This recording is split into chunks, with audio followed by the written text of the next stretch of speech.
There's a place where the unexplained gathers, and it's called Paranormal M.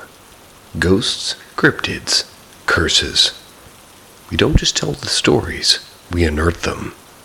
Subscribe and tap the bell before something decides to follow. I had a very disturbing dream. My family comes from a small town in Honduras. My grandparents moved to the capital eventually. They bought a house. My family's lived there since the 80s and early 90s. Well, I won't get into detail, but my grandmother used to play around with Ouija boards, which is why I think this whole mess started. My grandmother had many siblings, 9 in total. They all had very tragic deaths. I'll focus on my aunt, though. She was diagnosed with breast cancer, and my grandmother offered her house for her to recover in. So pretty much my siblings and I were taking care of her. She grew very kind of bitter because she wanted people to be with her 24/7. But I had school and my siblings would work as well, and my parents would too. But my grandmother decided to go back to the town she lived in and pretty much left her sisters alone. My aunt was angry all the time. I got back home late at night and she would complain because there was no one at home with her. Long story short, she passed away with a lot of anger in her. Fast forward to 2020, and one day out of the blue I had this dream about my aunt staring at my grandmother. I've always had the sort of dreams that precede certain events. I woke up scared and went to check on my grandmother and she was perfectly fine. I took it as just some random dream and went about my day. 2 days later, my grandmother came into the living room and she was extremely pale. My mom asked what happened. She mentioned my aunt's name, saying she saw her, but she said nothing.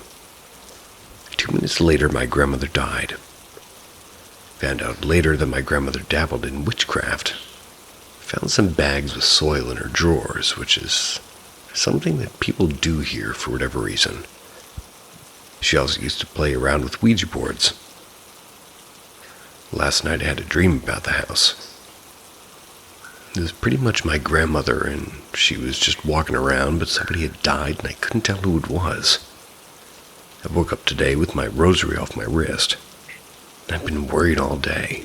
I'm dreading going to sleep today.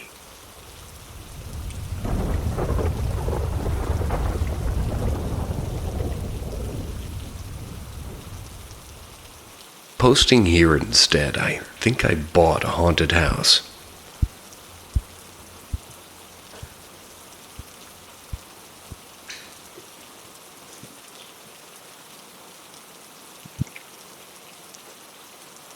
I know what it sounds like from the title, that I'm making up a fake story that sounds like the plot of one of the Insidious movies. I can assure you that everything I write here, at least, is completely true.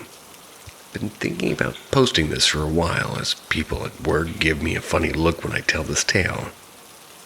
Here goes. During a very amicable and non-contentious divorce, I needed to buy a house for myself and my daughter. The old house was my ex-husband's prior to our marriage, so this was completely fair. He advised I should buy a condo, because I'm horrible at yard work. But I was set on buying a house on the water. Any house. It was that important to me to be able to look out of my window at a body of water. I had a budget and I knew it was going to be a stretch. Imagine my joy at finding a listing for a big Victorian house on a very pretty spot of land on a lovely river. The dollars were a bit outside my budget, but not way outside. And this property was owned by the bank. The terms were as is, and once I toured the house, I can rationalize why big waterfront property could possibly be in my budget. This place was trashed. People who lived in the house must have been crazy alcoholics. There were 3 bars in random places in the house with alcohol still stocked. and the layout was designed by somebody who had clearly never been, or rather heard, of Feng Shui. There were 5 bedrooms and 2 offices. And trust me when I say that now this is a 3-bedroom house with no offices because nobody wants to sleep in a closet-sized room. It was crazy. They also had walls up to prevent looking at the view properly, which didn't make sense given the view is the only thing that the house had going for it. Everything in the house was also made of the cheapest contractor-grade material you could imagine. Cheap ugly flooring, hideous kitchen, Motel 6 quality bathrooms. But 3 of them full bathrooms and bathtubs. Sounds good to me. There were also some other weird features, like what looked like violent damage to the walls from punching, and also a pellet gun. It was a true hot mess. What made a full gutting was going to take years and a lot of my money to restore. And y'all, it is not my sweet spot to oversee a construction project. So of course I bought it. After 9 months on the market, the bank was in a hurry to close and get this toxic asset off of their books. So within a very fast 45 days from the first time I saw this house, I owned it. And I should mention a detail that will become important later. There were 2 buildings on this property. A Victorian house and a much older garage structure with a man cave above it, including another bar with more alcohol just left behind.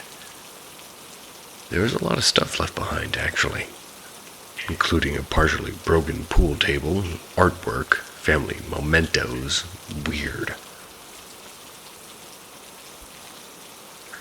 I started construction on my new home within a few days of closing, and after 3 months it was okay enough to move in and live there.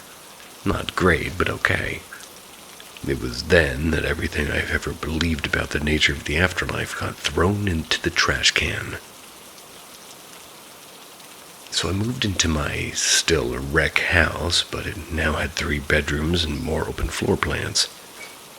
I put in a nicer wood floor and also removed the obstruction from the view. There was an expensive beam I had to install to make sure the house didn't fall down.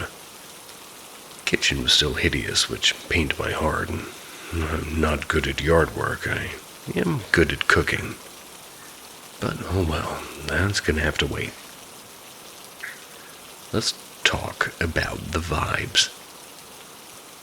Not necessarily bad vibes, but in general vibes that you could feel that are not normal things to feel at, say, the mall or your office. And this is really hard to explain and hard to understand here. The house has vibes. One of my close friends, who has always been the witchy type, if that makes sense, toured the house with me before I signed the final papers and advised I keep looking. She said there wasn't enough sage to burn in this house. She said she sensed violence. I blew her off and I wanted that view, but I felt it too. I always felt it.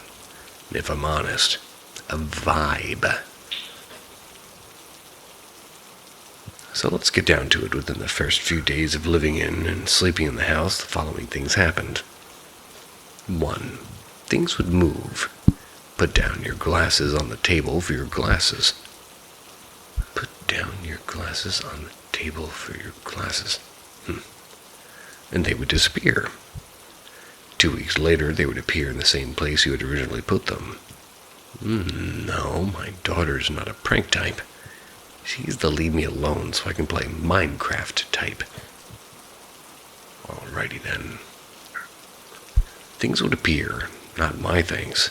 Antique perfume bottle in the bathroom, not mine. Very old toys in the yard, not mine. 3. The orbs. I'm not talking about light orbs going around the walls when no lights are on in the house. I know you're thinking that this is a reflection from a car going down the road, because this is exactly what I wanted to believe. However, this is not possible. My house is set back from the road almost the length of a football field. Plus the garage man cave blocks the road entirely. 2-car garage, very big, very tall.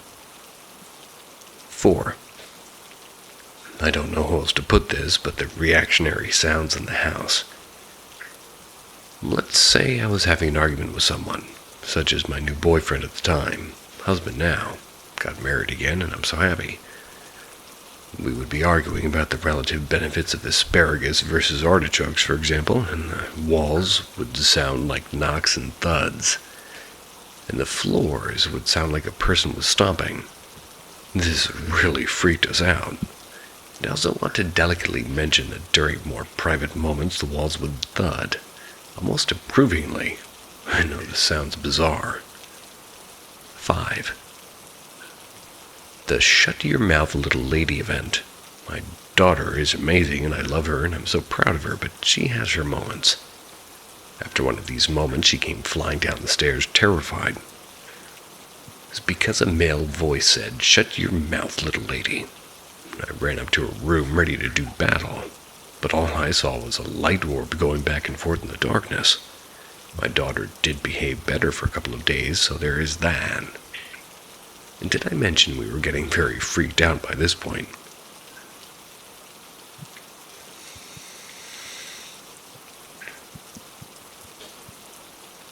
I also mentioned that I'm happier and more successful than I've ever been, including a fabulous daughter, an amazing marriage, a fantastic job, and also working through some very deep personal trauma from my childhood. Lots of hard work. Ghost vibe on all of this is supportive vibe. And yes, I do think this sounds crazy. Let's get into more meat and potatoes, shall we? First, I'm going to be careful about details because I want Zach Baggins to appear at my house or get the side eye at work.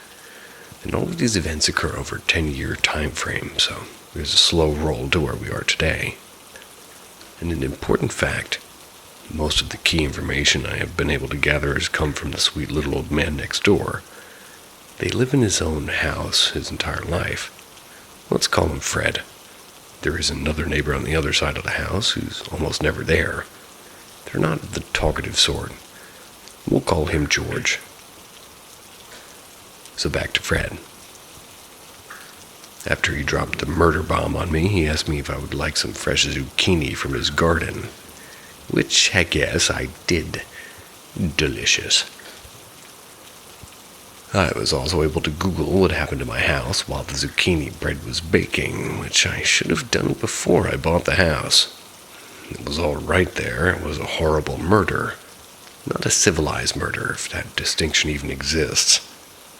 I'm not going to disclose the specific murder because then my concern about Zach Baggins becomes more of an issue. Plus, this entire story makes me seem crazy. I will say that the interesting part of the murder for sharing here is that the murder did not occur with the previous owners who lost the house to the bank. It happened before they owned the house. This information freaked me out more. What happened to the last owners? Why did they have so much alcohol? Why were the walls bashed and the doors kicked in? Why did they obstruct the view? Why did they put so many rooms in the house? Why did they leave so much stuff behind?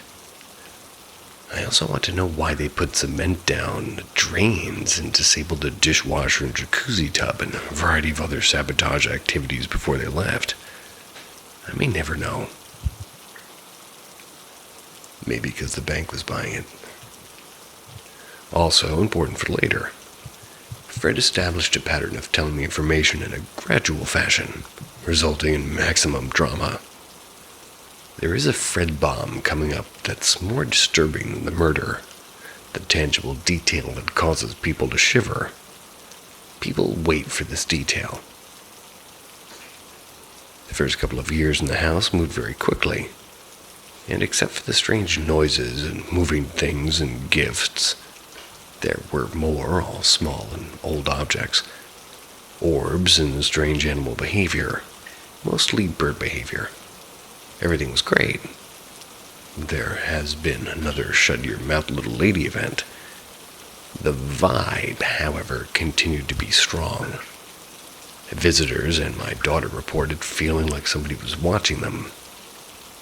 the ghost vibe. I think we all got used to it. It didn't seem harmful, and the big events were still in our future. So one beautiful summer day, I'm sitting outside enjoying my view, all caps. Just love that view. Fred came over to see if I wanted some tomatoes from his garden, and of course I did, and I got to chatting. I complained about lack of storage in my house, and honestly, maybe I should have kept one of the closet bedrooms around for this purpose instead of ripping most of my interior walls down. Fred was super confused by these complaints. Why don't you use your cellar more? It's plenty big. I don't have a cellar, no basement, nothing like this. Fred, who I have mentioned has lived in his house in his entire life, informed me that he's been in my cellar many times. Not fancy, he said, but good for canned goods, he said. The key points I will be covering are as follows.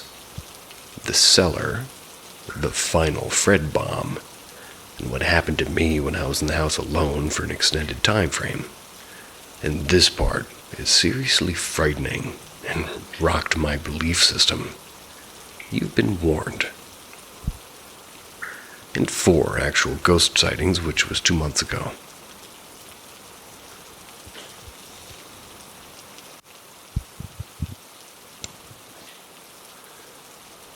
The first, in response to those who've asked. I got my new kitchen. Took 5 years to save up, but it's gorgeous. Someone who is particularly interested in the countertops. I chose black granite with custom antique ivory distressed Omega cabinets. All of the fittings are copper, including a copper farmhouse sink. I love it. I also never want to do anything like this again. I don't know what I was thinking when I took on this house. I was seriously over my skis. The other houses in this area are now starting to sell for big bucks because they're on the water, and my house has doubled in value, ghost notwithstanding. Real estate agents are always calling to try to set up meetings, but I think I'm not done living in this haunted house. So, on to the juicy parts. The cellar. Obviously, when I heard from Fred that I have a whole cellar underneath my house that 1, I didn't know about, and 2, that there was no way to access, I started freaking out again. My husband didn't believe there was any cellar whatsoever, and also thought that Fred was leading me on to keep chatting with the pretty woman. Thanks, husband, for thinking about my middle-aged self in this manner. We actually had a few ghost knocks on the wall during that discussion, as the ghost does not like raised voices. And of course, during this time, my imagination went wild. What is down there? My top choices were dead bodies, sex dungeon, and satanic ritual temple. My husband thought it might be structural. It took about a year plus to survey the perimeter of the speculating before a random event at the house revealed the answer. We wanted to put on a deck so that I could enjoy my view, all caps, better. And frankly, the blue stones outside in the patio looked very garbage-like. We were on vacation while the work was being done, but the contractor called us to let us know that the back of the house had rotten boards, and we needed to have those replaced before we attached something like a deck to it. Please don't ask me to explain any construction questions. This is not my area of expertise.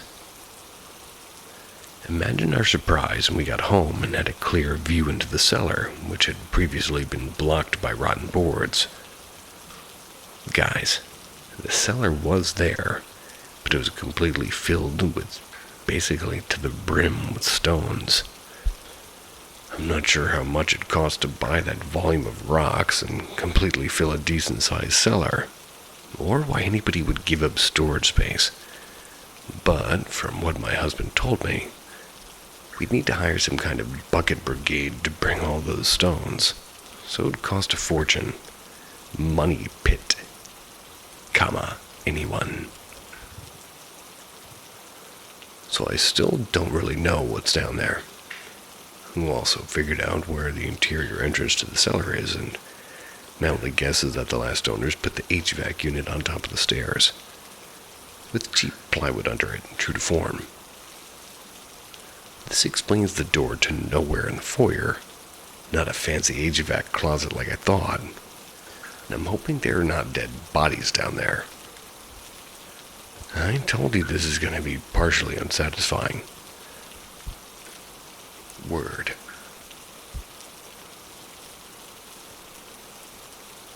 Next is the final Fred bomb. And at this point, I was thinking that I had experienced enough uncertainty due to this crazy house. I wanted answers. And the next time Fred came over to chat, he brought enough yellow squash to feed an army. I was disappointed, because I would have loved the actual squash blossoms so that I could stuff them with spicy Italian sausage and cheese before flash frying them. I never turned down some fresh vegetables, though. Fred, I said very loudly. Fred is mostly not able to hear. I need to understand about the murder, as there's some strange things happening. Please tell me what's happening. Fred understood about every other word, but enough to get pretty upset. As a reminder, Fred has lived in his house his entire life. I can't share everything because I'm still worried about Zach Baggins, but I learned that Fred's best friend was the one who was murdered, and it was just awful. Poor Fred and Ghost.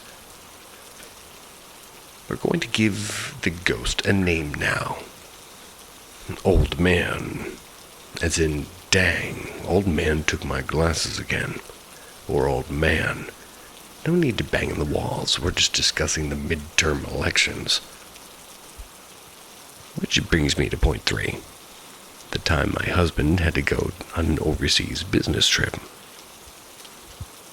The old man locked me in the murder garage and delivered a pretty impactful life lesson. And I'll be honest, I really miss my husband and my daughter. My daughter was with her dad that week, but as a highly busy woman, alone time to read and binge-watch Netflix did not sound horrible. I also alluded to dealing with some significant personal trauma from the past, so I was eager for some me time. One thing that I've not covered in this tale is that there appears to be the old man ghost hotspots on the property. For example, the kitchen, no vibes. Bedroom with amazing view, medium vibes. Garage and man cave, big vibes and darkness. One thing I learned from Fred was that the murder happened in the garage. Also, it's important to know that one of the kicked-in doors was the door into the garage, basically. And around the same time as my husband's business trip, he went to the Home Depot and bought a steel security door and steel doorknob. Someone appeared to be going in my garage and moving stuff around. Do not mess with my Christmas decorations. I go all out. But anyway, it was only me in the house, so being the domestic goddess I am, I went into the garage to get the broom. As I poked through the assortment of brooms and mops, inadequate storage in the house, the steel security door slammed shut. Yikes. Even though I felt like one of the cartoon characters who run into terror on top of the water to escape danger, I remained myself. I am an adult. Tried to simply open the door to the garage so that I could run back into the house and call somebody to get me off the ledge. The doorknob wouldn't turn. Panic rising. I tried to open the main garage door, which also wouldn't lift. And of course, suddenly being trapped in the murder garage really freaked me out. Thought my soul was about to escape my body through the scream coming out of my mouth. However, I had no other time to react before a gigantic whooshing sensation went through my body. The next 5 minutes or so, the idea, how long the duration actually was, maybe a combination of 25% complete terror and 75% one of the best, most profound events of my life, Unfortunately, the 25% terror was the first. After the initial whoosh through my body, I sensed, rather felt pain in my throat closing. I didn't feel actual pain and I could breathe, so I said, feel isn't right. It was like remembering something that happened in the past. But it didn't happen to me in my past. There was a tactile sense of cloth where no cloth was there. There was an emotion of sadness and frustration. And then there was nothing at all negative. Although the garage was dark, I sensed light, and then I sensed words, but didn't hear them with my ears. You have to let go. You're free. You're good. You're free. The words / meaning of the words were directed at me, but I knew the words weren't audible, but inside me in my brain. Then I felt light and I understood the message. The whoosh was gone and I was standing there, still locked in the murder garage, brandishing my broom against more whooshing. And this next part has evidence and we kept it.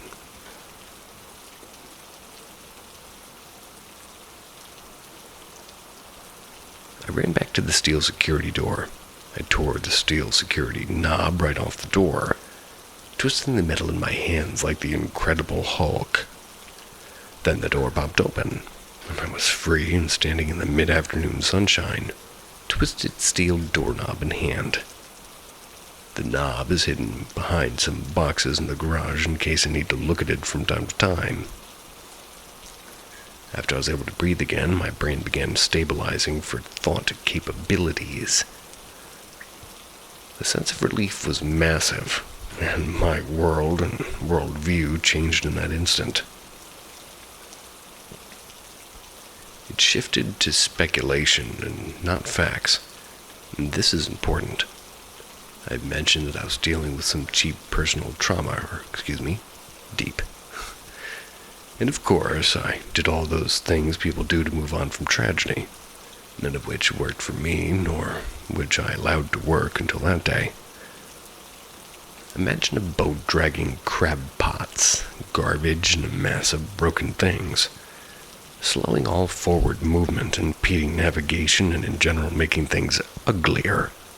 That was me. I couldn't advance. I couldn't free myself. I was pretty sad on a typical day and wasn't able to feel joy deeply or appreciate the view. View, not in caps this time. It all stopped like the whoosh in my body reset my brain, heart, and spirit with a bolt of lightning. I walked out of the murder garage different than I walked in. And here's another fact. Old man was or is a good person, lived a good life. And those were the facts of his life. I have no idea what any of this means, and maybe the whoosh was not old man at all. I do know that I'm neither large nor strong, not somebody to be twisting steel in my bare hands. And I do know that I'm very happy living in my house and looking at my view.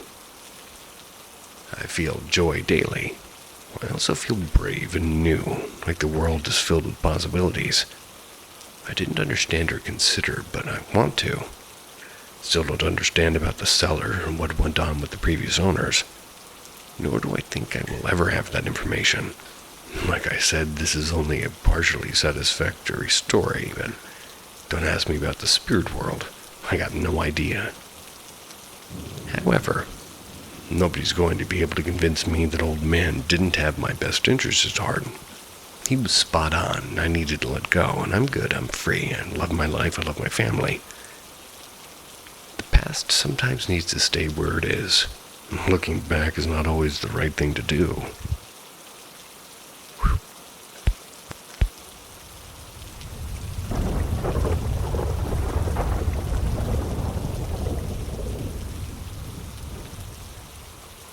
Suddenly waking up in the middle of the night to pain and attack-like scratches. This morning, my girlfriend woke up suddenly from a sharp pain. It looked like she had been in a fight. Earlier, at around 3:20 a.m., My girlfriend suddenly woke me up to her jolting up and spazzing out. I sat up after being hit by her. She got up to find me holding the side of her head. She told me it felt like a sharp aching pain and was convinced it was a headache. And this worried me because I'm a hypochondriac and thought it could be anything from migraines, which she suffers from on occasion, or a full-blown low seizure. As she rubs her head, she notices a large, deep scratch where her head hurt. It goes from her eyebrow all the way to her hairline. The scratch seems fresh. It was red and bleeding and inflamed. You know the deal. We then notice the same thin razor-like scratch on her hand, from her thumb to her wrist. The line has a skip, like a quarter way through, like when you cut something very quickly and bounces off. I took a closer look, and there was blood in her nose and in the middle of her forehead as well. They were small dots that were reminiscent of digging your nails into your skin.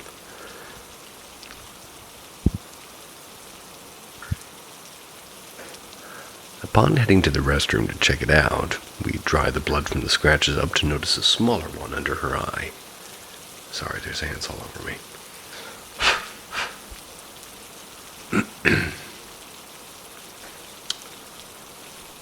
A few smaller marks are nearby. We check for other scratches and find none. We checked her nails for blood, and there were none, and her nails were dull, soft, and short. Can't see how her nails would scratch anything. My nails were long, but I wasn't in the position to scratch her at night.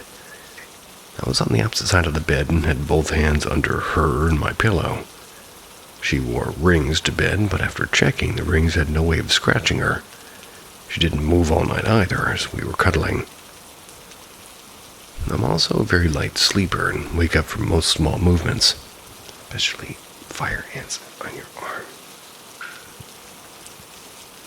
I usually stay up much later than her on most nights. I laid in bed beside her, and so I know her sleeping patterns very well. She doesn't scratch in her sleep, and she has no history of any skin-related medical issues.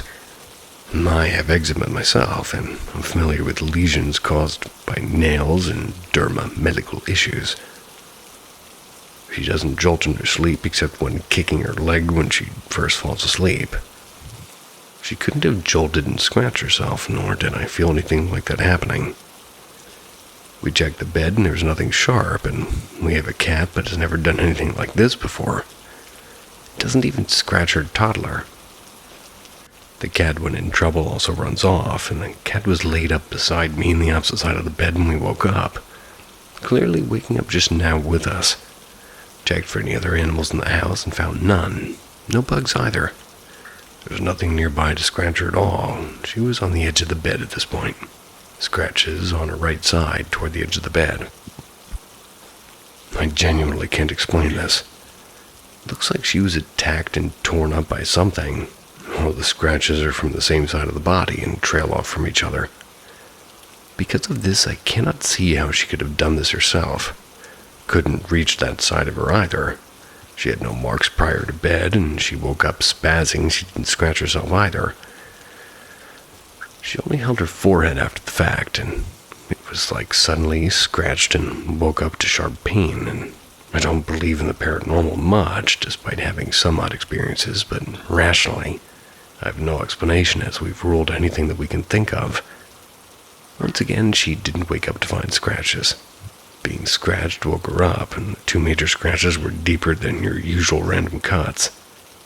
She doesn't scratch when stressed or anxious either. Her coping mechanisms are well known due to her mental illnesses. Needless to say, we switched spots on the bed and I slept on the edge.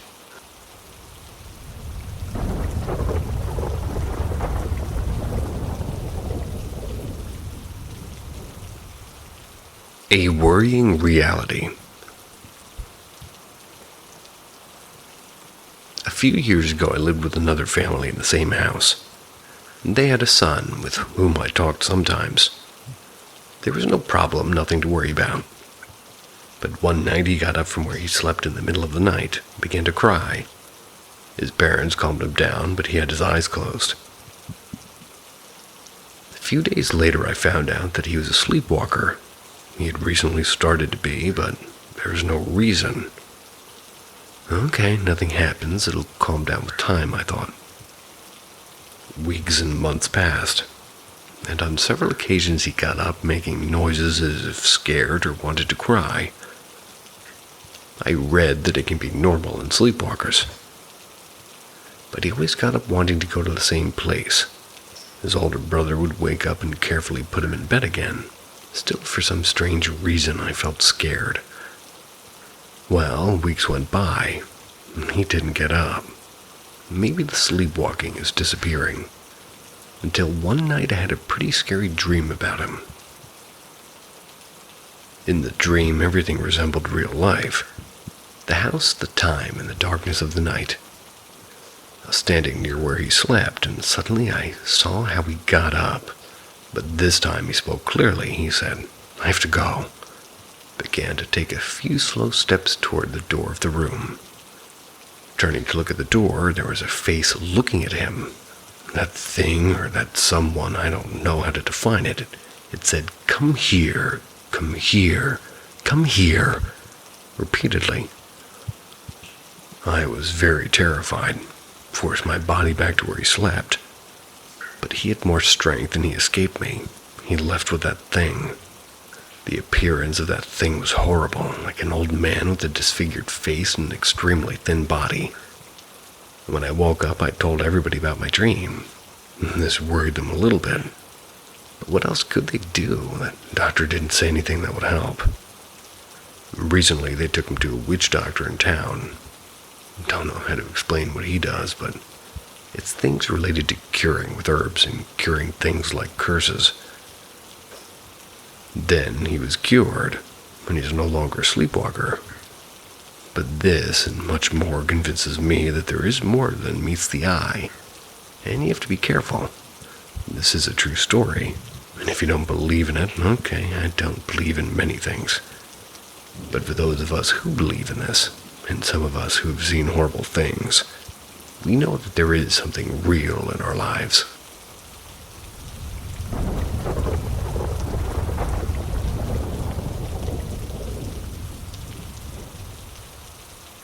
Weird things are occurring in my Meiji period home. The house was never used to be as somebody's family home. It was rented out always, and if you go through it, you can find the oldest shit of guests that stayed. Currently clearing out if you're interested. I ship anywhere. Anyway, weird shit's occurred. First instance, when I moved in, I woke up in the morning. There was like a scratching sound in my room, but the moment I woke up it stopped. I thought it was rats or some kind of rodent, but I checked carefully and all I found were spiders and roaches, common pests in Japan. Second instance. My friend stayed over, and in the morning there was a loud bang. Like somebody shut my bathroom door shut, but I don't have neighbors nor roommates, nor windows in every room. It's old, and the previous owner taped the windows shut, and don't really know why. Third instance. I'm dumb, okay. I'm a 23-year-old woman with the brain of a 5-year-old, so the dumbass I am thinks that maybe there could be holes in the wall, like maybe somebody hid something. You know. I knocked along the wall, and mind it was 12 a.m., I get a clear knock back. Never snapped out of my trance so quickly. Fourth instance. Went upstairs to do the laundry. Super warm and uncomfortable to be there. Did my laundry because I can't avoid it. I went downstairs, and lo and behold, some lady said some kind of inaudible stuff in my ear. It was Japanese, however, because I was so shocked I didn't even remember what she told me. I just bolted out and I was alone. Fifth instance. This morning, maybe 5 to 6 a.m. It was sunrise already, and I was woken by someone nonstop banging on my window. came from the outside and there was no shadow. Now I am a skeptical person and I'm unsure what to think of it. Maybe somebody has a plausible explanation. The weird house smells is really only in 2 other rooms. And a plausible explanation might be because there's no working window, no air conditioning. On August 9th, 1444, I woke up once at 9 a.m., but for toilet purpose, nothing weird. I also recorded sound at night as per recommendation by a kind commenter. I'm unsure, but I think there is a squeaky noise and a thudding sound. Mostly just my sounds. No talking either, just grumbling as usual. I woke up again at 2 p.m. and I'm currently getting ready to leave for work. Nothing happened, but I will update tonight again, and I might add the link to my channel. August 10th, 2022, 1:29 a.m. Well, I'm still wide awake, as you can see, but fear not, it's not because of my house ghost. I have a roach in my toilet room, and the little shit got in when I held the door open for my friend to enter. Now I'm sitting in fear of a roach in my futon, and my friend ran home screaming. My ghost has been doing well so far, but I feel bad for it because earlier I screamed in agony because of the insect. My ghost occasionally taps on stuff to keep me company. I appreciate it, but I'd appreciate it more if it could kick out the insect. I was wondering if people are actually interested in seeing the house and its layout, and I promise no dirt or shit, like some people assume. Some people seem to be really stuck up, and I had checked it for mold already, and it's clean. My house is fine. Move me in then. Sorry for the late update. I'm working all day and had to send my stepdad birthday wishes abroad, and my friend's coming over to kill the little bestialities in my toilet. Let's see if both roach and ghost accept this person. I'll be the first to laugh if he actually isn't sure if he wants to stay or not. Also, I finally told my crush that I like him. No response. I guess my house ghost doesn't have a name so far. Took the trash out for real.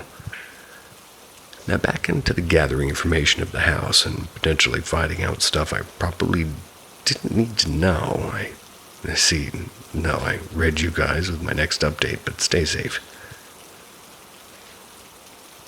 My friend's been making up excuses and ended up not coming to my house.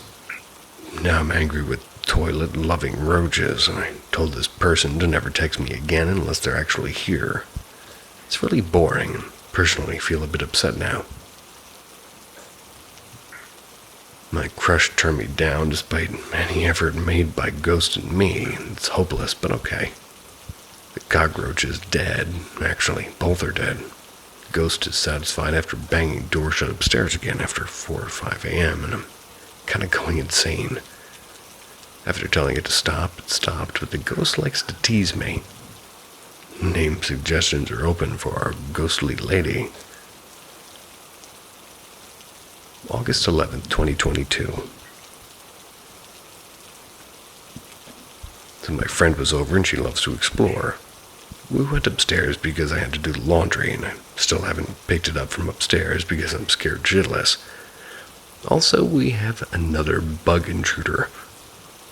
Anyways, went downstairs because I finished my stuff, and she kind of wanted to check through stuff that belonged to the previous renters. Didn't take long for my ghost to get upset. My friend's very spiritual immediately said that I have activity in both rooms. I don't usually enter upstairs. She wasn't sure whether it was one of the spirits or something more, but she said it doesn't seem upset, but when she opened the storage room in my room and went through stuff, she immediately regretted it. It's because we both heard a loud rattling sound and stopped. That we wanted to check one of the rooms, and I don't like to enter there, and I heard another rumbling sound. Again we stopped, and we were spooked nonetheless, and I turned the mirror away from us. It calmed down now, but it's safe to say I will not sleep.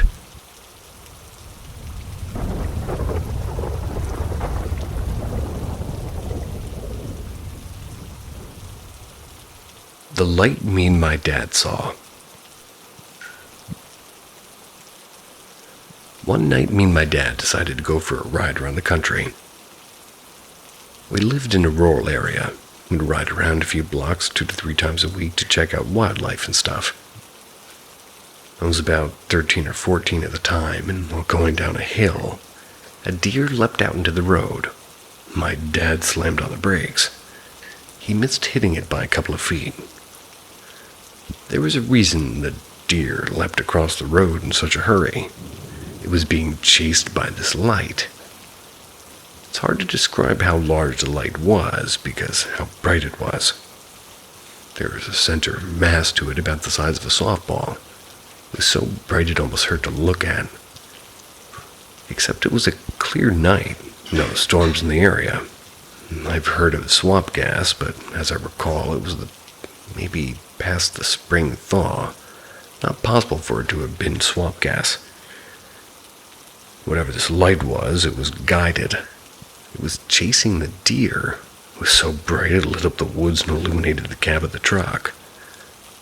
It's not possible to have been a drone.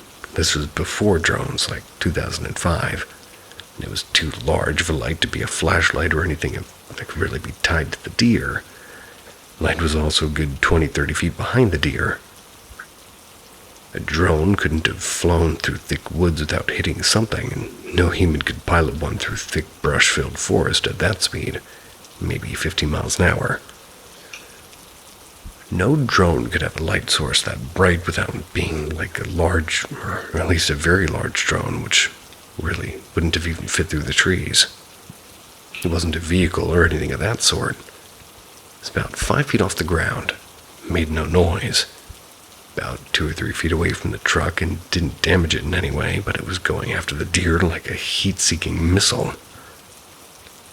I'm almost certain it was somehow piloted. Didn't change color or brightness or shape or anything either, and it was not solid as far as I can tell, entirely plasma or gaseous in nature. After about 30 seconds, we both asked at about the same time if we saw that, both of us thinking it was some kind of vision issue. People see light sometimes before migraines. That's true.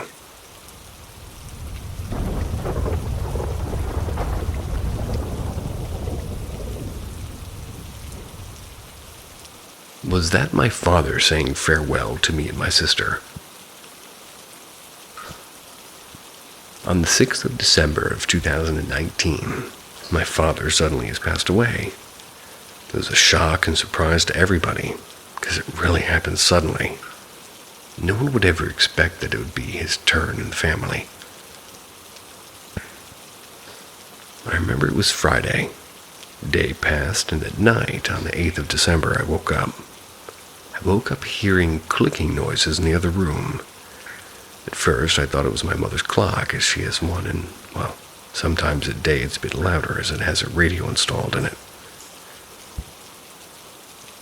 Despite the fact that I've decided to wake up and find myself, if it's really a clock, I was wrong. I was looking at the room opposite mine where the sound was coming from. My real surprise is it was a printer, an HP LaserJet 1020p or 1020H. So it's a very old model, but reliable. Keeps doing its job up to the day without any issues whatsoever. Now, believe me or not, never ever since this printer did it behave in such a weird manner. The noise it produced was the same as if somebody had pressed the power button repeatedly in a very rapid manner. The switch light was blinking rapidly, indicating that the printer turned on and off. I tried shutting down the printer and turning it back on, and it started acting the same until it stopped. At the same time, the small light lamp in the room was changing its brightness. Once it was very bright, and then the light was diminishing. After a while, electricity in our house went down. To my surprise, it went down on the whole street. Considering everything written above, I'm hardly believing it was just an electricity error. Printer only behaved like that once, and never again. The day after my father's death, he was living somewhere else for maybe 3 or 5 years, at least. And he was divorced with my mother. Can't find out any scientific explanation for this, and Whenever I think about it or I'm writing about it now, I feel shivers coming down my spine.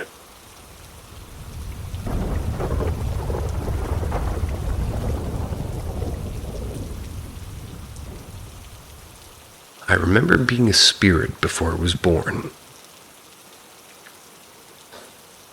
For some context, I was born in Sydney, Australia in early 2003. What I remember of these spirit memories very surely predates around 2000-2001. I would recall these memories as a young child, around the ages of 4 to 7 years old, and every now and then I wasn't sure how I had those memories, only that I knew that they were true. The memories in question are of me as some sort of spirit or ghost flying around observing people in their daily lives. The most vivid of these memories that I can fully recall is me observing a woman in an apartment building. Her building was red-orange in color, like red bricks with white mortar, and she had light green curtains on the glass doors that led to the balcony. She was out on her balcony sitting on a chair, smoking a cigarette, reading a magazine. She was white with black hair and looked to be in her early 30s. I remember her wearing a jean short and black tank top and sandals. I recall her finishing her cigarette and putting it in an ashtray in a small round glass table. After that, she closed her magazine, put it on the table as well. After which, she got up, leaned on the railing of the balcony, and looked at the view of the city. This is by far the most vivid thing I can recall. My other memories are mostly of watching people from above, seeing them go about their daily lives, such as one man I remember observing. He wore a light gray, loose business suit with a maroon tie and white dress shirt with thin vertical lines on it. I remember watching as he parked a late 90s sedan on the side of the road, after which he got out with a brown briefcase, went to a parking complex right next to where he parked. I don't know how I know all this and all this detail, especially considering I remember having these memories as young as 4. But what I know for sure is that these memories are far too detailed to just be a figment of my imagination.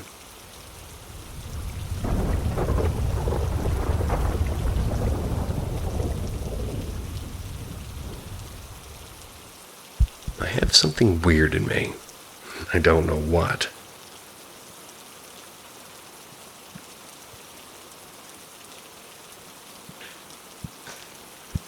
Firstly, when I was a kid, I was very receptive to energies. Like very.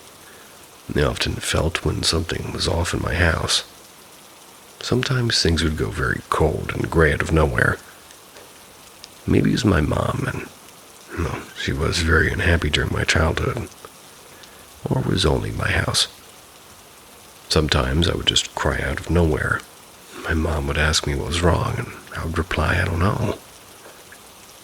Other days I'd just feel shivers down my spine, as if there was somebody there, and it made me develop a terror to the dark. It lasted until I was a teenager. Nowadays I sometimes feel like that, but I don't know if that's just my mind. Once I saw a ghost in my house. My mom was sleeping in her room. I woke up in the middle of the night. I sit on my bed trying to focus my sight. I was about 8 years old when I looked at the wardrobe, and there she was. She was standing in front of my wardrobe, just casually looking at me. She looked exactly like my mom, well, physically. She was even holding the clothes basket. I was terrified. My whole body went cold. But I wasn't going to freeze like every other time it got dark. So I looked at her and said, "Mom?" She didn't even reply. She just looked at me as if I wasn't doing anything. I can even see her chest going up and down, slowly. I asked one more time, and I didn't get a reply either. So I went back into my bed and put my face staring at the bed. My heart was pounding so fast that I thought she would hear it. I kept telling myself, fall asleep, and nowadays I can still remember clearly how terrified I was. Also, I'm 100,000% sure that she wasn't my mom. My mom's never been a sleepwalker. She was also, full dressed in normal clothes. I felt like it was as if somebody had taken a copy of her image at a random moment and put it on him or herself.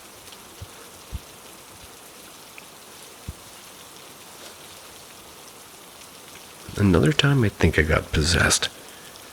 Don't really know about the topic, but I've always been a light sleepwalker as my brothers, but it's never gone further than mumbling or speaking or maybe standing on my bed and going back to sleep. An important detail is that I never ever remember what I'm doing or when I'm doing it. And there's other people that tell me about all this stuff. However, this time it was, very different from anything I'd ever experienced before.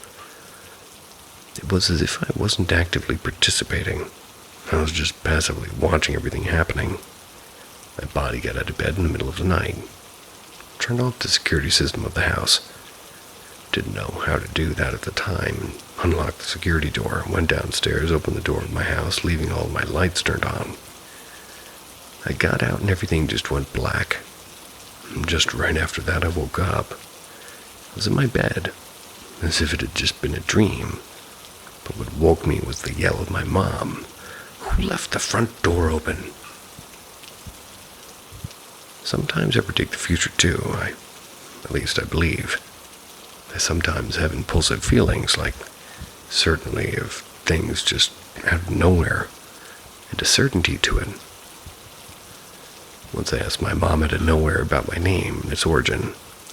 Minutes later, her only friend that shares my name calls her by the phone for the first time in months.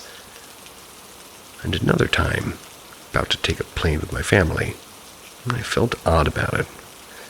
They asked me what happened, and I replied, I don't know, I don't feel like we're going to take that plane. You know, the excitement and anticipation of leaving somewhere, I didn't feel it. Hours later, the plane we took had to go back to the airport because of a problem with the pressurization cabin or something. Sometimes I think about people and minutes later and they text me. Of course, there's so many things I never see coming, and that's why I believe they're mostly coincidences. But these two specifically stuck with me. It's important to say that most of these things happened when I was before 15, and I'm not sure if more incidents like this happened because I try to brush them off as coincidences.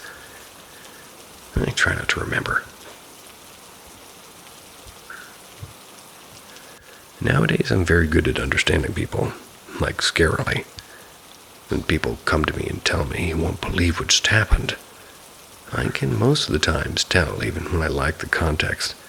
I can tell what people are thinking, when they're lying or what they're feeling. I understand the personality of people to a personal level even when I'm not close with them.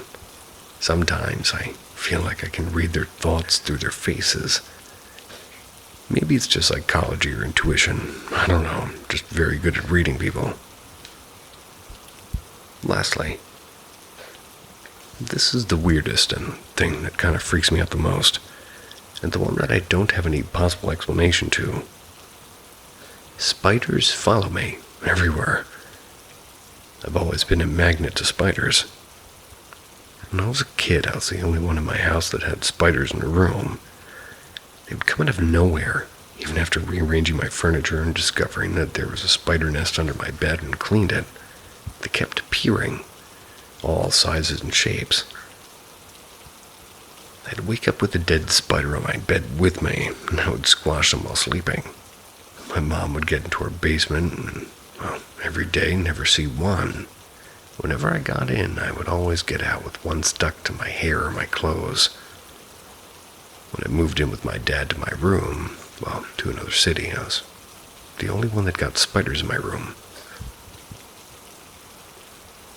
Kills fire ants on phone. Sorry. Ow.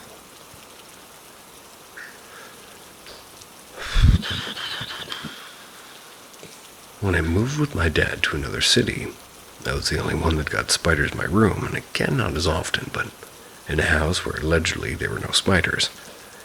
Get at least one every 2 weeks. And again, after I moved to uni in my dorm room, I'd get a spider once a week. Other people too, but just once or twice a month. I'd get spiders all the time. And this year I've moved to a new house with my friend, and the first thing we noticed when we move in is there's a plague of gigantic spiders. We clean, kill most of them, but last month I noticed a completely different species on my roof. A large, skinny-legged spider in the corner. Probably a clock spider. And a few days ago, a little one just appeared hanging next to my head while I was reading a book in my room. I killed it, and after being a bit concerned and asking my flatmates if they had seen any more spiders, they all said that they didn't see any since the beginning of the year, when I came back home for Christmas. My mom said that she had cleaned everything with bleach and it was impossible for me to find any. Relieved, I go to the toilet and find a spider in the towel hanger next to the sink. Can't explain it.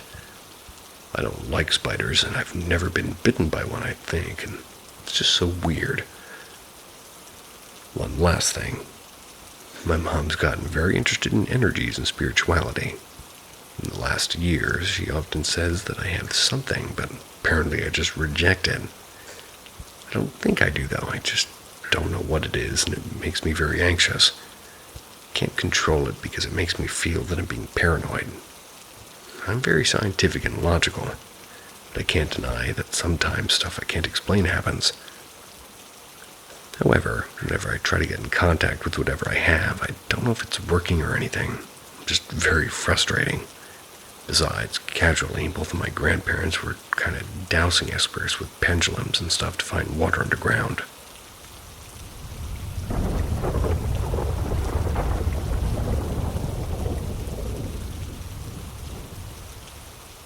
He looked me in my eyes.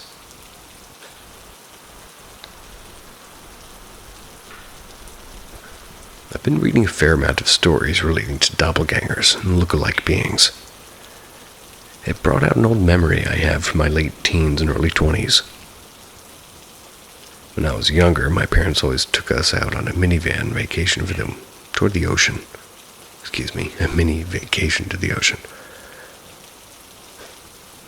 My mom had a friend that owned a cabin a couple of miles up the mouth of a river that fed the sea. And this cabin was a good 2.5 or 3 hours from our home. And on this particular trip, I decided to stay home. I gave the excuse that I had work and couldn't miss it. In reality, I just wanted to go to this big party my friend had that weekend. The Friday they left, I got off work around 2 p.m. and got home. They'd always been gone for hours. Turned some music on, turned it up loud so I could hear it in the bathroom and shower. I finished showering and I'm standing at the sink shaving, brushing my teeth, getting ready for the night. I'm singing along loudly to the music because nobody was home.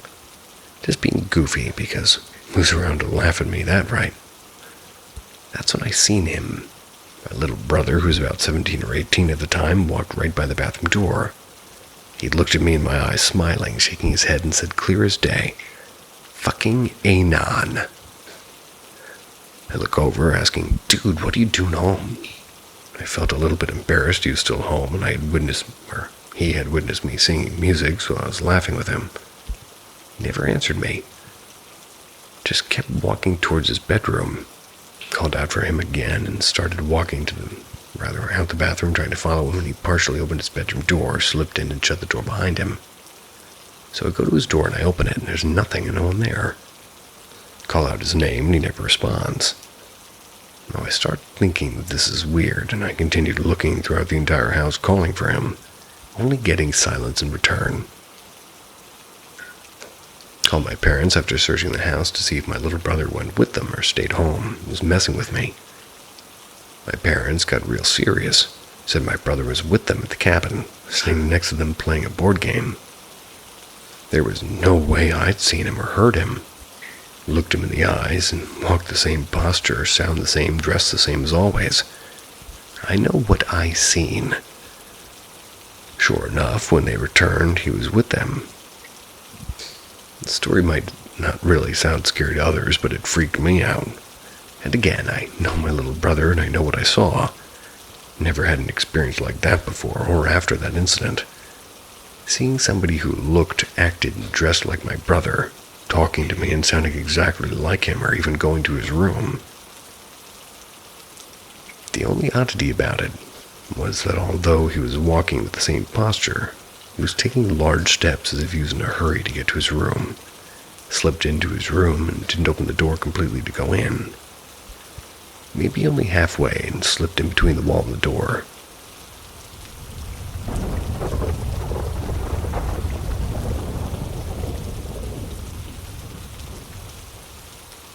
I think my family is haunted. Maybe.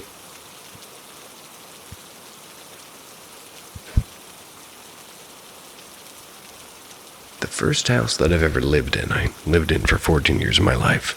From birth to 14. I'd see a lot of weird things, like some girl crawling out from under my bed. I now only sleep with my Xbox, or... I'm tired, guys. I now only sleep with my box spring and mattress on the floor. Or a creepy old guy in overalls shushing me when he should be sneaking upstairs, or at the time we watched The Exorcist and the house phone be ringing with my grandma's number calling when they picked up and it was static and white noise. Only to call my grandma back and her explain that she never called in the first place. Or when we talked about moving, we'd get scratched, but not badly, but enough to know something didn't want us leaving. So we moved to a different house. I lived there for 4 years. So between the ages of 14 and 18, this house was the worst. Everyone's health basically deteriorated, and my mom's, mine, and my sister's. I wouldn't sleep much because I'd get woken up at 3 a.m. to some man yelling at me to wake up. When I did sleep, I'd have dreams about this heavy-set guy named Mark. He didn't have a face, and he always wore a suit and was heavy-set. It's important, but not till later. He would tell me stories of my brothers when they were younger than my parents. But when I told my parents, they had no idea who I could be talking about. There was the shadow people who liked to follow you from room to room. The entire energy of the house was just bad, like really bad. So we moved to the next house and lived there for 3 years, 18 to 21. Side note, sister and I have always shared a room, and even when we had separate rooms, I had noticed during the nights I'd wake up and look at her door and it looked like a woman peering into her room. Except you could only see the outline of her, so I started sleeping facing the wall with my back turned to the door. It didn't creep me out, it just weirded me out, you know. But anyway, my sister was going out with a friend, and while she was getting dressed, she randomly said, "Sometimes I think a woman peers in here at night. That's why I sleep facing away from the door." I went white, physically felt the blood drain from my face. I didn't tell anyone in the house about it because I thought maybe I was hallucinating. To have somebody verify that you've been experiencing something without having to bring it up is insane. So naturally, we run down the steps and tell my mom was talking to my brother. My mom said she's been seeing it too, and that it felt like her mother was checking on us. Then we get into talking about Mark. Heavy set in a suit, no face mark. My brother asks who he was, and I explain that he's come to me in my dreams and tells me about Mom and Dad and our brother and stuff. Mom and Dad don't know a Mark apparently, so I don't know. My brother without hesitation goes, "You sound like you just described Mark from the trailer park." Before I was born, my parents used to live in a trailer with my brothers and sister when they were younger. My mom then goes, "Yeah, I didn't want to tell her and freak her out." After we moved from that house, we lived in an apartment, then moved back to a house, but I'll tell this experiences another time. I think maybe it's not the places that I've lived in that are haunted, maybe just my family.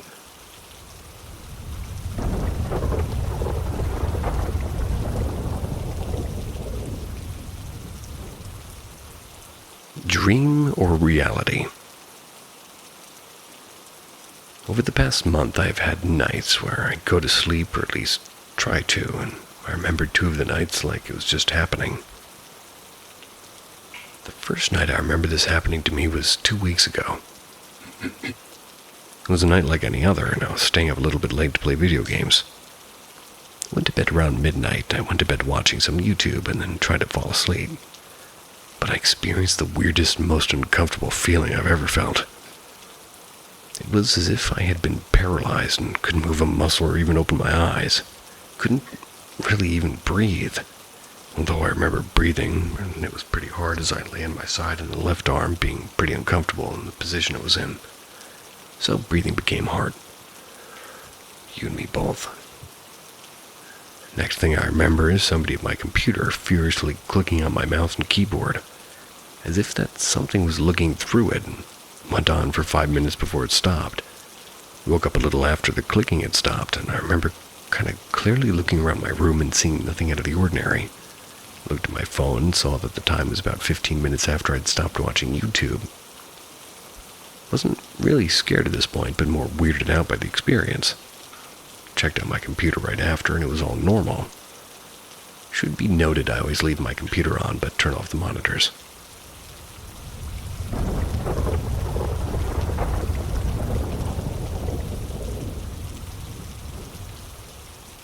I woke up in the air. So I've always had weird paranormal childhood stories. The incident I'm going to tell you about was probably the beginning of it all, and was something I've never been able to figure it out, really. My family used to live in a cute double-wide when I was 2004. I was pretty young, so I really don't remember anything from this house, and we moved a lot, except for the weird things that would happen at night. I have 2 older half-siblings through my dad that came every summer and stayed with us for a couple of weeks. We would always be up late, and we would play with those really simple joystick video games that plugged directly into the TV. My mom would make us go to bed before 12, so my sister and I went into my bedroom and my brother slept on the couch. I had bunk beds in my room, so my sister would sleep on the top and I would sleep on the bottom. It didn't start with me waking up in the air. It started with me waking up exactly at 4 a.m. every single night, on the dot. I had a digital alarm clock on the dresser beside my bed. I was always a kid who woke up at like 7:15 or 7:30 a.m. every single day. So when I started waking up in the dark at 4 a.m., it was weird. I remember waking my mom up a few times about it, and she basically just brushed it off and told me to go back to sleep. So I did. And this went on for a while, like every day. There was a bit of time that had passed, I'm guessing 2 months. Then one night I woke up at 3 a.m. instead. Kind of weird that it wasn't 4 a.m., but again I just brushed it off and went to sleep. Then I woke up in a cold sweat, and it was like as soon as I woke up, my back hit the bed as if I'd never been touching the bed. The bed bounced as if I literally just jumped into my bed, and again I have bunk beds, so jumping into the bottom bunk was a little bit harder. I was out of breath, and my blanket was completely off my bed on the ground, and I looked at that fucking clock, 4 a.m. Same thing happened to me for months. Only woke up feeling like I was floating like every couple of weeks. Still woke up at 4 a.m. every night, though. Anyways, I guess I'm looking for some type of explanation for it. Still have no clue what was happening then, and it seems like the best place to post this experience. Has anybody ever experienced this?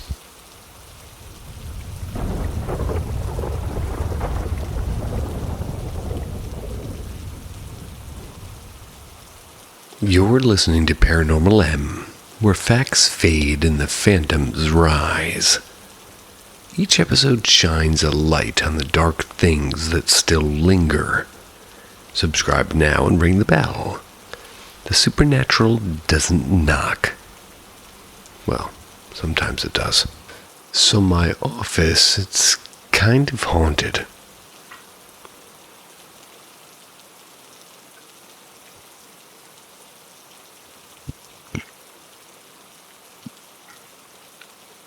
I've been working in this company for about a month now. Got my first paycheck. Yay. So basically, I work in a small office alone. The other person that works in the room with me is basically one of the boss of the company. He rarely is in the office with me, since he has other stuff to do around the company.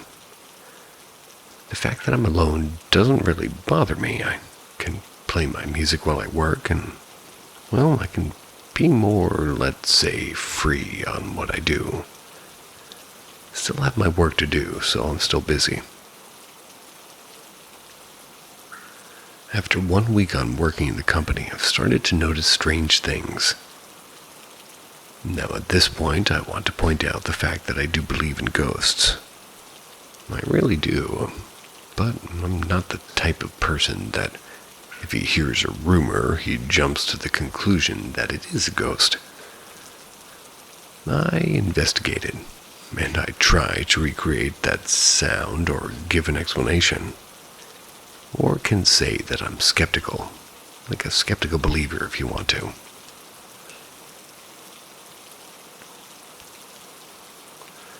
Every now and then, when I look at my monitor and I do my work, I can see shadows or something moving within the corner of my eye. And the first time, I simply thought that I was maybe seeing some reflection of the light coming through the window of the room. I simply accepted that explanation. The week later, it was time to go home. And due to the new COVID regulations here, I must clean and sanitize the whole room. I was cleaning my desk that's in front of the door, and I was giving my back to the door while turning, and I saw something standing next to the door. Didn't really mind it, since I thought it was my boss coming to tell me that I could leave the office and go home. I was going to reply while I was walking toward the trash can to throw away some papers. Noticed that there's actually no one in the room with me. That left me a bit shocked, actually.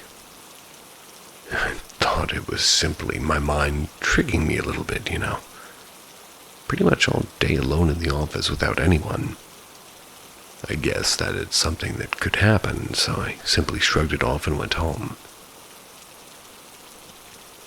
The next day when I walked in with the boss, we found our chairs around the office and not near our desks. It's kind of strange, but I thought that maybe the cleaning lady cleaned the floor and moved them. So I simply expressed my thought that to the boss, maybe he said the ladies come in Friday.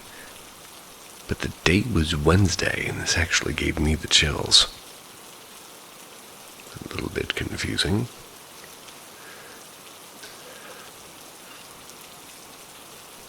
Pretty much every day, a pen or pencil rolls down from a table. I simply think that it's normal. Maybe they're a little bit inclined, and the pencils, maybe pens. They wrote pensa, whatever that might mean, tend to fall off alone from the table. But today happened something strange. I think that this never happened to me or my boss, neither because he was as shocked as I was. A little bit of backstory. The company that I work in is a very laid-back company. Obviously, I have work to do, but it isn't really serious and 100% focused on your work type of job. The walls are colorful, the people are cheerful, and my boss is super funny. I really like this place because it gives me all the creativity that you need to work. Some of you might agree with me that the mood that you're in, the place that you're working in, influences your work and the way you work. I do agree. I joke a lot with my boss since it's pretty young, or I guess he's young. And we tend to laugh and make some jokes even while working, while he's in the office with me. So we had lunch together. We had lunch with a couple of other people in the company and me, my boss, and another woman that works there while we're working in the back of our offices. The woman wanted to ask something to my boss, so she was coming with us to our office. When he opened the door, a cold breeze blows in our face. My boss joked about the fact, asking me, "Did you left the window open by any chance?" In quotes. We'd laugh a bit, but when he walked in, my blood actually freezes. There were papers and drawings scattered like off the floor of the office, pens and pencils too. Everything was a total mess. The woman got scared and she decided to walk away. I totally understand her, honestly. Fact is that it was snowing outside, and there was no chance in hell that me and my boss would open the damn window. Me and my boss started to clean everything up, and at a certain point he received a call. He got out of the office, leaving me alone cleaning it up. While I was picking up some papers from the ground, something touched my shoulders 2 times. Something touched my shoulder. 2 times. The kind of taps that you do to a friend on his shoulder, I'm guessing. To make him turn, I turned and saw nothing behind me. This is the most strange and kind of scaring thing that has happened to me so far. I'm not scared by this, honestly, if there is a ghost there. I don't really look like it's an evil or aggressive presence. It doesn't really scares me. When something happens, I usually look around and then get back to work. And when I'm working, I'm actually too focused to think about it. It does give me chills every now and then, but I guess it's totally normal.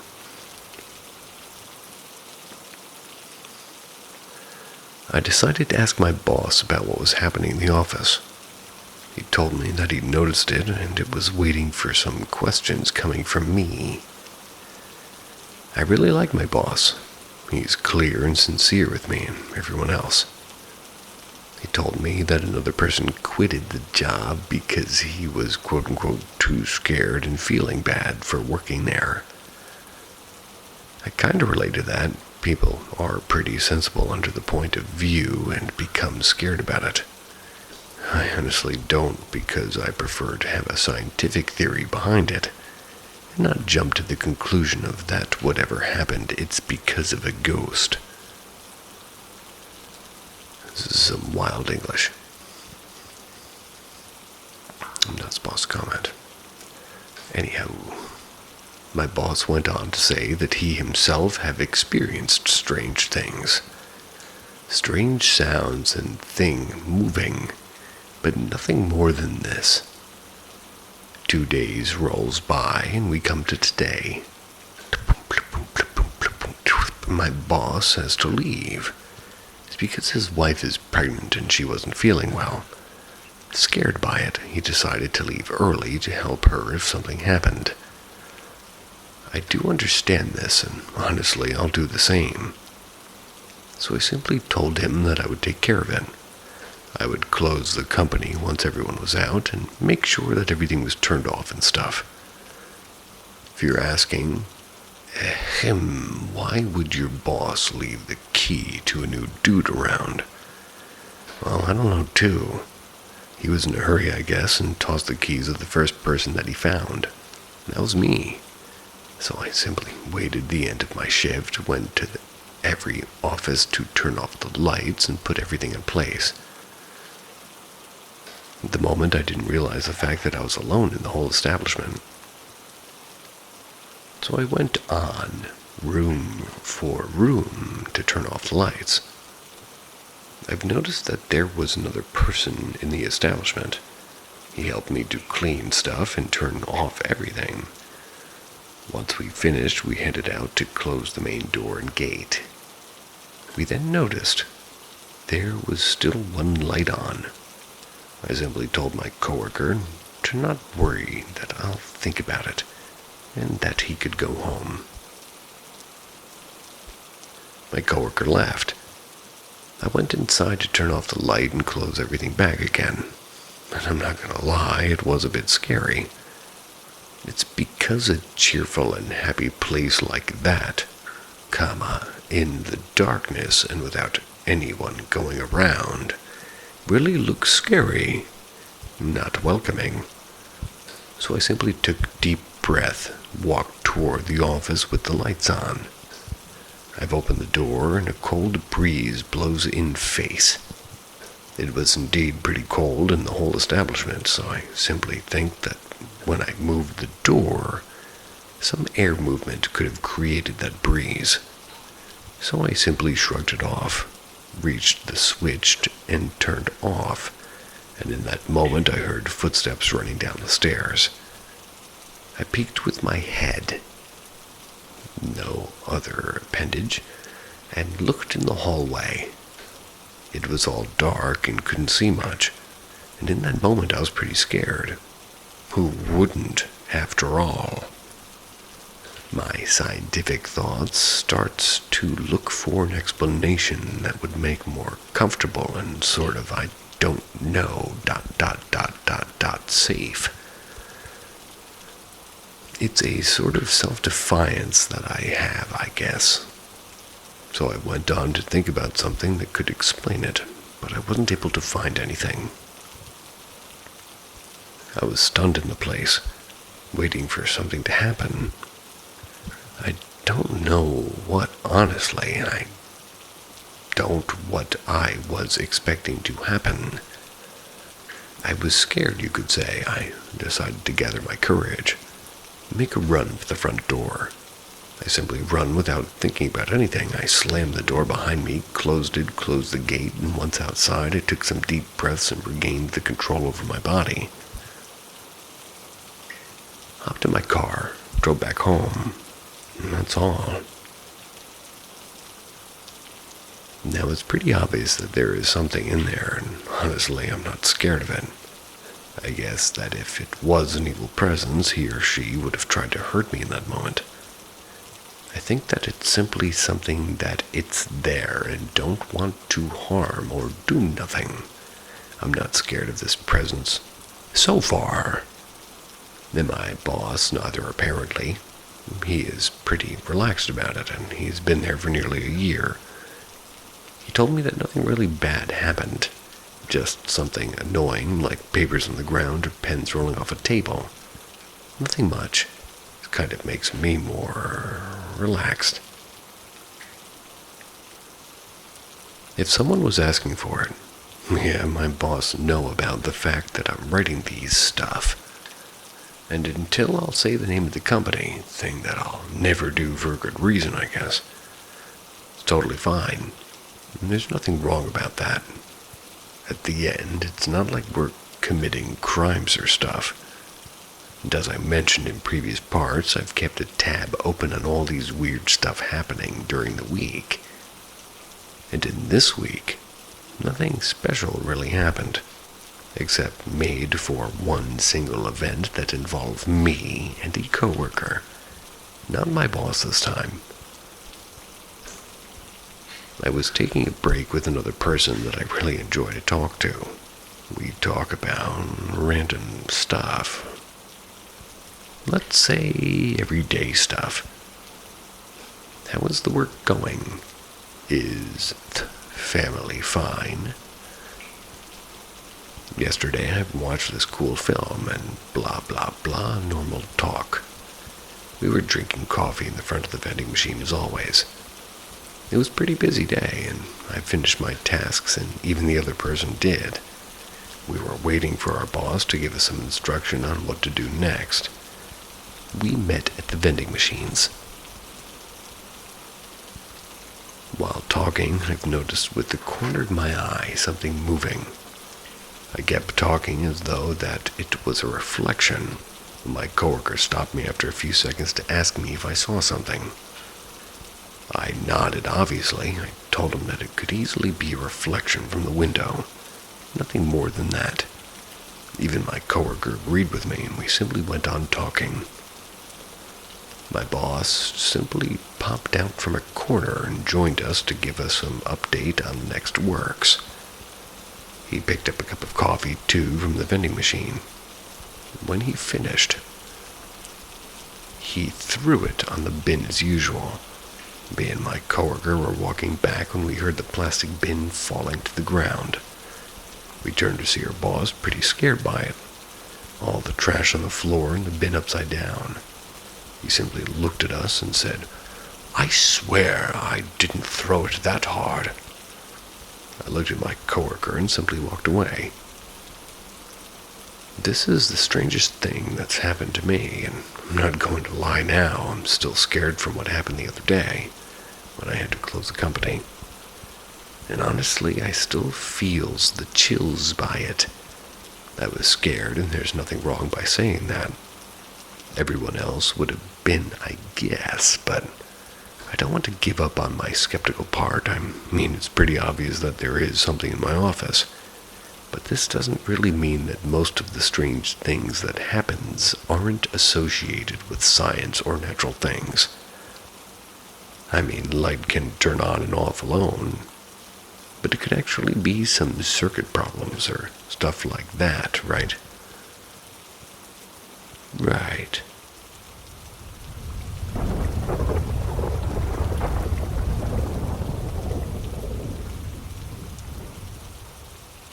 I spoke to the devil. I woke last night. It was still dark outside. I went to the toilet as I usually do. I wake up 2 or 3 times a night. Now, to give you some idea, I live in a small 3rd-floor apartment, about 380 square feet. I'm with my girlfriend. To the left from the entrance door is the bathroom. Then a short corridor at the end of which, and to the left, there's the kitchen connected to the main room. That's with the table next to the wall, a bed opposite the table, on the other side of the room. When I was walking back to bed, I stood motionless in the kitchen. There was someone sitting at the table. It was not my girl.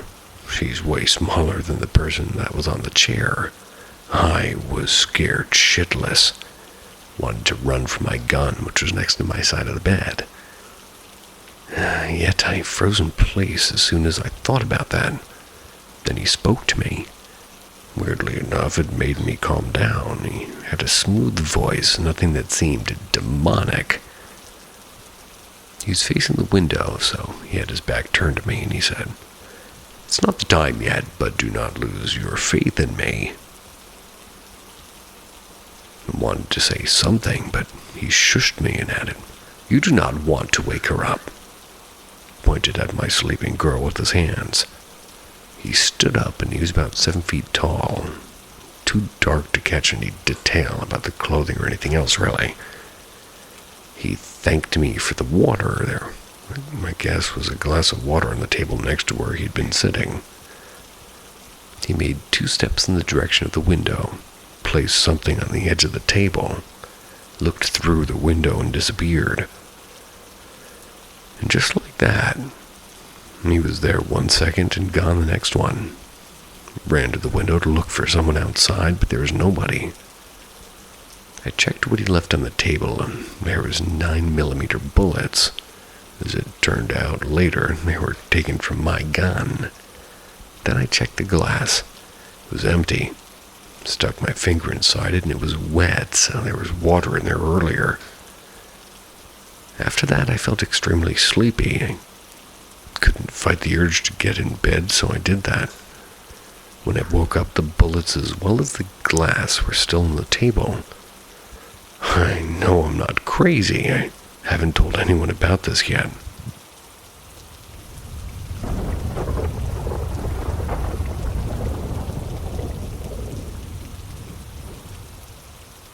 My 5th grade ghost. I have something that happened when I was in 5th grade, and if you're interested, please listen to my story and try to debunk what was going on, and if it's a real ghost or maybe it's something just in my head. When it was lunchtime, me and my friends went to a specific place that we usually go to whenever it's lunchtime. The place was a grass field, a military camp. It has a lot of military trucks and stuff, and it was our personal playground. Climbing the trucks. There's actually this inconsistent tapping sound on one of the trucks. It's just a specific truck that's making the tapping sound. At first, we were scared, but eventually got used to it. But my friend, let's call him Mike. Mike saw a beautiful woman with a long white dress. He told everybody that he saw this, and, well, of course, we were curious. We followed him. He indeed was telling the truth. My friend saw the lady, except me, so, well, I was very skeptical. I didn't pay much attention to her since it was daytime, and it was kind of rude of them to call her a ghost. I still didn't see her, so I was looking for her. I found nothing. So after 30 minutes, we haven't really seen her since the first time. But Mike and the 2 other friends left, and it was just me and 2 of my friends. Let's call them Gabriel and CJ. Gabriel and CJ and I were discussing about the white lady that they saw. And of course, I was joking around because I didn't actually believe it. They always tell me that it was a ghost, and I got pretty scared. At that time, I remembered the tapping noise. CJ and I searched under the truck for something that triggers the tapping noise. But instead, we found the lady's feet on the other side of the truck. She still wore the same white dress, and after that, CJ and I got scared, which leads to Gabriel getting scared as well. We ended up going back to school at home and told my grandma, like I saw a ghost in the military camp. She knows the place since she was a former Marine soldier. I didn't even specify what ghost I saw, I just told her I saw a ghost. And that's when she told me that there was a beautiful white lady that was roaming around that camp. Her description matched so much like what we saw, and I was so freaked out. She told me that the woman is beautiful at day but turns ugly at night. She later added that there is a black-shirt man that hates daylight, tends to hide over shadows. And the next day at school, we were hesitant to go back there anymore. But at lunchtime, I invited Gabriel and CJ to go back there to figure out what was going on. Gabriel was hesitant, but accepted since he never actually saw the lady's feet. CJ, however, declined because he was scared. So after we went to that camp, it's just me and Gabriel. We were trying to find the lady again, but we found nothing. After 20 minutes of searching, I heard that same tapping noise again. It was the truck 5 feet in front of me. I called Gabriel to come here, but he was far away, trying to search for the ghost. He couldn't hear me. I decided to look under it myself. I found myself scared as hell. I went as far enough as possible so that I was basically 15 feet away from the truck. The tapping noise still continued, and I looked underneath the truck. I was very far, so I couldn't really see much. But after I concentrated, I saw a black man. A figure hanging from the truck. He was looking straight at me. It made me freak out so much. I called Gabriel and told him let's leave. And without any explanation, he was so confused, but I think he saw how scared I was, so went along anyway. After that, I was never going back there again. And to this day, I'm still puzzled on what's going on. Never really believed the ghost was real.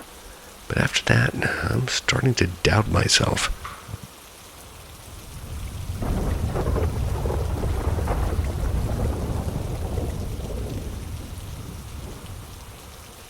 Visited by a woman in shadow figure while recovering from surgery.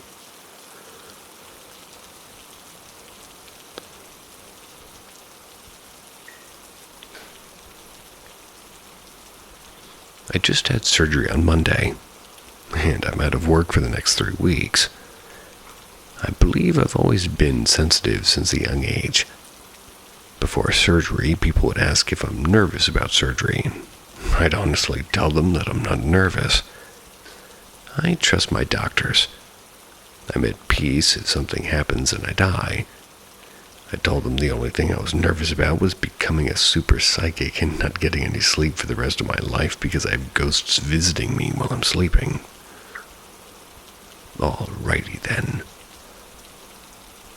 People would laugh and say that's so me, and we all went on with our days. Well, as soon as I came home, I felt like there were so many spirits in my home. I even saw a shadow person in the corner of my room, which isn't an uncommon occurrence. Knowing that I was just coming out from anesthesia, and I was pretty drugged up, I didn't necessarily believe what I was seeing. I especially kept seeing this woman, which I can't see her face. She is wearing late 40s and early 50s clothes, just walking in and out of my room. I just associated this with me being drugged up. That night I'd be visited and the shadow person and not getting a lot of sleep. During the day it was this woman and somehow I was able to get sleep. Well, I didn't believe these could be real until one afternoon I was by myself for about an hour. It was while my caretaker had to go into work and finish up some things. I was napping on my bed and my cat was sleeping on my legs. I heard what sounded like somebody opening kitchen cabinet doors, hearing noises of things moving in the living room, and thinking my sister's come back from work. I hear a swishing and shuffling walking sound down the hallway. Saw the woman in the 40s and 50s dress go straight into my sister's room. My cat's head shot up. He just sort of started into her room for the longest time. I saw his ears perk and move when he heard what sounded like her dresser drawers opening and closing. Then my cat relaxed after we stopped hearing anything, and I did too. I texted my sister. She had a mild panic attack because she couldn't remember locking the front door after she left. She rushed home to make sure someone wasn't actually in the house. She didn't find anything, and we went through possible noise causes. She was nervous. There's a fly on my back. Get off me.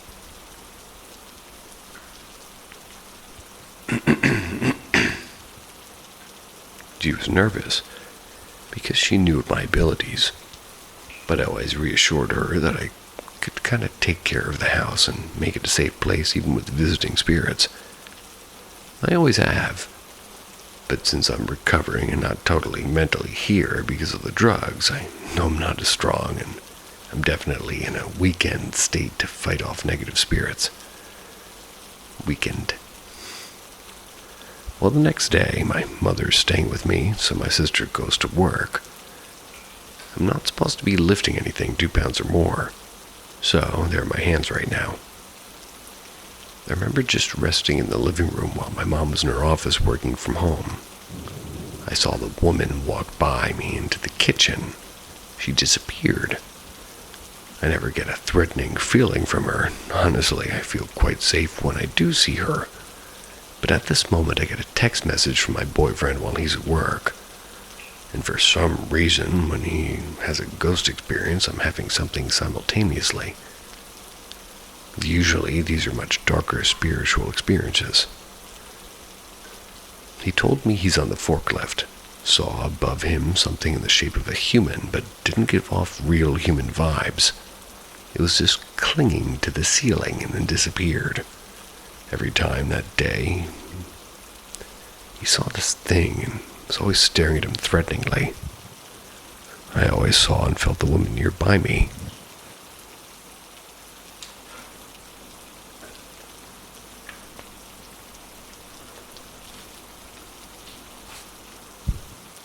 I'm wondering now if this woman is my protector.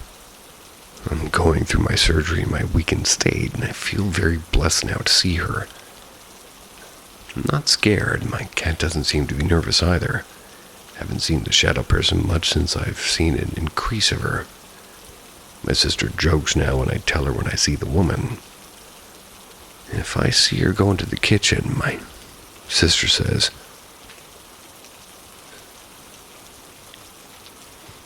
"Oh, she's telling me I need to do dishes. It's filthy in there." Or yesterday when I saw my bedroom curtain move like somebody walked by it and heard a weird sound, my sister recreated it and stubbed her toe on the step ladder. I've been used pretty much going to bed.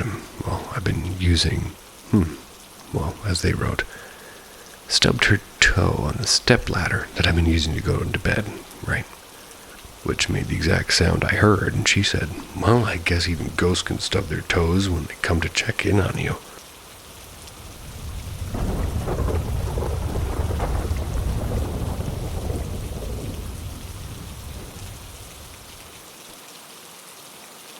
Whispers.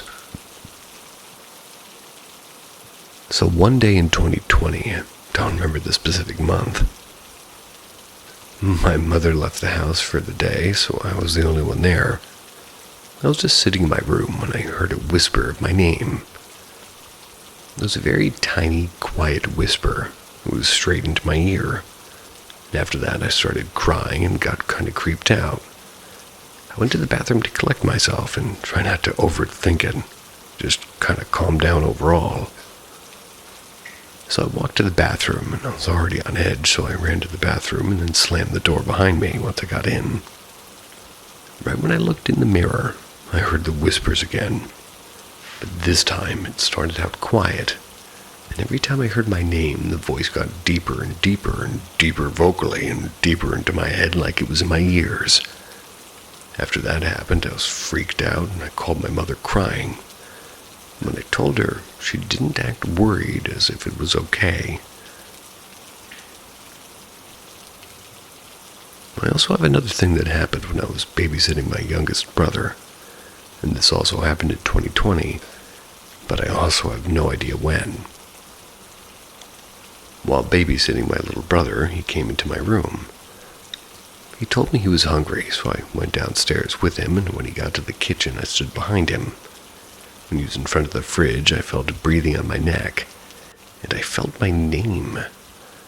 I don't know how to explain how I felt my name, but that's the only way I can explain it. I immediately started crying. I told my brother to go upstairs and got a knife, went around the house checking every room. So it's like 3 to 7 days after I first posted this story. I was thinking about to again, and I remembered that I did the Ouija board with my stepdad and his friend down in the woods near our house. I didn't remember when I first posted this. It's because I always thought that they were just playing a joke on me, or was just doing it to play it with them. Maybe they were scaring me because I was 10 or 11. Anyway, when we did the Ouija board, we got into contact with Zozo. I'm sure some of you already know who that is, but if you don't, here's a little summary. Zozo is an ancient demon who communicates people via Ouija board. And if you say his name while playing Ouija, apparently he possesses you, which is why I'm a little bit off-putted by this theory. I've done some research and I haven't seen anybody that has had Zozo attached to them. And I feel like I've always had this minor stuff happen to me. Nothing big like other people's stories. I feel like it's something I just don't know what it is yet. I also have another story that's from 2018 when I was 9. Happened in my grandpa's house, and that's what really scares me. I didn't play the Ouija for the first time until 2020. I mean, I did play a paper one in 2017, and after that, everything started happening, but it's not like it worked or anything. And at this point, I think I'm just overthinking all of this, and maybe I just get scared easily. But if you want to hear the 2018 story, just comment, because I feel like that one was way scarier than the 2021.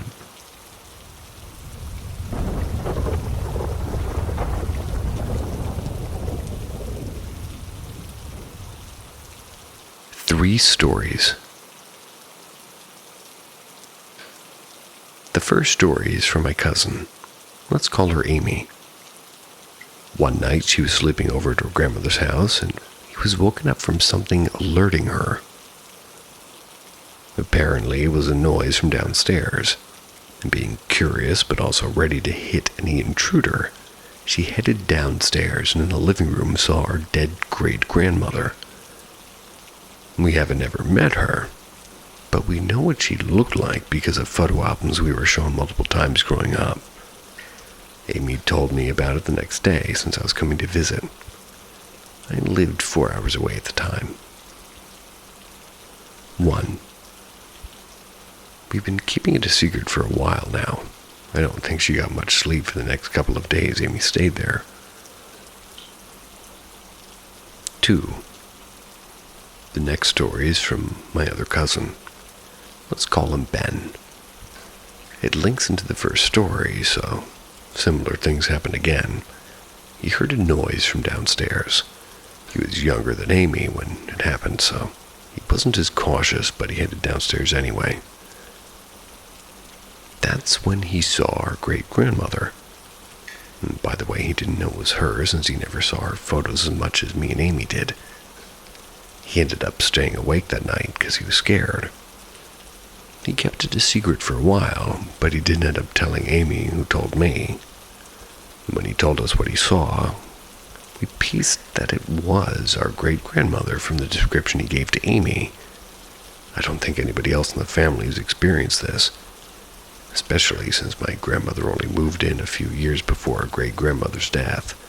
So all my aunts and uncles really moved out, and us kids nearly pretty much just stayed the night. Haven't told anyone either. Our grandmother has since moved from that house as well. 3. Last story is from my sister. Let's call her Kim. This was in my old house, and at the time, my mom, sister, and me lived in the house. We moved there to be closer to the family, and we were about to move again to the house we're currently in. So we were taking pictures of our house so we could sell it. My sister took up the job of taking a picture of our connected dining room and living room. In the house, the fridge was in the dining room because there wasn't enough room in the kitchen. She finished the pictures for the living room, and well, she only had one picture to go for the dining room. The last picture was of the fridge to the left of the back door in the middle. You could see some of the dining room table to the right. She took the photo, but didn't check it fully since it was late and really dark outside. The next day, my mom was posting the photos, but saw something strange. It looked like there was people in the picture, but when the picture was taken, no one was in the way of the photo, and the people was faded, like how you'd expect ghosts to be. Anyway, there was 3 people in the picture. A young boy, maybe 12, a woman who looked around 20, early 30s, a man who looked around the late 30s to early 40s. They also were dressed weird, like they were dressed to fit with the Victorian-style clothes. The man was stood in front of the fridge, and the fridge was sideways in the photo, so he was stood next to the fridge, but to the photo was in front. The lady and the boy was outside looking in the house through the back door. They looked sad, as if they were locked outside or something. My mom, nor sister, remembers this, since it happened a while ago. I don't know if you can take pictures of ghosts, but I'm, well, just typing what I've heard.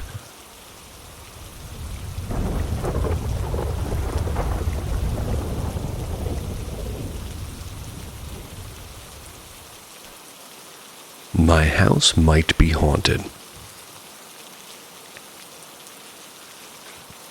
So everything started about 7 months ago. It was one of my first nights being home alone.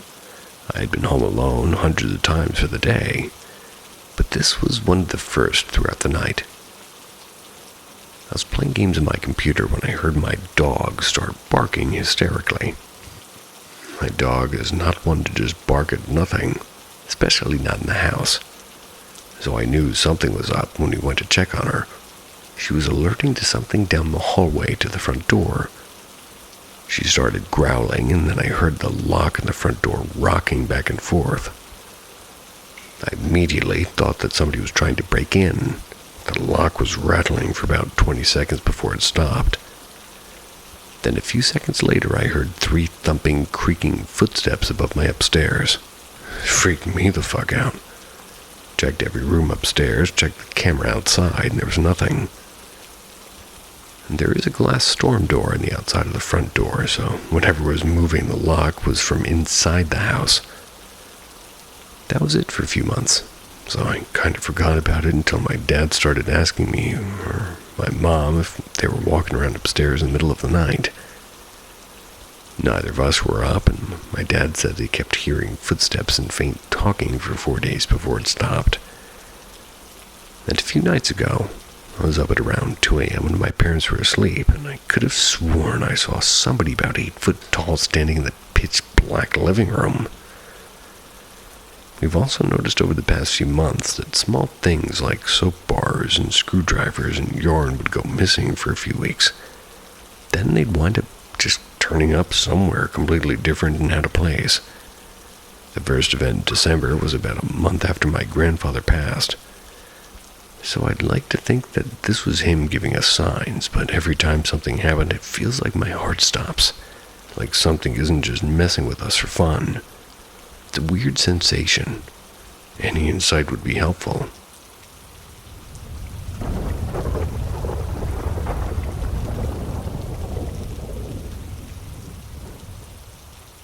Streetlights and weird events. How I started affecting streetlights.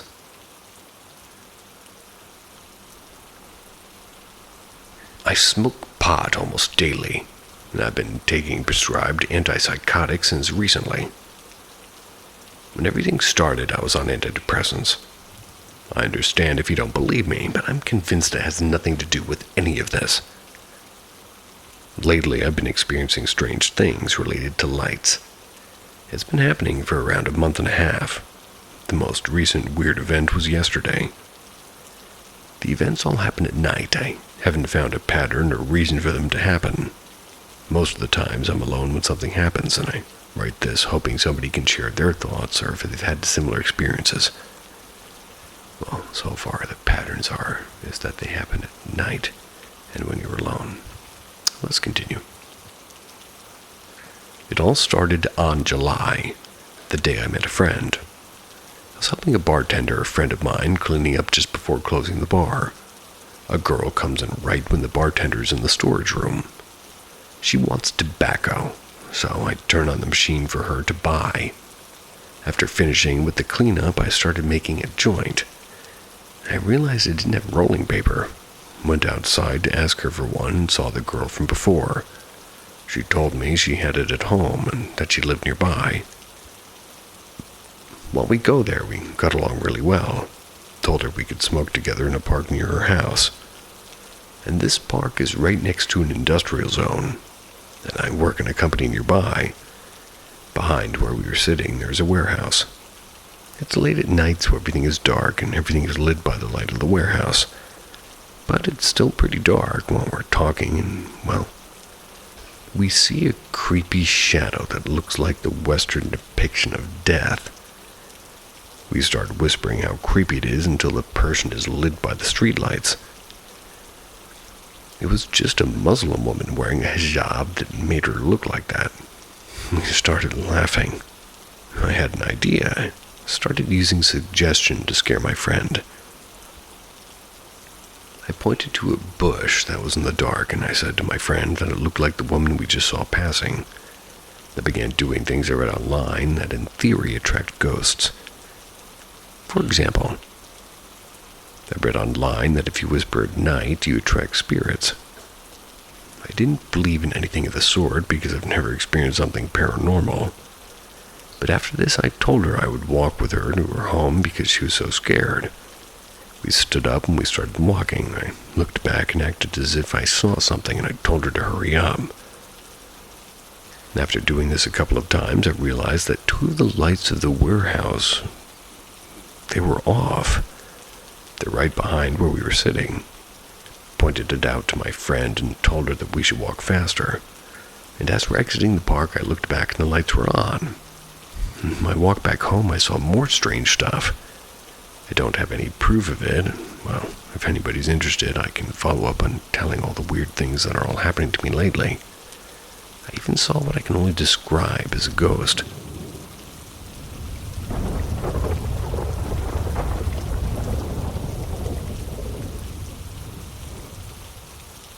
Three childhood experiences, 1983 to 1987. I was having trouble sleeping. That's because it was a warm night. My bedroom door was open and I could see into the laundry. I heard a creaking noise like the floorboard shifting, so I looked up to the doorway. Thought it was my parents coming through to use the toilet or something because I didn't really see them walk past. And it was dark with a little bit of a weak street light outside. I kept staring at the doorway because I kind of sensed somebody there, and I then heard a really deep male voice which said, "Tonight you will sleep on the edge of your grave." The voice came from an empty doorway. I was so scared and freaked out I yelled, "Go away!" Then there was this deep laughing that went on for 5 to 10 seconds. My parents had been in bed. They heard me yell, "Go away," and came to see what was wrong. And that wasn't the end of the incidents in this house. Number 2. The same address about a year or so later. It was daytime. My dad, my mom, and I were home. My dad was outside, and I was in my bedroom, and my mom was in the shower. I heard a really loud thump on the roof. I got up and walked around, looking at the roof, wondering what it was. It was then I heard footsteps above me. I could hear the steps moving directly above me, so I followed underneath them. And with each step, it was apparent it was traveling toward the bathroom where my mom was. The roof access and manhole was also in the bathroom, and as I got near the bathroom door, my mom came flying out with a towel wrapped around her, nearly knocking me over. She was screaming out for my dad and panicking, saying there's someone on the roof. He didn't believe her, but then I chimed in and said I'd heard it too. So he got up to the manhole and looked around, but couldn't see anything. He never heard anything up there again, and never had animals or anything on our roof or around the property. Whatever it was very heavy. Number 3.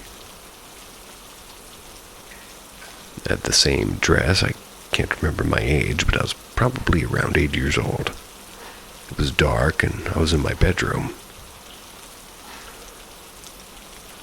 It faced the rear yard, and sorry, there's crazy banging sounds outside, and it's 4 a.m. A little bit distracted. It was dark, and I was in my bedroom, which faced the rear yard. I had large sliding windows with curtains on the top half of the wall.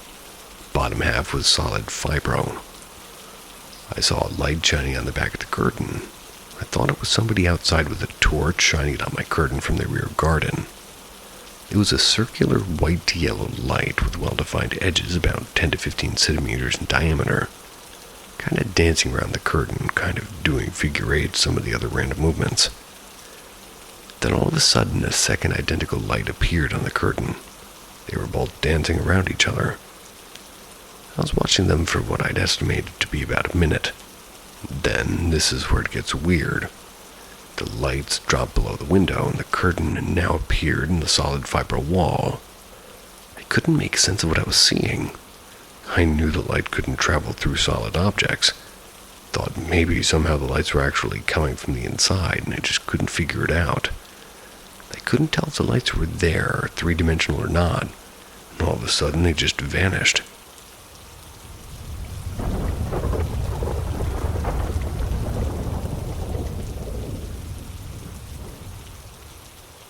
Dorm room haunting. One of my paranormal experiences, I think so at least. This happened back in 2011. My first 2 years of college, I went to a satellite campus of a much larger school. They had 3 sets of dorm buildings, one being an old apartment building from the Victorian era. I lived on the 3rd floor of said building. The dorm was like an apartment. 2 bedrooms, a bathroom, a kitchen, and a living room. I didn't hide sight, it was pretty sweet. Anyways, I shared a bedroom with my friend Ollie. Ollie and I kept having these very weird matching dreams. Always about somebody that we knew, and it was always sexual in nature. Me and her and my other roommate Elle were all talking about it one day. Elle was super into stuff like auras and whatnot, and she suggested the dream indicated that there was an item left behind in the room. We were like, yeah, okay, sure. But we still decided to humor the idea. We searched the room, and we find this old pillbox over the mounding of our bedroom door. We were freaked out, but who knows, maybe somebody from the year before hit it. After it happened, shit started happening. Temperature changes, random knocks on the doors when no one was there but me. The most notable was a stack of textbooks being knocked down. I was the only one there and no windows were open. And the odd part was our weird dream stopped too. Elle ended up building a shrine around it and things seemed to chill out. And at the end of the year, I placed it back where I'd found it. We also contacted the girls who lived there the year before. They had no idea it was there.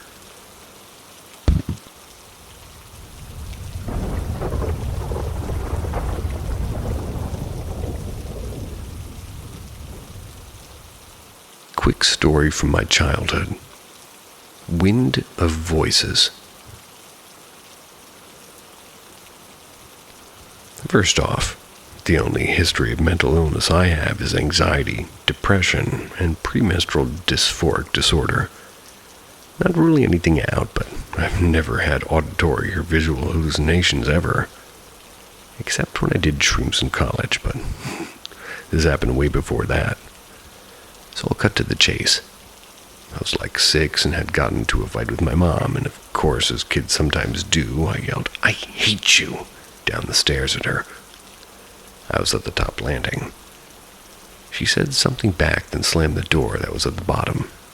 Instantly, I felt this weird force, like wind, but not cold or anything. It was circling around my head. I heard so many whispers from many different voices within this odd energy circle. Instantly, I yelled, "Stop!" And everything went dead silent, like too silent. Sat there for a second, absolutely bewildered. Eventually, I got up, talked to my mom, forgot about it, but it's always been in the back of my head. The only other weird things to happen in that house was, one, every night when I tried falling asleep, it sounded like somebody violently turning in bed, like moving sheets would keep me up. And two, well, maybe this is something normal, but at least once a week I'd see what looked like lightning inside. Picture a streak of lightning, but inside a dark room. Always electric blue or green.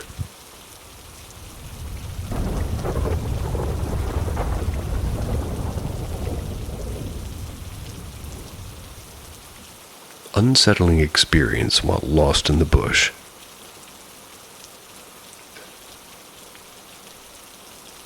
My friend and I had a really bizarre experience on a bushwalk. Never really been able to wrap our heads around it. Curious to see if anybody in this group has any ideas about what happened to us, or what we encountered. We were both pretty experienced bushwalkers. We were pretty confident we'd be fine on this trail, even though it's not the most well-marked or heavily used trail. We've never hiked it before, but we left at 8 a.m. and told family members where we were going, and that we were planning to be back home by 4 p.m. at the latest. About 2 hours into our walk was the first sign that something was off. We couldn't get our GPS to work correctly. It was showing us as being in a completely different area to where we were. And this was weird, but it wasn't a big deal, I guess, since we had a map. At about 1 p.m. is when things got really strange. We had stopped to check the map, my friend said. "I think we took a wrong turn back there somewhere." Then we both felt off balance for a few seconds. Then it was dark. When we checked the time, it was 5:41 p.m. We lost almost 5 hours of time. We also started hearing this weird, heavy breathing from the direction that we had been walking towards. It sounded like a person breathing right next to us, but we couldn't see anyone. When we called out, there was no response. And we live in Australia, so we didn't have to worry about any large predators, except for drop bears, of course. But you hear stories about weirdos who hang out in the bush and murder backpackers. We're both extremely unnerved, and we just didn't feel comfortable moving toward the breathing noise. And on top of that, we agreed that we had made a wrong turn somewhere. So we turned, walked the way we came. We considered calling for help on our satellite phone. Decided we'd at least try and backtrack to where we'd lost our way and go from there before calling for help. The breathing followed us. We walked. We were both feeling dizzy. We were convinced that we were being followed by a serial killer.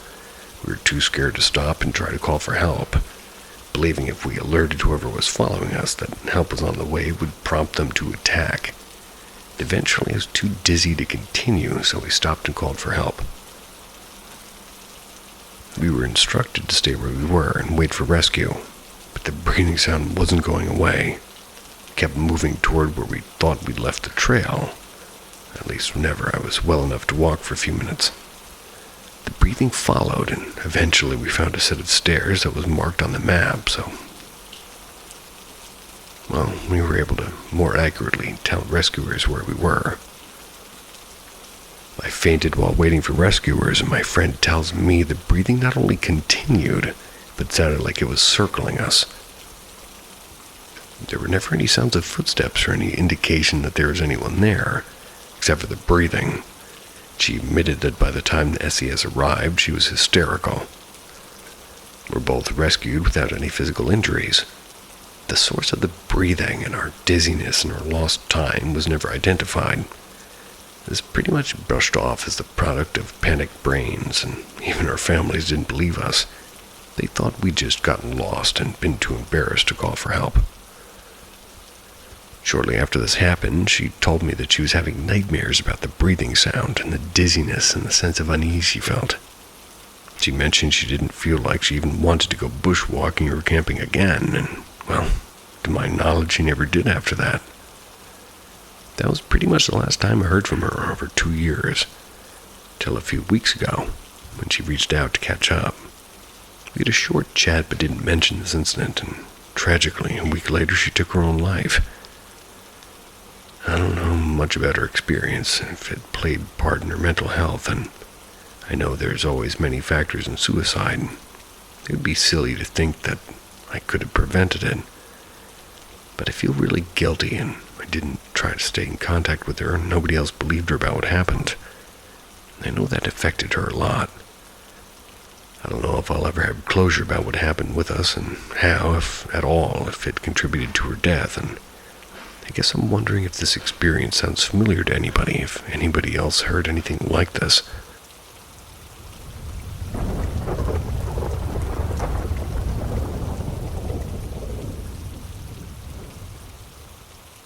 Has anyone ever seen anything like this?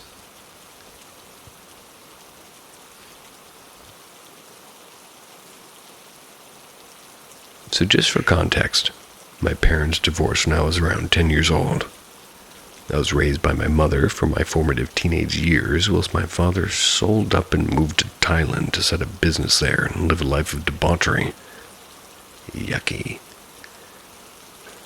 I eventually reconnected with him a few years later, at the age of 18. He invited me over to Thailand to holiday with him for a while, and I dislike Thailand. Don't get me wrong, it's a beautiful country with some of the greenest landscapes I've ever seen, but most of the people are scammers, con artists, and thieves and liars. You're not wrong. And that's just the expat community. The locals take things to a new level. I'm not a fan of well-used ladies, and so the prostitution aspect of the country doesn't appeal to me either, and in short, I very quickly lost interest in being there. My father's bars and businesses were in Phuket, but his home was in Korat, up in the north of the country. He spent some time in the tourist hub of Phuket and then headed north to see the house that he built for himself. It was nice, etc., but I was bored with the trip and wanted to go home. My father then made mention of a temple not too far away that was something special to see. A phenomenal building in the design of an elephant of Wat Ban Rai. He'd seen it several times already and wasn't interested in taking me. His paramour, Kisorn, offered to do so in his stead, so she could perform her prayers there, and so off we went. The temple really is a sight to behold, and sits on an artificial island surrounded by water, but the magnitude of the building was not at all what I was expecting. I'd encourage anybody reading to take a look on the internet of images of the site. We walked over the bridge and inside the temple, which was full of fascinating murals. It was the first time during the holiday I was genuinely enjoying myself. Eventually, I'd seen enough and made to leave, but Casorn asked if she could do her prayers before we left. Okay, no worries. There's a bench not far from the entrance, and I sat there and comfortably waited. A few moments later, a young Thai Buddhist monk came and sat next to me. He spoke broken English, which was considerably far superior to my Thai, and I found it quite difficult to follow his attempt at dialogue. He'd say unusual axioms and metaphors and other sentences that I wondered at what he was trying to communicate. One of the ones I've always remembered was, "The devil wears many faces. Make sure he doesn't wear yours." I wasn't being overly polite and perhaps a little stupid, and I was responding with, "Don't go bowling without your shoes," or something as idiotic as that. We were managing to converse, but not really grasping one another's meanings. After a few more minutes of conversation with the monk, I felt something tap my shoulder. It was Casorn, having finished her prayers. She apologized for taking so long, which I thought was an unusual comment given I thought only a few minutes had passed. I replied that it was fine, and I'd been passing the time with, and gestured to the monk who was now gone. I asked if she'd seen the monk, to which she replied, "Monks everywhere." I acquiesced that there were numerous monks at the temple.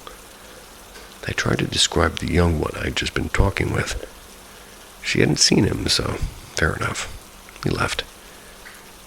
It was actually 20 minutes that had passed that she'd been inside, but I didn't think too much of it because time can be subjective if you're engaged in conversation. Nothing at all unusual there. As we got to the other end of the bridge, I turned to look back at the temple as it still remains one of the truly impressive sights of my life, but I saw unusual shapes around the temple. There were orbs. They looked to be full of metallic hue, but they floated, kind of the wrong word, but closest I can describe it as. They floated around the temple as if it seemed like they were vibrating extremely fast.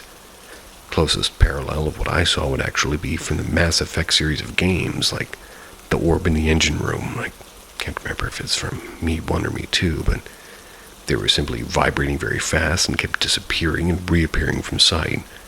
It was almost like the experience of seeing stars after feeling dizzy. I rubbed my eyes to see if it was such an effect, but they were still there. I asked Casorn what they were, and she said she had no idea what I was talking about. All she said was temple, with a confused look on her face. I was pointing and repeatedly asking what the hell they were. And even passers-by looked over and carried on their way like I was pointing at nothing, just being a nuisance. Eventually I relented and left with Casorn, but not before asking her to take a picture of the temple on her camera. As we got back to the car, I asked to see the photo. They were there, except the picture had captured far more than I saw. I witnessed about a dozen with my eyes and thought that unusual, but the picture captured 3 or 4 times that amount. Odd formations and some of the slightly different sizes and all over the temple. I showed it to Casorn as proof, and she didn't want to look or know. She wouldn't look at it ever again. I've only showed a few people in my life, and some initially think it's balloons until you really look closely, see that they're not. Even the formation of them in the sky sort of bellies a natural behavior of balloons. Besides, I doubt that monks would entertain such a display anyway. I have no idea what it was, and perhaps some expression of the 4th dimension to the 3rd, and that's only what the 3rd dimension minds can perceive. Disembodied spirits? I have no idea. But it is doubtless one of the most unusual experiences of my life. And yes, I still have the picture. I don't have any kind of social media or anything like that to post and provide a link to. Don't know how to post images here, and I don't know how to send pictures over Reddit and personal messages, so if anybody wants to see it and has a means to post a link on the community here, then by all means message me. I've seen one and one other time separate to this event, separate. I'd love to know if anybody has experienced anything similar. I want to know exactly where that is.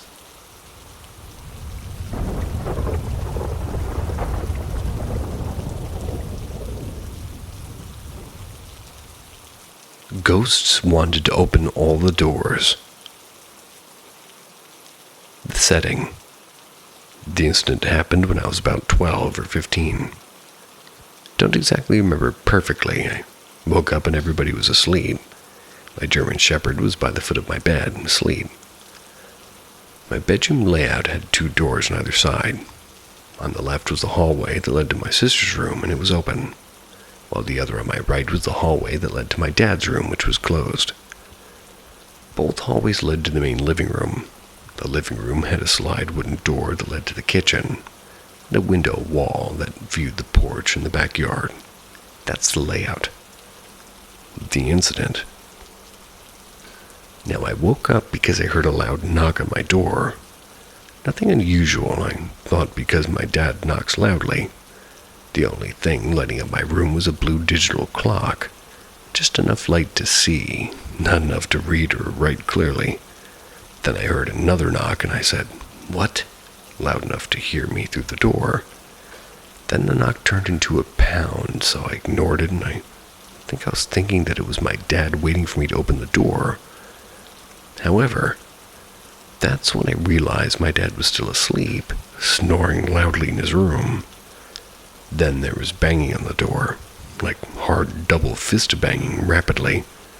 Then I heard through that door my dad's door banging, then my sister's, and then the front door, and then the slide door to the kitchen, and pounding on the window wall all at the same time.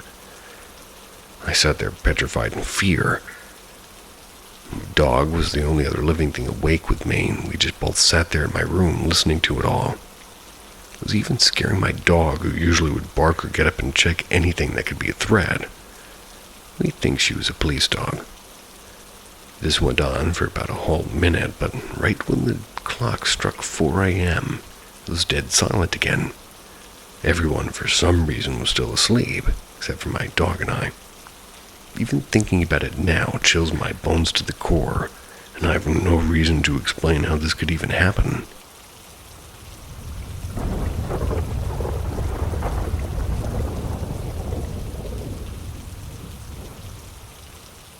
Unsettling things happening in family home.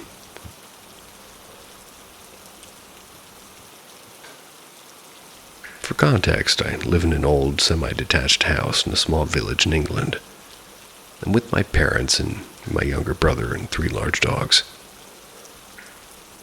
For as long as I can remember, household items have randomly vanished and reappeared days later. Things like remotes and headphones and jewelry. And once a lighter vanished from inside a cupboard and showed up on the sofa. A dog tag fell off the collar. We assumed it was lost in the woods, bought a new one. Just shy of a year later, it turned up under the dog bed, but we thoroughly cleaned the house weekly, including moving and emptying the dog beds. Chalked everything up to being forgetful or clumsy. We're forever hearing footsteps and whispers. Said it was the dogs walking or leaving a radio on sometimes. Although, always somebody at home with music playing. Almost 2 weeks ago, we went on holiday. Come back tomorrow to no updates yet. Dogs were put in kennels Tuesday afternoon. Cleaned the entire house up, Dad went out, and Mom was at work. Brother was in the kitchen with me when we heard walking on the stairs above the kitchen. Saw the wood bend slightly. And as I said, old house. Never got around to updating the floorboards, and I went to check that there was no one there. Carried on. All evening everybody could hear footsteps, but we decided it was our brains filling in the blanks with the dogs not being there. 2 or 3 a.m. comes around and we all woke up for the taxi. We were locking up and the outside light came on. Pretty hard to turn on because it's in 2 cases to avoid water damage and it's unusually high up on the wall. It takes quite a lot of force, but still it turned on and we turned it off and continued checking windows. My parents have a display cabinet for some glasses and a decanter that they were sort of given at their wedding. They're all pushed pretty far back for protection, but there's some pictures in there and 2 corks with a 20p coin, and in each my grand gave me and my brother for good luck when we were babies. Both fell at the same time when we were all sat. Mom opened the door to pick them up, and she walked to get a cloth to wipe a shelf. A glass came off of a different shelf and shattered. And as I said, these are far back to avoid this, and it was a different shelf. But okay, whatever. Then she accused me of laughing, which I wasn't, and I was really startled. She said it sounded like faint laughing as though trying to hide it. Soon enough, taxi comes, everybody gets in. All house doors and windows locked, no electronics on. Then the driver asks if my parents are leaving their eldest to look after the house. No, they have 2 kids and we're in the van, and there is a humanish figure in the window that everybody can see. Cue everybody getting out and doing a full sweep of the house. Nothing. We don't have a basement, and the attic is largely inaccessible without moving furniture in the hallway for a ladder. It would be easy to brush it off as tiredness, but the driver runs a late-night service while his son does daytime trips, and I work evenings and nights at the minute, so it was like the middle of the day. Plenty of, CO alarms in the house, and we do have an old boiler, and they're all working. No gas leaks or anything. All have regular checkups at the doctors and have unrelated conditions. Just can't explain anything, and more it keeps happening. Keeps getting increasingly unsettling.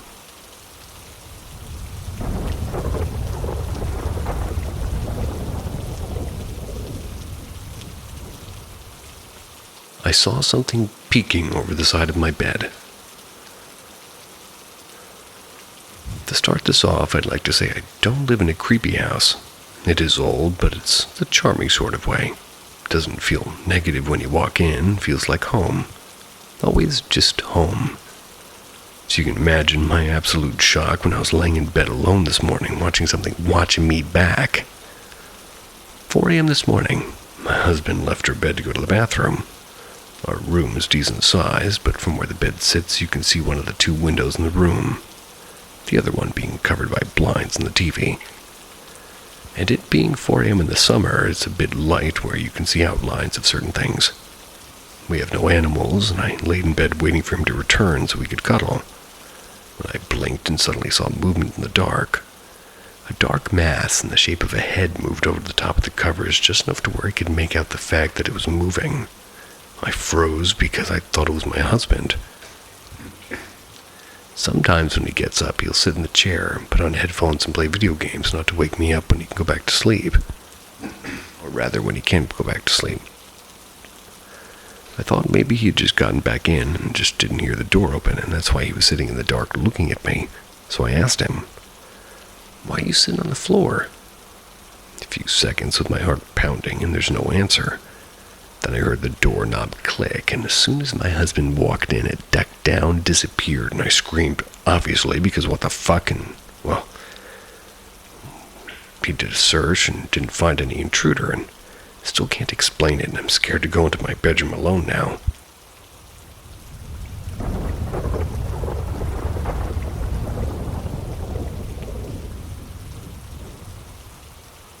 Got pranked by a ghost. Back in the days, I was still a student. I rented an apartment with 2 other students. Our apartment contains 3 rooms. One room is next to mine, sharing a wall, and another door is facing my room's door. The student in the room next to mine set up his subwoofer on the ground and stick up on the wall between our rooms, so whenever they play war games on the computer, you can feel the bombings and explosions if you're inside my room. Everything seems to be good until one night I woke up by these loud noises of firing and bombing and explosions from other 2 rooms at 3 a.m. I was hearing my friends talking, though I can't hear clearly what they're saying, and they're laughing, and one of them really sounds like a horse when he laughs, feeling the bombings and explosions. And next I tried to cover my ears with my pillow, but it's too loud, and I really can't go back to sleep. I rubbed my eyes, and I got up and walked to my door. My voice got stuck at a weird high pitch, and I wanted to tell him to use headphones and keep silent so I could sleep. When I turned the doorknob and started to open the door, suddenly all the loud noises are gone, and I didn't stop and continued to open the door quickly. Knocked on the student in the opposite room door, only to find that he was asleep with his girlfriend on his bed. Whenever his girlfriend came over, she doesn't allow him to play computer games. A good girl. Still, I thought he was playing a prank on me, but even at that time, I also think it isn't really possible. So I asked about the loud noises. He looked puzzled and insisted he didn't even turn on the computer at that time. One thing that's even more strange is he reminded me that the student next to my room was gone to his parents' house for the weekend, so his room was empty and locked. Left a spare key to me just in case I opened the room to check the computer was off and nobody inside either. I thought it probably is a hallucination, though I don't think so, as I'd never had such an experience. And even after the student living in the room next to the back, we told him about what I experienced. His face turned white and told me he experienced the same thing around a week before I experienced it. The difference was that night the other student and I are both not in the room, so we just thought he was having hallucination of some sort, didn't tell us. Same thing was, it happened at 3 a.m. 2 weeks later, I got woken up from some panic knockings on my room door at 3 a.m. It was the student living in the opposite room, and his face was white too as he gathered us and told us he just experienced the same thing. We weren't clever enough back then, as, well, after we three experienced it, we decided to set up video recordings at night trying to find out what's going on, and we never experienced this again, and we graduated and left. Didn't tell other classmates about it, but none of them experienced the same thing. A few students who claim to be able to feel ghost presences say they do feel something in our apartment when they come over, but they said so after we told them about our experiences. 5 years after we graduated, we attended some alumni gatherings and finally found somebody who stayed in the same apartment before, and he also said he experienced something similar, like loud movie noises from other two rooms. We discussed on possibilities like a glitch in the Matrix, group hallucinations, and in the end we concluded probably we got played by an unarmed prank by some kind of ghost or spirit living there. Yet we don't think we know what the answer is. See ya.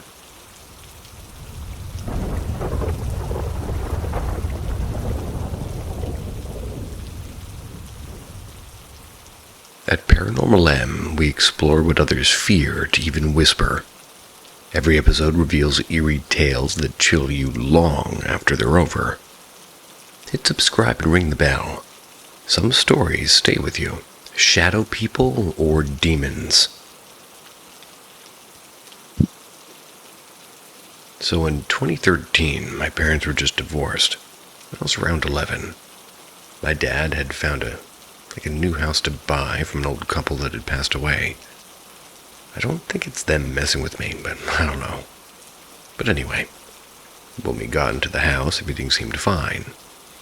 But, it felt weird being out of my childhood home and in this new environment. However, the house was really nice. It was 3 floors. The 3rd floor was previously an apartment for old families. Or rather, for the old family's daughter. It was really sweet. I got the whole 3rd floor to myself, which sounds a bit spoiled, but honestly, I think my dad was just trying to compensate for the divorce. For the first year, nothing happened, and all was well. But 2014 is where my weird events started. I should mention my father is completely blind, and has been for around 40 years. I was sitting next to him talking as he drank from a pop can. He sat it down as we talked, and I looked down at it and I saw it move a few inches. Suddenly, then it stopped, and for me being 12 at the time, I was horrified. Told my dad about it, and of course he didn't believe it being anything negative because he's religious. Not super religious, but, and that was the real start of everything. A few weeks later, I'm sitting in my dining room alone at night doing my homework. I have one of those long dinner tables due to my family being big. And I'm sitting at the head of the table and rolling a pencil down the table and going to get it because it was I was a huge procrastinator. Anyway, one time I rolled it and randomly stopped. It rolled back to me like somebody pushed it. I was anxious, but didn't think much of it, but looking back at it now, I know what it was. Going into 2015, I started to feel uneasy, only on the third floor. I didn't know why. It was the winter of that year. I had a space heater set up in my room because it gets cold on my floor. It's due to the heat of the house not being connected up there. I walked into my room after I just arrived from my mom's house. They split custody. It was dark in my room and very cold. I had my back turned from the space heater as I set up my Xbox. Then all of a sudden the space heater turned on and I heard the beep of it turning on, and as soon as that happened I felt chills down my spine. It was like someone was watching me or trying to get my attention. After that I started seeing dark figures in the night. It was like darker than dark. I'm not really sure how to explain it, but sometimes I could make out figures, and at this point, as I was getting older, I was getting very uncomfortable. It got so bad to the point where I'd wake up in the middle of the night and see things looking right at me. They didn't have any distinct features, but I could just tell they were staring. I had to start sleeping with the lights on to stop how uneasy I was.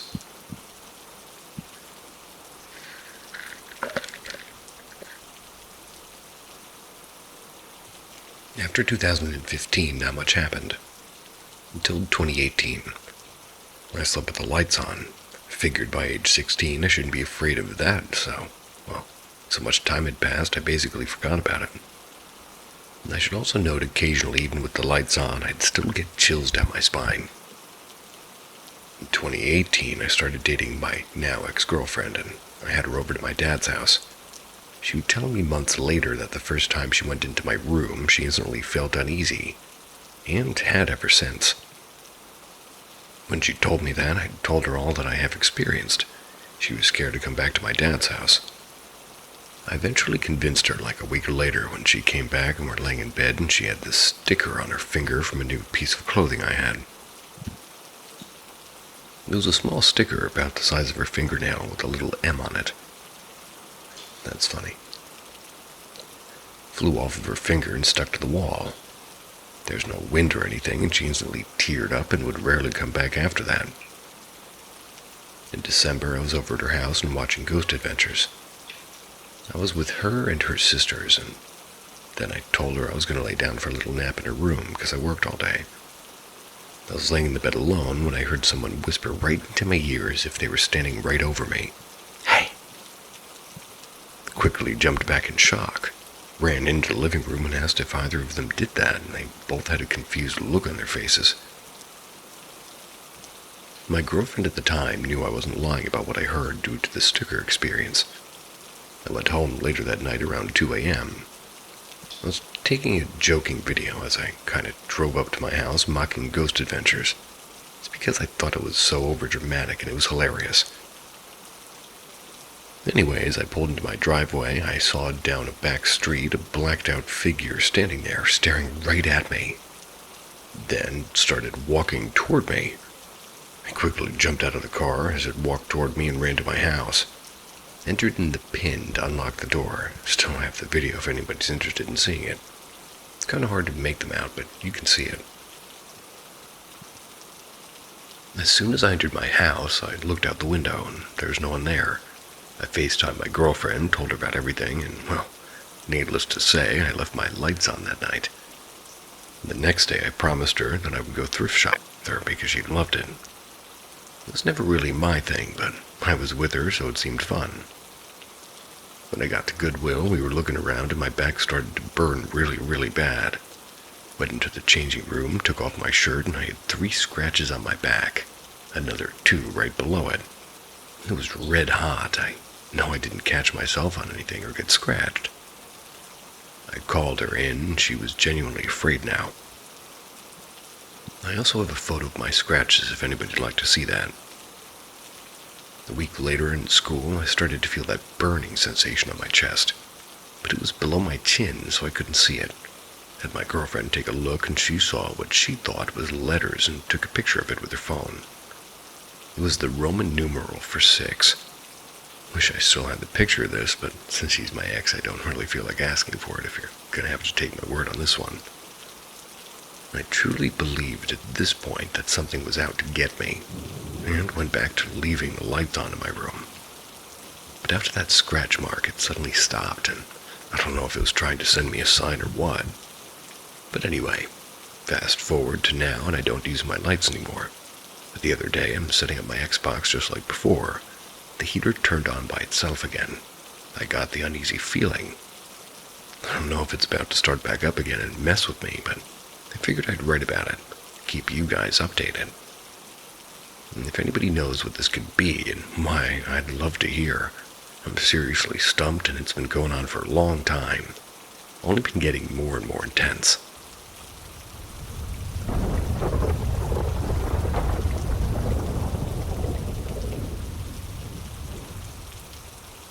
I've had multiple experiences, but I'm a skeptic. My family and I lived in this house. We moved around a lot, but this house ended up being our home for a good number of years. This is where I had my first real experience, or experiences. Kind of started with unexplainable things at first. I'd hear knocking on doors and walls. The floors would creak or you'd hear footsteps. And somebody walking up and down the stairs when no one was on them. Doors would randomly open and close, and many, many, many objects would be moved around the house, sometimes even broken. Then one day I saw him, a shadow man. All I remember was that he was tall and entirely black. He was as dark as midnight. I never felt any hostilities from this man. I used to have a strong sensitivity to auras and vibes. This man didn't have a bad one. I just felt like he wanted to be recognized or acknowledged, almost like he wanted a friend. My family never saw him, but they believed me when I spoke about him. They could hear him walk around the house and saw him use doors and when he moved things. My mom eventually had a baby boy. She made me promise not to tell him about the man. I never did, and in fact, soon after my brother was born, I never saw the man again. But one day, as I was heading downstairs, my baby brother comes screaming and crying, running out of the living room. I was scared he'd hurt himself, but he starts screaming, "It's the man! It's the man!" And as he does, a toy car follows him out of the room. I was in shock when I saw it. My mom lost it on me. It took so long to convince her that I never told him about the man. This then happened a lot. He'd scream and cry, running to my mom about the man, and always a toy would follow him and turn itself on. It was never the same toy. We then actually moved, partly as Mom was scared and didn't believe me that the man wasn't a threat. We then moved to a new house, and everything was fine at first. But then weird things started to happen. Things that were pushed back on the side would fly off the counter and be smashed. And we again heard strange noises and doors moving. Then I had 3 experiences that I remember so vividly. The first was I was wearing shorts. I felt something brush against my leg, then lick it. We did have dogs, but they weren't allowed upstairs.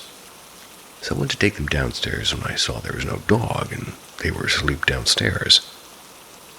The second I was alone at that house, I was singing along to a song when I heard a female voice singing with me.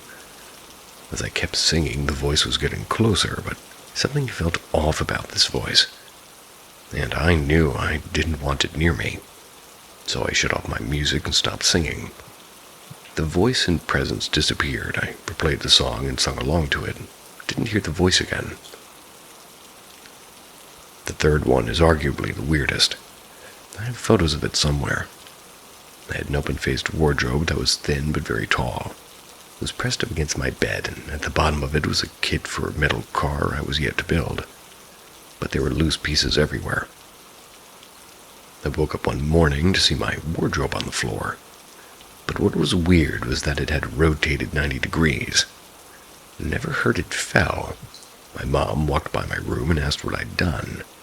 I said it wasn't me. I hadn't woken up her or anyone else in the house. I had a really difficult time lifting and rotating this wardrobe, but as I did, a corner of the wardrobe tore a huge gash into my bed, something it didn't have when it had fallen. Still to this day, I have no idea how this wardrobe fell and rotated and woke no one and didn't even damage my bed. Nothing happened for years and years after this. And this is when I started to stop believing. I know these things happened. I have photos of the wardrobe, but I questioned if maybe there were excuses for them, or maybe I just imagined or forgot things. Earlier this year, we lost my nan suddenly, and pretty violently to cancer. That sucks. It was my first real death as an adult, and one day I went shopping, and usually I have no interest in apples. I literally never buy them, yet I saw some pink lady apples and just decided to buy them. Later that night, as I was going to bed, I heard some knocking in my flat. It worked its way around my kitchen and toward my adjacent bedroom. It neared my bed and stopped knocking. Then I heard crinkling plastic right by my ear. Thought it was a neighbor as I had no plastic by my bed and went to sleep. That night, I woke up in the middle of the night craving food. I randomly picked a pink lady apple. It was one of the best things I'd ever eaten. It was so good that I had another. It was like ambrosia. And as I was getting back into my bed, I heard the crinkling plastic again. It was the same sound. Then underneath my foot, I felt some bubble wrap that I'd forgotten to put in the bin earlier that day. Went to sleep just ignoring what I realized, telling myself that there's no way something had stood on that bubble wrap a few hours earlier right beside my bed. Later told my mom how much I loved the pink lady apples. She then told me that they're my nan's favorite apples. I don't know if I've ever had a pink lady apple. I likes the green ones. Been like 6 years since I had one, but I like those the best. What about you guys?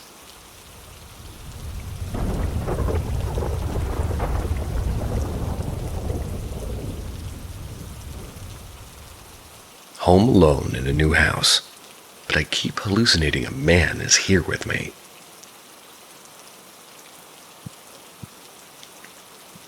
My family moved here about 3 weeks ago. It's a really cool house. It's pretty spacious for where it's at. It's got cool features like a super nice Wi-Fi, a pool with a slide, and a door system with the pass lock code. It's by far the coolest house I've ever lived in. Anyways, I haven't had a lot of rational fear in my life. I believe in ghosts and spirits, but I've never had first-hand encounters with them. I think most stories people tell aren't real, and I wonder if mine is. I don't know if it is, but I figured I'd share some details. The first night I got here, I had to take a 5-hour flight, so I was pretty tired by the time I got home. When I got to the new house, I looked around for a little bit and called my dad. He told me which one was my room, came in, went to sleep. I woke up at like 3 a.m. with my door wide open, lights on all over the house. I was pretty sure I'd turned on at least some of the lights, or rather, some of the lights off, so I was kind of anxious. Also figured it could have just been my mind making it up. Got up, turned off the hallway light, closed the door, turned off the light in my room, and I'm going to be honest with you, I didn't want to go all around the house because I'm a wuss.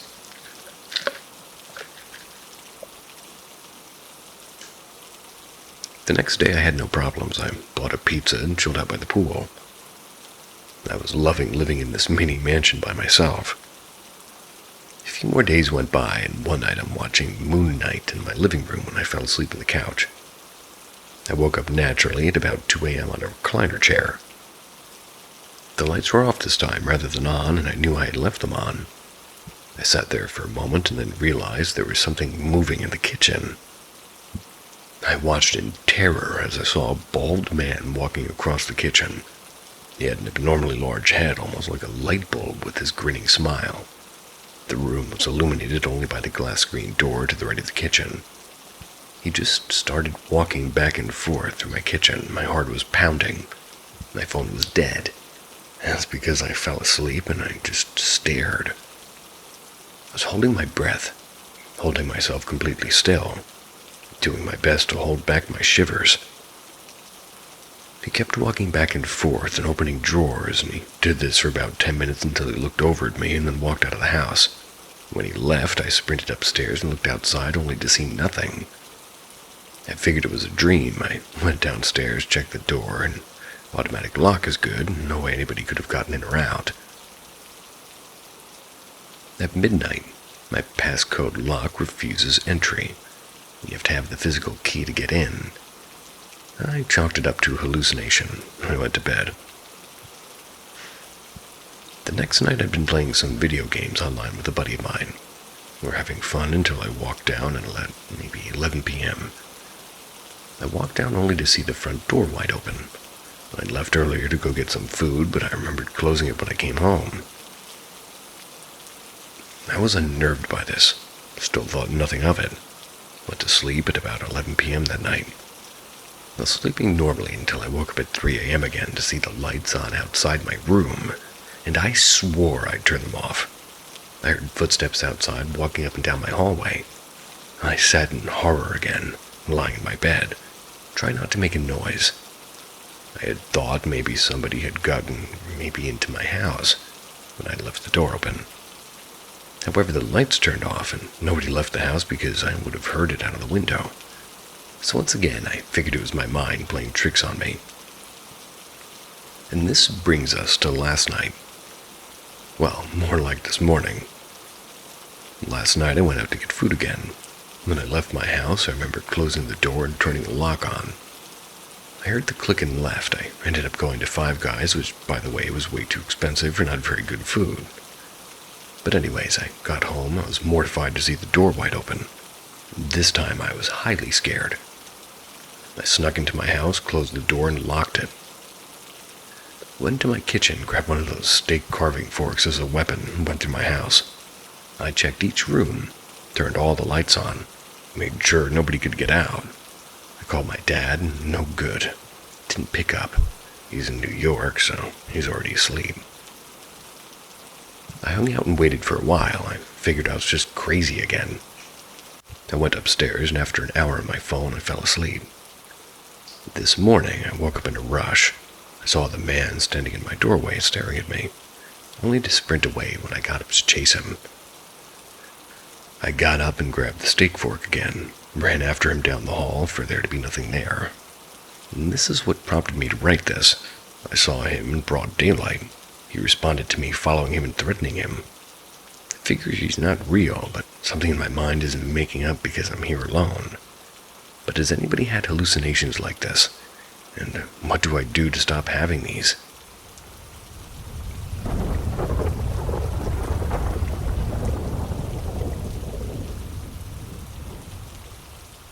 College house experiences.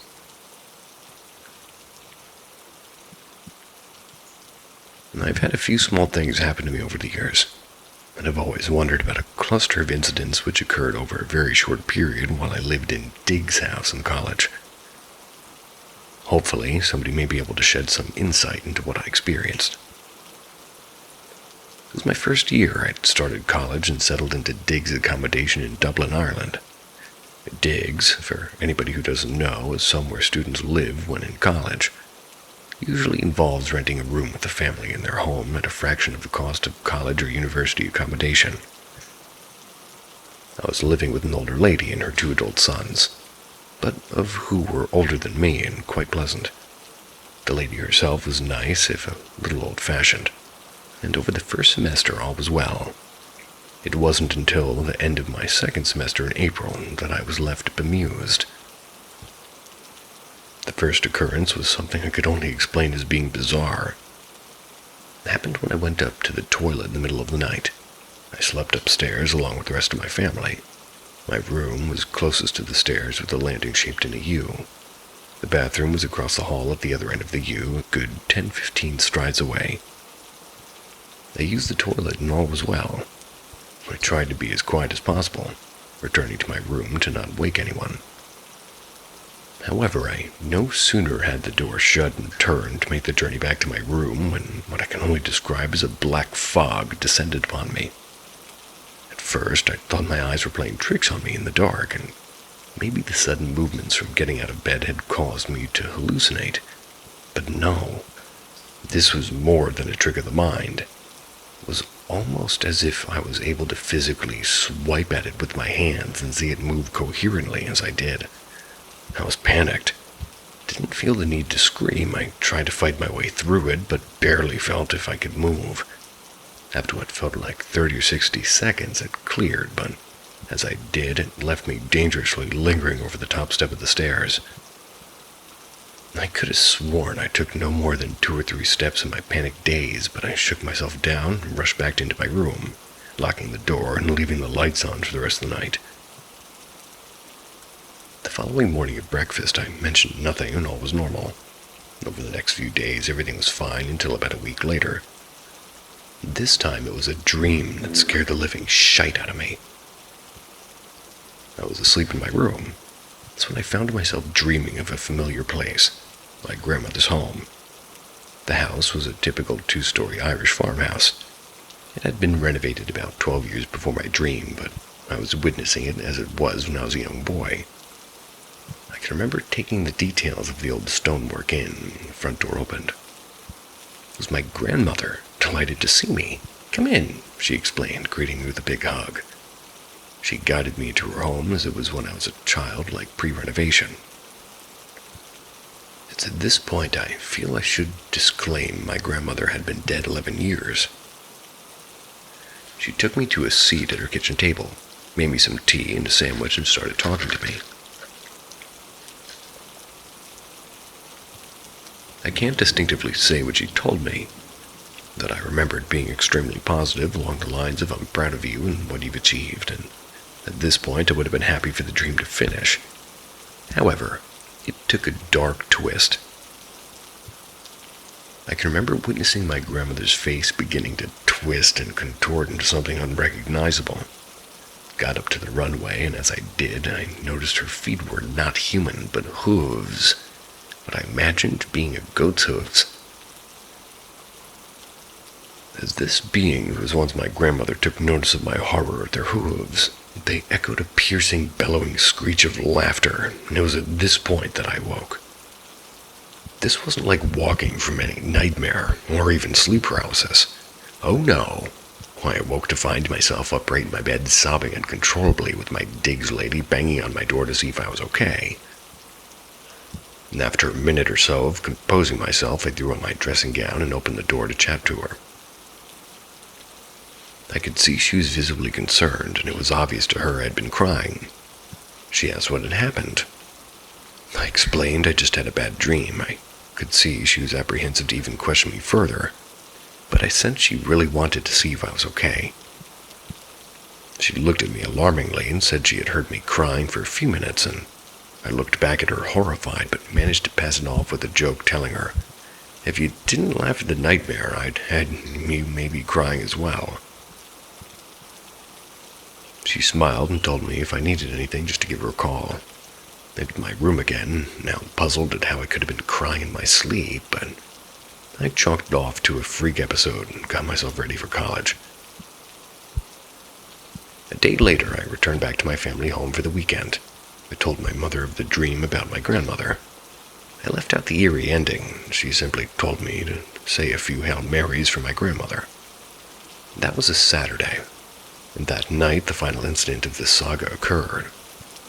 It again had happened while I was asleep, but this time in my own bed in my own house. I awoke too early in the morning for my liking on a Sunday. I looked at my watch on my bedside locker to see it was 5-ish. I was still half asleep, but I could feel a burning sensation coming from my legs. I gave my leg an instinctive itch and was ready to roll over and go back to sleep. However, when I touched my leg, I immediately could feel what could only be described as a 7 or 8 inch long scratch mark on my inner thigh. It was the kind of scratch you'd associate with an animal. My dog didn't sleep inside her house and, well, was quite obviously fresh. My own nails were much too blunt from biting them to even attempt to cause a mark so striking. I have a photo of the scratch on my old phone somewhere, but I remember the photo didn't do it justice. Kind of ignored this incident, and a week later moved out of my digs house, and have not had any kind of experience even remotely as wild as those since. At the time, I was at a loss for an explanation, and to this day I still am.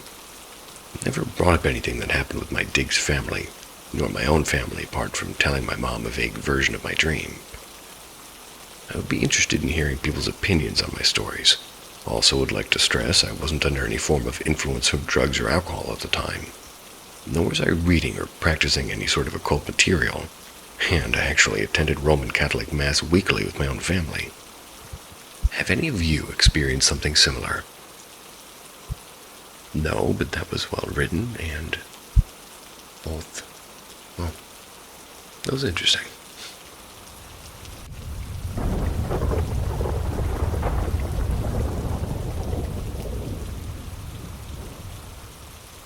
I received a voice message from my stepdad the night he passed away. This happened in January of 2019. My stepdad had been in our family's life for 30 years before he was diagnosed with cancer. He never had any biological children, but he had me and my sister. We couldn't have asked for a better stepdad or granddad for our children. I was with him when he was diagnosed, and with him for all of his treatments. From the very beginning, there was no question of who would take care of him. It was going to be me. He and my mother were split up at the time, and it just seemed natural that I'd be the one to do it. It's because of how close we were. And honestly, I considered it to be an honor. Unfortunately, his prognosis was not very good, and I gave him less than a year to live. He barely made it 6 months after his diagnosis. He was in the hospital for the last 6 days of his life. He had a DNR, and as hard as it was, I didn't argue with him about it. 2 days before he passed, he was in and out of consciousness and was barely able to even talk. His last night, he was able to communicate that he really wanted me to go home and check on the dogs. That was just after 3 in the morning. I told him that I would do that and I'd be right back. He gave a small smile and nodded, and it took 20 minutes for me to get home, and 10 minutes after walking through the door, the hospital called and said he had passed. I felt so guilty for leaving, till I thought, well, he knew there was already somebody with the dogs, but he insisted that I check on them. Perhaps he didn't want me there at that time, I don't know. And still don't know. Now, what I do know is the morning after he passed, I had a missed call from his phone. It had been in my purse the whole time he was in the hospital, and the call was made at 3:47 a.m., and the voicemail that was left said, "Thank you for everything, sweetheart. I love you." That message was left in my stepdad's perfect loving voice, not the raspy out-of-breath strained voice he had moments before he died. Some people have said that it may have just been an old message that I just received that morning, but either way, I thought it was amazing. It doesn't matter which one it was.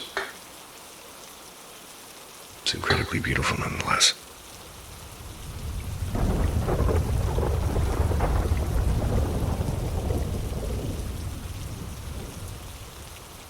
What made me a believer in the paranormal and supernatural? My skepticism regarding the paranormal and supernatural, they all changed about 3 years ago as of writing this, right on the day my son was born. At the time, I worked night shifts, so I was dozing in and out of sleep during the middle of the day. My wife was laid up in bed next to me, fairly quiet in the house that day. While coming in and out of sleep, I got an overwhelming feeling that a third person had entered the room. I wish words could explain it better than that, but it was just an undeniable sense that somebody was there. It felt like a warm, loving energy. And as I was coming back into consciousness, a loud burst of light exploded in front of my eyes, and I heard a loud bang. I'd experienced exploding head syndrome on a few occasions before, so it didn't alarm me too much. What did was my alarm was my wife sitting next to me in labor, screaming in pain at the top of her lungs. Rushed her to the hospital, and she had to give birth right then and there without any sort of pain meds. Ouch. It was definitely hard to watch, and my son was born over a month early that day. Had since grown up strong and healthy, despite his premature birth. Can't explain what it was on that day, an angel or my son's soul entering his body. Maybe me sensing my wife's impending delivery. I didn't know, but to this day I've never felt anything similar. I know it might be disappointing as a story, since it doesn't involve really seeing anything, but I'll swear to the day I die that I felt a supernatural presence in the room that day, moments before my son came into the world.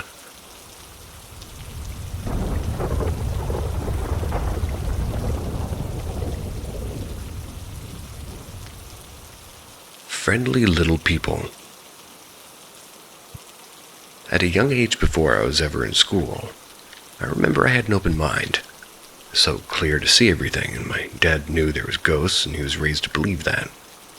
His mom being a Southern Baptist, but we only believe in light magic. We were also Cherokee, and my grandma's grandma was full-blooded. She passed away with jet black hair with her elder age. My mom, on the other hand, didn't believe in anything like the supernatural. You don't talk about it in front of her, and she was one of a kind.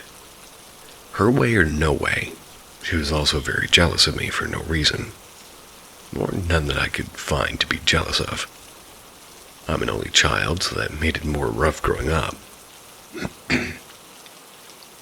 So I'm young, and I remember seeing all these little people, little doorways they came in and out of that nobody else can see but me. They would talk to me, and they lived in the walls, and I'd be fully awake playing outside with the bright sun. They would be outside with me. They watched over me, and I feel like they protected me. I would talk to them also. One day, my father asked me who I was talking to. I remember the way he acted when I told him, and he told me those people are not real, and that it was my imagination. He told me to ignore them, and they were scaring my mom, and it broke my heart. I didn't understand. It felt real. It looked real. They would run and hide when my parents came in a room, and I was just sealing their doors off. Parents would leave, and they would come back out. This was back in the 80s, and my dad worked, and my mom stayed home and took care of me. We only had one TV, and Mom controlled it like everything else in the house. She'd watch black and white war movies and Shirley Temple and Gone with the Wind. She wouldn't even allow me to watch Old Yeller. I wouldn't know anything about supernatural stuff, and it was not in our home. I still to this day miss them. I feel them. I don't see them. I just wondered if they have a name. Was it a bunch of ghosts that dress in solid colors? I don't think they wore shoes, but don't quote me. I heard somebody say that they don't wear shoes.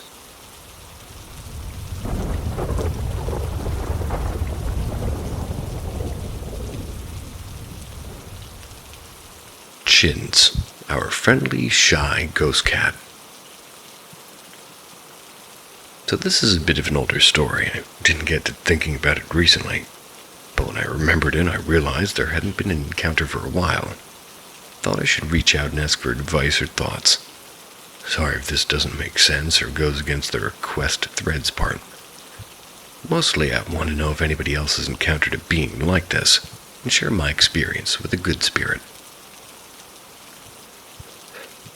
We've lived in our current house for about 8 years now. In our last home, we were stalked by, or always aware of something living with us. There are several stories there, but that's not what this is about. We built our new house through a housing program. Help build your house and live in it for a reduced price. Suffice to say, my mom and I, who are sensitive to spirits, were relieved after no longer feeling what was in our last home. A brand new home without previous inhabitants to soak up energy or emotion from. Within a month of living there, I noticed a presence. Interestingly, it wasn't humanoid, which is what we're used to. I have a dark gray cat who follows people just to watch them, and a brown tabby cat at the time we first saw the spirit. The first night I encountered the spirit, I was brushing my teeth when I thought I saw my cat walking to the bathroom with me. It was a dark cat-sized thing, so I naturally assumed it was my gray cat. I turned and saw whatever it was zip into the hallway. Jumped out into the hallway to reaffirm what I saw, but whatever it was now gone. To describe that split second, there was a small creature that had been by the door, but when it left the bathroom, it sort of lost its shape. I thought it was a piece of cloth or laundry that had been knocked into the hallway, but obviously it wasn't there when I went and looked for it. Later, my mother mentioned seeing what seemed to be a ghost cat that changed shape and disappeared under her bed or in her closet. I don't really remember. It disappeared as a piece of cloth. Sometimes people would come over and ask why they didn't introduce them to our third cat, or fourth, after we actually got our third. Sometimes, when discussing ghosts and or cats, a guest would have a blank look overwrite their face, and they would ask if we'd seen a black cat in the hallway, or if there was a black cat in the house. It was a little funny when they realized what they saw wasn't a physical form or even really there. I had friends stay over and mention a black cat, and one explicitly described a cat shape climbing on my clothes in my closet. We later discussed it as a family to find out my little sister had seen the spirit too. My father dismissed it, but that would be expected by at least one family member. We've all had several experiences with the spirit. I've always had guests who mention it. Our other cats were never bothered by the spirit and never seemed to bother them either. My mother dubbed him, and we assume it was a him, no discussion, just mutual assumption, Chintz, because he always would turn into a cloth shape when spotted and disappear. He's a cat if you don't directly look at him or acknowledge him, but quickly turns into a cloth or a moldable shape when he realizes you've spotted him. We assumed he was a neighborhood cat that had passed away and found a new family or new cats to hang around. Unfortunately, we soon stopped seeing him. I think he was still there, and sometimes I could catch a black small shadow moving in the corner of my eye, but couldn't really catch it was Chintz. I could still feel him sometimes hopping onto the bed when there was no weight shift and no cat when he looked. I guess sometimes he's just content that we know he's there, but doesn't have the energy to show himself physically. And if you're wondering why I'm posting this, 8 years after the first encounter, if the presence had receded a little, well, we moved in a few months. Last night is when I had my most recent encounter. He hopped onto my bed after I moved the cat tree into my room. My other cats weren't in there and my light was on. It made me realize it had been literal years since I'd last encountered our ghost pet, and none of us had really mentioned him. I think he knows we're leaving and doesn't quite want us to go. Started feeling his presence physically and thinking about our other animals a little more. He's what's been considered part of the family, and sometimes we mention him if something unexplained has happened, so it's going to be sad to say goodbye in the end.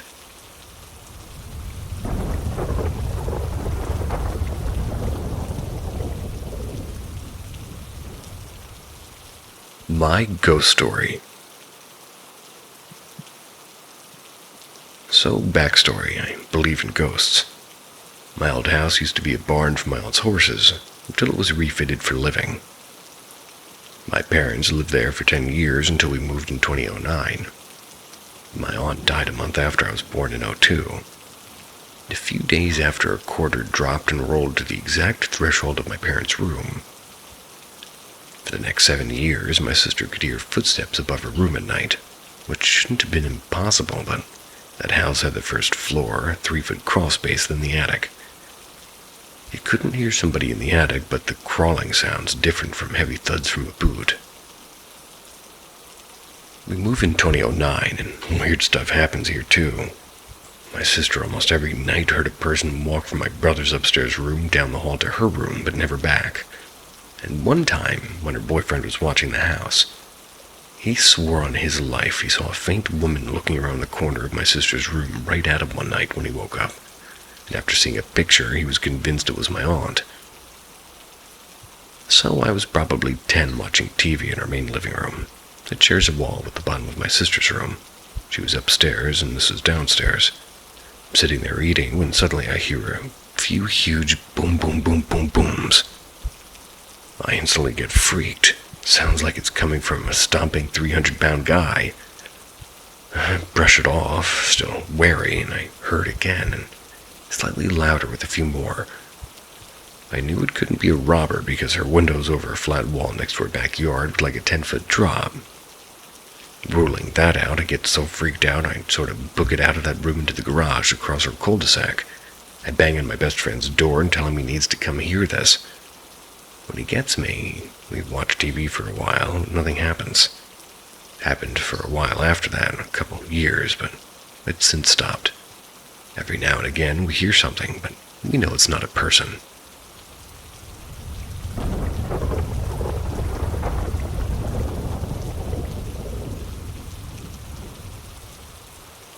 Elsie. Stories from my childhood home. Anyway, it was the summer of 2005. I was about to enter high school, having just turned 14 and now having access to the internet at home. I spent a lot of that summer staying up late at night. I used to go to bed around 10 p.m.-ish. But now it was different. 12 a.m., 1 a.m., and sometimes even 2. My parents didn't care as long as I didn't do anything too crazy. So I mostly spent that time playing games and talking to friends online. I never really thought much about it at the time, but every once in a while it would get late and I'd randomly spook myself. I guess it was just the weird feeling of being up alone so late. Nothing ever really came of that, nor did I expect it to. But then one night things changed. Around 2:30 a.m. I remember looking to my left of my doorway and seeing what looked like a beam of light sidestep out of my sight. As soon as I saw this, I'll admit that I freaked and I ran and pulled the covers from my bed over my head. I actually ended up sleeping in the living room that night because my room just freaked me out. I remember friends asking why I vanished that night, but I felt stupid telling them. Obviously, I was just tired and seeing things, so I kept it a secret. Nothing else happened for me for quite a while. Didn't tell anybody about what happened. But I started hearing whispers around the house. No, not ghosts, but my parents. They began talking to each other when they assumed I couldn't hear, and things I heard them say completely caught me off guard. It wasn't until years later that they were willing to tell me, but apparently around the same time they were seeing and hearing strange things. One night my dad walked into my room and gave me a funny look before walking out. According to him, he followed my mom into there, but my mom was nowhere to be seen. She was actually in their room sound asleep. My dad told my mom this story, assuming I couldn't hear, but I was listening. I also found out about the neighbors seeing a lady sitting out underneath the tree in the front yard. I heard stories about strange sounds and things going missing. And eventually I too told my parents what I had saw that night, which is when they came clean with me. After that, over the next 10-15 years, things continued to be just a bit weird. One night we watched my doorknob turn and let her dog into my room. Explained how she kept getting in when we were gone, and things continued to go missing, only to reappear in odd places. Around Christmas, music boxes would play on their own. I believe I recorded it happening on my old phone, actually. Another time, the fan started moving slowly on its own and a dark shadow crossing it. I actually recorded this using my PS Vita. Things just continued to happen and still continue to this day. We came to call this thing Elsie, the lady who used to live in the house. But this is only a fraction of the things that were to come. While I never did see her again personally, that doesn't mean others haven't.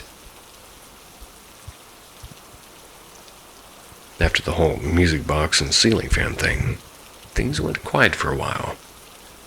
There was one night when my cousin was over and my closet door flew open on its own, but that could have been something that just fell and knocked it.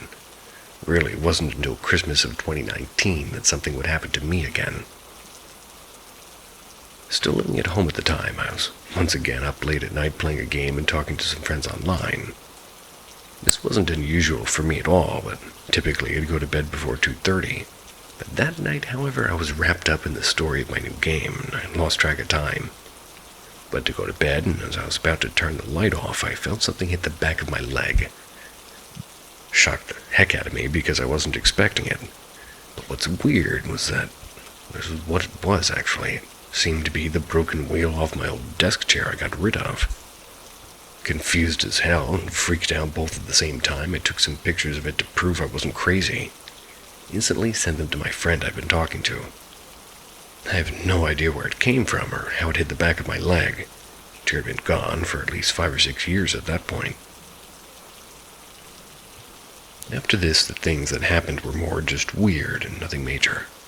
Cat sleeps in the basement, for example, with the door locked, and there's been multiple times when he's gotten himself out and jumped on me to wake me up.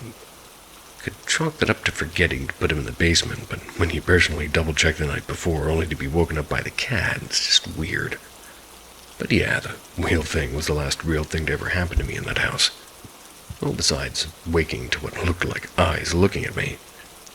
But I could have still been half asleep, and, well, my fiancée on the other hand. We warned her that weird things happened in the house. And during one of the first nights she stayed over, she experienced it herself. She was sleeping on the couch one Saturday, and I was in my room. That's when we both heard and were woken up by the front door opening and closing. I instantly assumed it was somebody letting the cat outside, rolled over and went back to sleep. As for her, well, she sat up from the couch and looked only to see my mom in a white nightgown standing at the door, just looking out with her hands up against the glass. She thought, that's weird, what is she doing? Then just lied back down and went to sleep. Yeah, my mom doesn't own a white nightgown, nor has she ever been told the details of the stories of what's been seen in that house. Just like the time my dad thought my mom walked into my room because he saw the back of her nightgown, or the random time another cousin of mine claimed she saw a lady in white walk into her kitchen.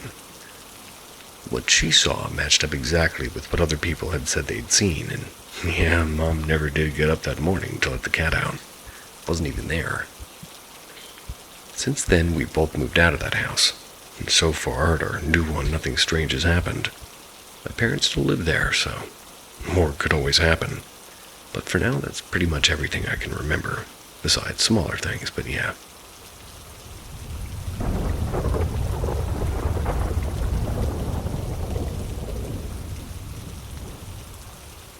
Living with ghosts. I had lived in one house for 9 years, and lots of creepy stuff had happened there. I always get chills just talking about it. In grade 2 or 3, I was cleaning my room, and I had one of those things that would lift up the bed and you could put stuff under it. I had a sock under there, and I started to crawl underneath my bed to grab it, until I heard a female's voice humming right behind me. The only thing right behind me were dolls. The dolls are very old and were from my great-great-grandma. That's not the only time something happened with my dolls. My cousins were staying with us for about a day or so. I don't remember why. I think my oldest cousin was babysitting us. When they were leaving, my dolls were all facing toward the wall, since I felt uncomfortable at night because they were always looking at my bed. My cousin had checked out the dolls, and I watched her turn the doll toward the wall. After dropping them off at their house, we had left to go home. After arriving home, I had gone to my room to go to bed, and I walked into my room to see 3 of my dolls facing toward my bed. My mom and I had always experienced paranormal things in that house. But in 4th grade, I moved to a small town. We had moved into a townhouse, and we were the last in the row. I never felt anything weird in that house until grade 5 when it all started. I'd always get unknown scratch marks and random marks. It started out small, and then it grew. I was home alone one day since school was off and my mom was at work. It was during COVID when this had happened, and I was in grade 6 at this time. I was walking up to my room to grab something or just chill in there until there was a huge bang from my closet. And as I said before, we were the last one on the row. I was scared and confused, and another time I'd made ice. I was using a knife to get it out because I was struggling. I got a few and put them in my drink, and I was about to turn on the TV until the knife I was using got thrown across the room. I started to cry because of how scared I was, and after a few minutes I got up to pick up the knife. I took a peek at the ice just to see it still frozen. A few months later, we moved into an apartment, and nothing's happened. But this summer, I went and visited my grandma. She lived in a 120-year-old house, a bunch of creaks and spooky stuff. The first day, my grandma was showing me the room I'd be sleeping in. While passing a different room, I could hear 3 knocks coming from inside the room. A few hours later, I was going to use the washroom. After doing my business in the toilet, I went to go wash my hands. While I was washing my hands, the door had flung open. There was nothing that could have opened it. There was no gust of wind, nothing. I ran back to my room scared, and there was this one room that the cat slept in that would make me feel like somebody was watching me. And the owner before my grandparents had moved in, never finished building the house, and the room the cat slept in was the room he didn't finish. After staying there for a while, I started to hear people walking in the hallway when I'm the only one upstairs. My grandparents slept downstairs.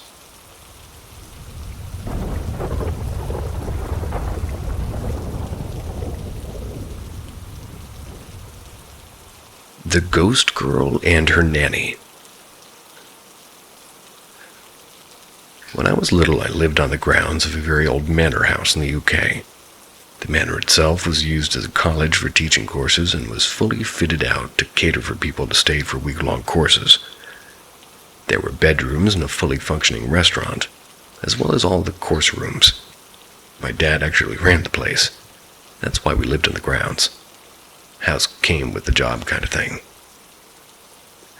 Anyway, at Christmas, when my grandparents would come and stay, we would all be down at that manor house as we didn't have enough bedrooms at our actual house.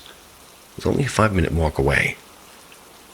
So on Christmas, my granddad woke up at like 6 a.m., saw a little girl next to him.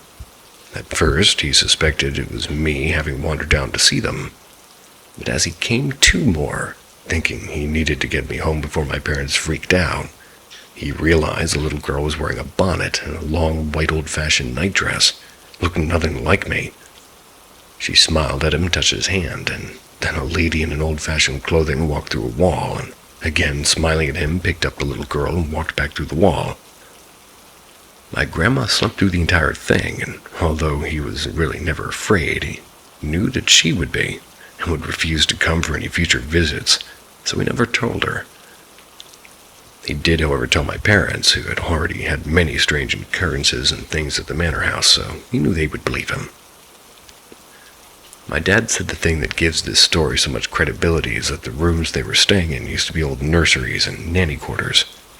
My grandparents had no knowledge of this at the time, and he said it was all very calm and peaceful and not scary, albeit somewhat unnerving.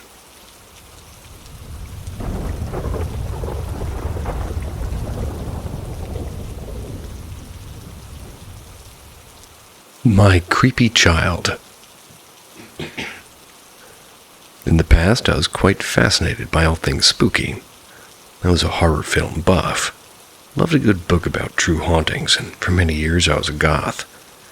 And during that time I learned something that kids are creepy, especially little girls.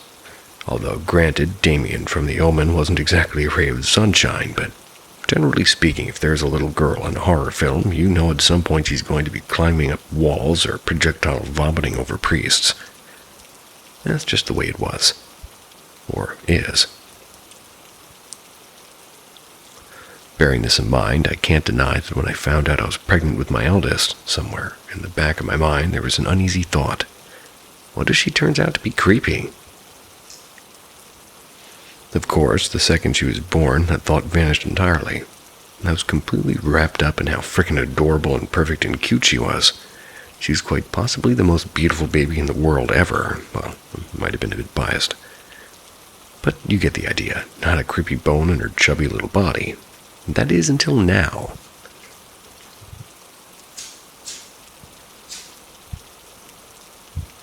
She's coming up to 4 years old.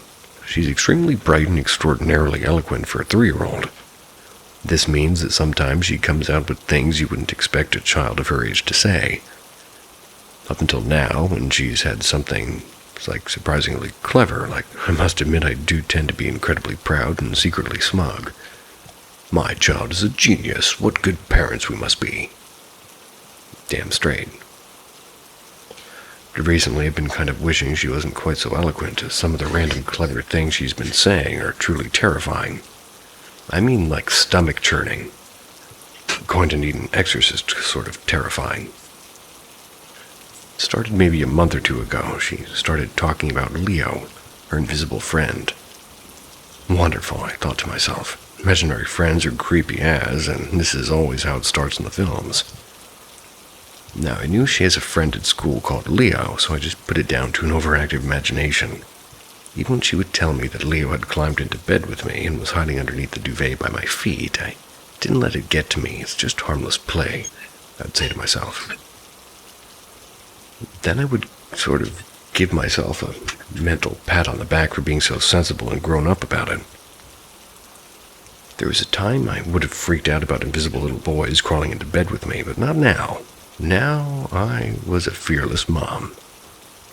After a few weeks, Sarah showed up to my daughter, I mean. Of course, we couldn't see her, just like that cheeky little bed-stealing scamp Leo. So now they were two. Fabulous. But just like she had an actual friend called Leo, she knows a Sarah, her dance teacher, so again we just put it down to her imagination. All was well in the world with Leo and Sarah. They would chase around the house and have imaginary water balloon fights and hardly ever do anything creepy, like perch on the windowsills during the night to watch us sleep.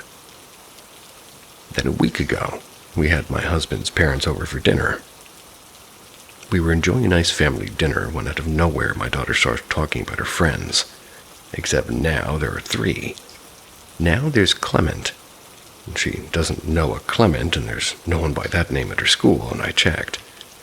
He's not a character from one of her books, and maybe from the cartoons she watches.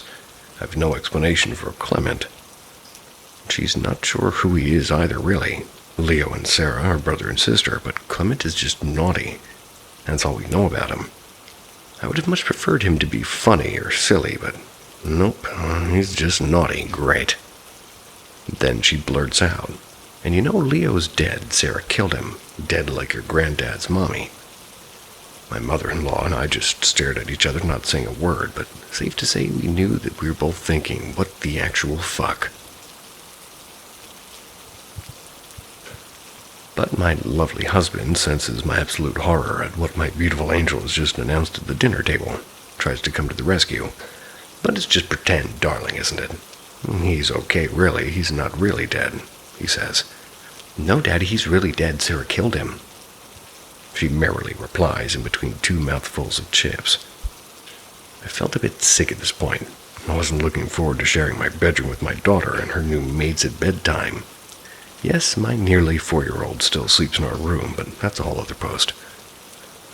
So, as we're getting ready for bed, she starts talking about them again, and this time adding that we have angry lady called Violet living in our attic space. She's always cross and has purple lips. And a fun fact about her attic space is it's not actually closed off by a wall, just a see-through banister to stop anything falling out, so I can see pretty much everything in her attic that overlooks my bed. I now know I'm never sleeping again. Awesome. So I said, "Sweetheart, can we not talk about them now? They're only pretend, they're not real." And what she said next and how she said it will probably haunt me forevermore. Her face dropped into a scowl. She came very close to my face, squinted her eye, and said, "They are real." Then started laughing and added, "They're shouting, Mummy. They're always shouting." Pants change in aisle 3. As she grew up, we heard less and less about her invisible friends, but I must admit, not a night goes by that I don't look up to the attic and imagine an angry Violet staring back at me. And just to update the story a little bit. Last week I heard both my kids chanting in their playroom. I went to check on them and saw that they had put some toys in a circle with a Woody doll in the middle. "What are you guys up to?" I asked, already dreading the answer. "Oh, nothing, Mummy. We're just trying to summon the Woody demon." "Oh," I replied. "What is a Woody demon?" Instantly regretted my question when my youngest said, "A few days ago I heard Woody talk by himself, so now we want him to do it again."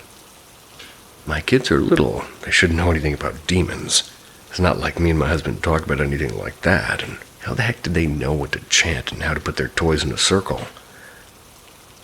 "Have kids," they said. "It'll be fun," they said. Still lucky to have 'em, says me.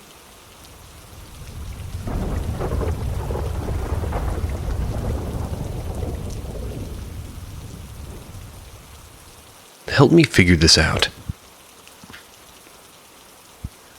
My mom's experienced the same thing. So has her mom. And it goes on and on with the women in her family.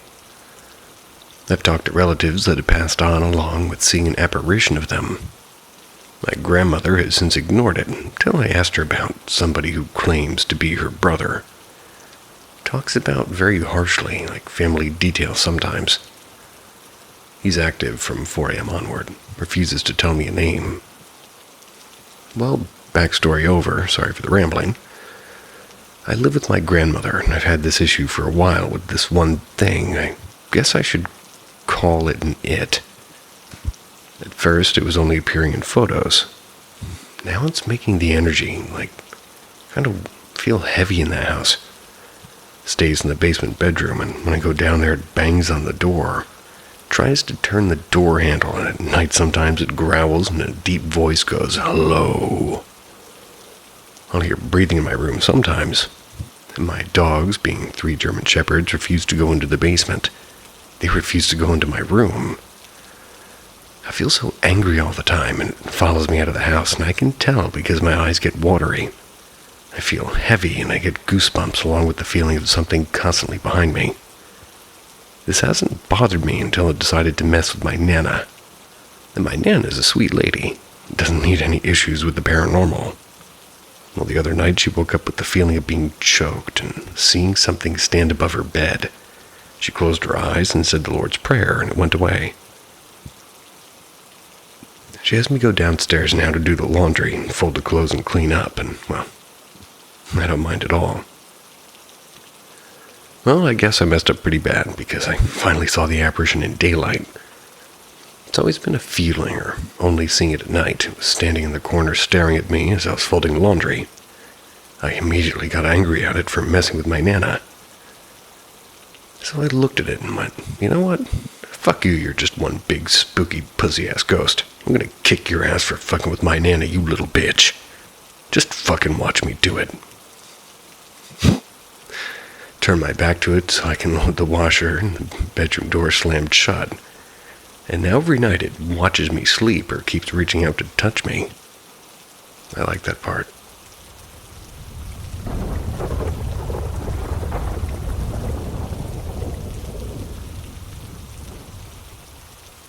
Strange happenings in our old military home. Me and my wife recently moved into an old army home. They're offered to all acting soldiers in my country. They're very cheap. Most of them were built in the 60s and 80s. We'll skip the 70s. Our house is at the back of a much larger section, at the top of a hill and overlooking a valley with a dense native forest below. It's very cozy and offers a lot of privacy with no immediate neighbors and a good view.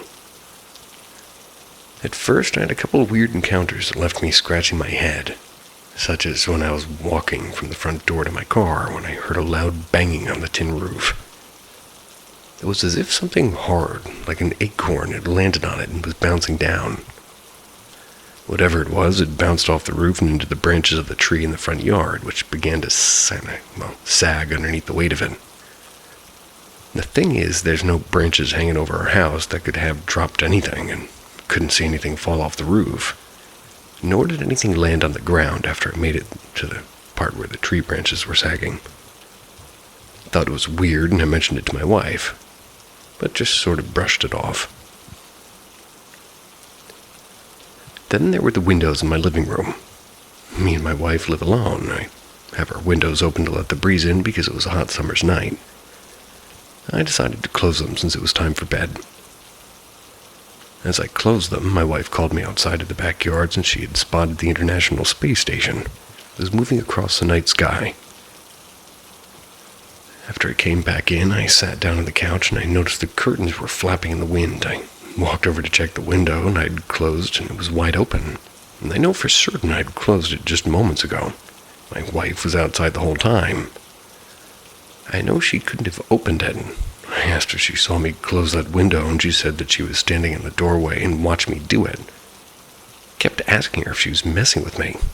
I can't figure out how it could have happened. And the last and most troubling incident. That's kind of what prompted me to make this post. Last night I went to bed just after my wife, who was already asleep. I lay in bed browsing on my phone when, suddenly, I noticed I could hear what sounded like heavy breathing. Stopped and listened for a moment, assuming it was my wife snoring or something. She was sleeping next to me. Sounded like it was coming from the far corner of the bedroom. Focused on the sound for what felt like several minutes while being paralyzed with fear. I was convinced somebody was standing at the end of my bed, and I woke up my wife and she was half asleep until I thought it sounded like somebody was in the house, which made her bolt up. Then she said she could hear it too. I then turned on all the lights and went around the house checking all of our locks and cupboards. Didn't get much sleep that night.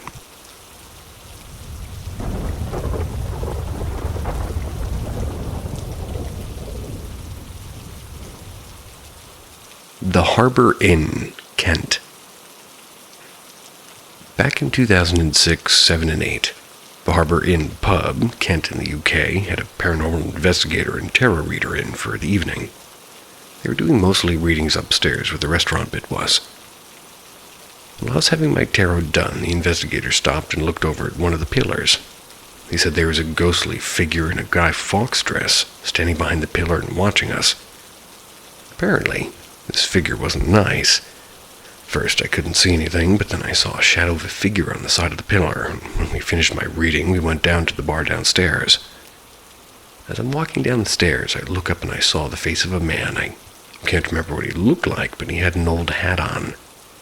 The owner at the time hated the pub because he kept seeing a lady in an old dress whenever, he was working. She was randomly there. Later in the evening, the investigator and I went back upstairs and tried talking to this bad ghost man. He kept knocking on doors. Also told that there's a little boy that kept following me around the pub.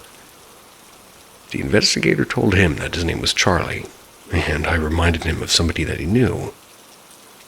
One point in the evening, we were talking with my hands dropped over the chair when I felt a little hand grab around two of my fingers. Nowadays, it's been run by someone else. I often think if the new owners had any strange happenings. When I walk past, I look up at the window and I smile up to Charlie. Sadly, couldn't find anything online about the place or the people there.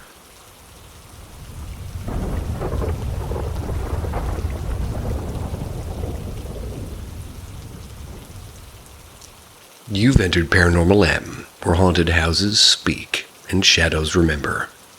Each episode unlocks another chilling experience drawn from reality. Subscribe and click the bell. You're already part of the story. Brother's trip went horribly wrong.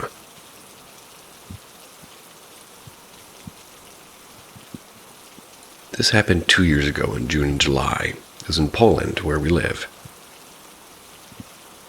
I got a call from my aunt if I can come and meet her where she works. I agreed, and we've met 30 minutes after. She asked me if I can look at the place where she worked because she needed to leave and see her boyfriend, who is labeled as D. I asked why, and she explained that just before she called me, D had called her. Okay, I'm naming him David. And he and his two friends, F and J, which is now Frank and Jen, were on a road trip not far away from where we live. They decided that they want to do a trip to shoot with some wind cheater guns for fun. Wind cheater. They decided to drive to a point on a hill where a small old bunker is. The bunker is so small that only 2 people can enter it, and it's only one room with windows fronting every direction. It's there because of the World War, and we live on the border with Germany. My aunt said that for now, that's all she knows. She needs to go get them from there, because somehow they can't leave. She added that all of them were scared to their cores. I stayed at her job, which is a cigarette shop. I waited for them to be back. They got back in less than 10 minutes, and as I said before, they were close to our location. When they left the car, my aunt's boyfriend sat in the front of the shop with his friends.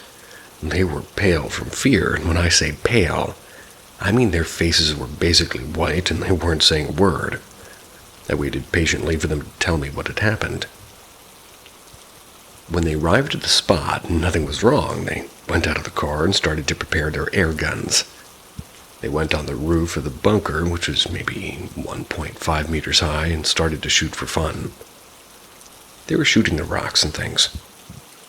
No people were around because there's no houses there.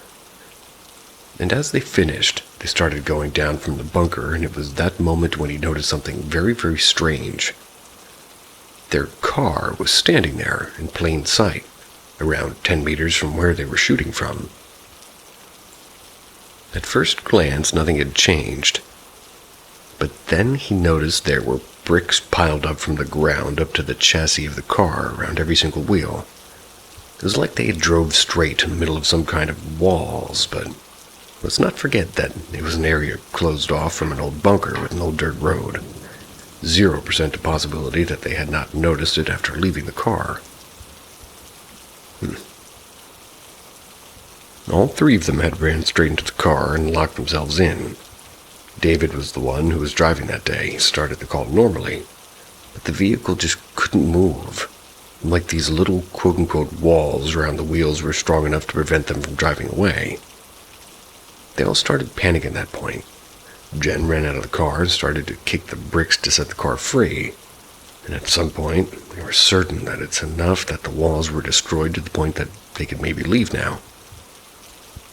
They entered the car, and David tried again, but now the car wouldn't even start.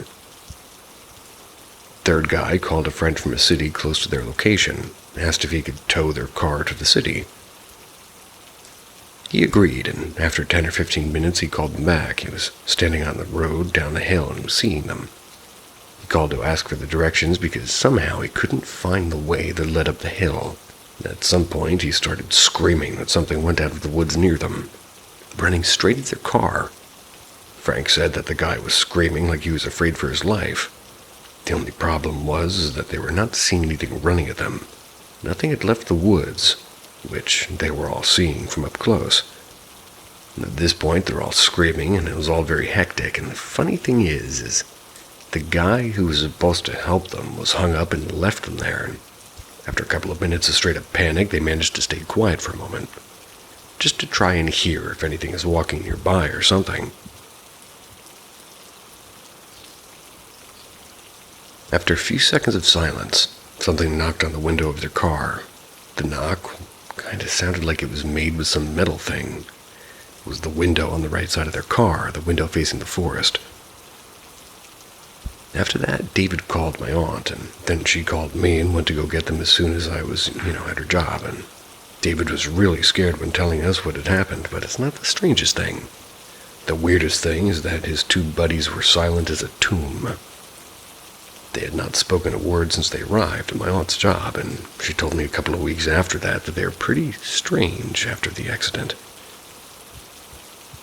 No one is talking about that day anymore, but I'm still curious about what actually had happened there.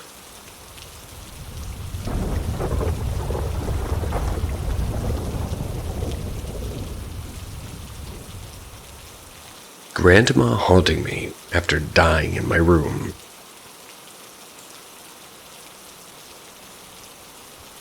My grandma was dying of cancer, came to stay with us.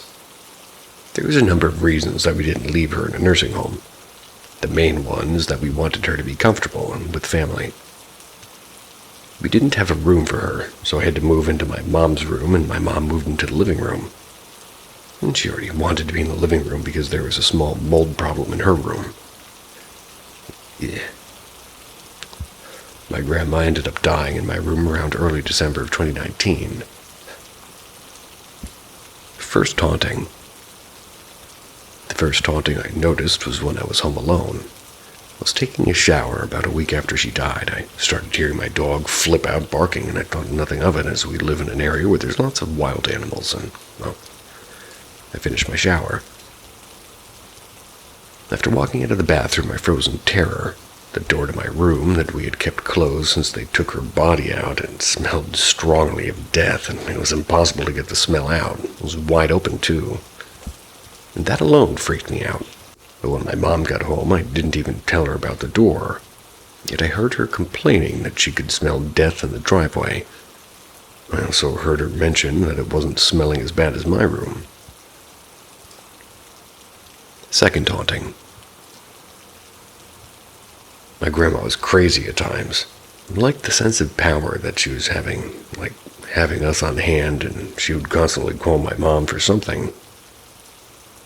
She would call for really small things, like I wanted some more chocolate, or look at this thing on the news, look at this video. After a while, we'd gotten used to hearing her call for us, and the thing that was really creepy was me and my mom were sitting on the couch after she died, and I swear I heard her call us, and being so used to hearing her call, and I paid no attention to it, but then I remembered she was dead.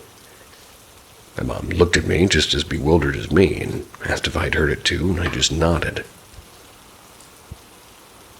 Several smaller hauntings. After cleaning out the room and getting the smell completely out, I moved back into my room at the beginning of the quarantine. And shortly after, I would randomly feel this uneasy feeling at night, even without thinking about the fact that I'm laying in the same spot of the room where my grandma died. I'd randomly feel eyes burning into me. I'd start sweating and getting chills, and my heart would race, and sometimes my breathing would be a little bit off.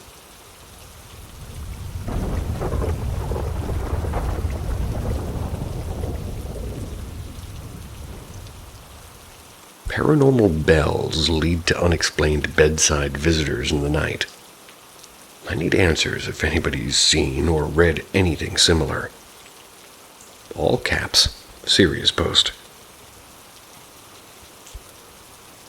As a kid, I was about 6 or 8 years old at the time, 93, 95. I lived in Richmond, Virginia.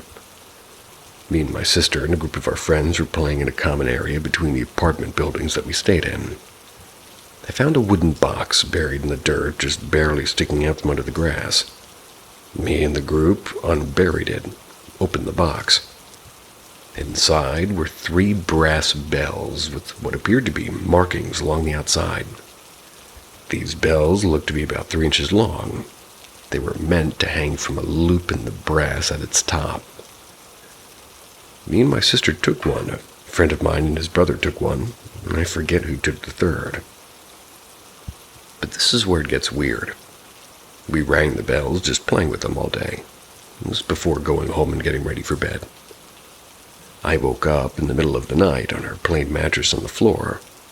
Me and my sister just sort of shared this as a bed, and we were very poor at the time. I felt as if I was being watched, and I felt it poking on my shoulder, and I knew my sister was in front of where I was sleeping because I could see her still sleeping. I turned around and I saw what looked like a small hooded figure, maybe 2 or 3 feet tall, and they were staring at me. It had huge eyes and kinda was like a gray alien with a chevron-type slit where its mouth would be. Me and this thing just stared at each other before I hid underneath the covers, scared out of my mind. No matter how hard I tried, I couldn't wake up my sister. So I guess I passed out from fear. The next morning, I told my sister what I saw, and she didn't believe me. I didn't think the bells and the event were related at the time. We soon moved back to my grandparents' house in Texas, after my dad was laid off, where I still played with this bell. It seemed every time I did this, like this thing would show up. I'd get scared, hide underneath the covers, and pass out. I kept trying to tell my sister about it, and I think the bell was to blame. She laughed at me.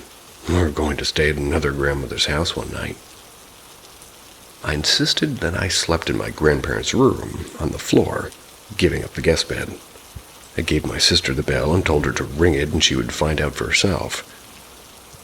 That night, all I could hear was my sister's blood-curdling screams, and my grandfather went downstairs and already knew what was happening. They found her about catatonic and hyperventilating.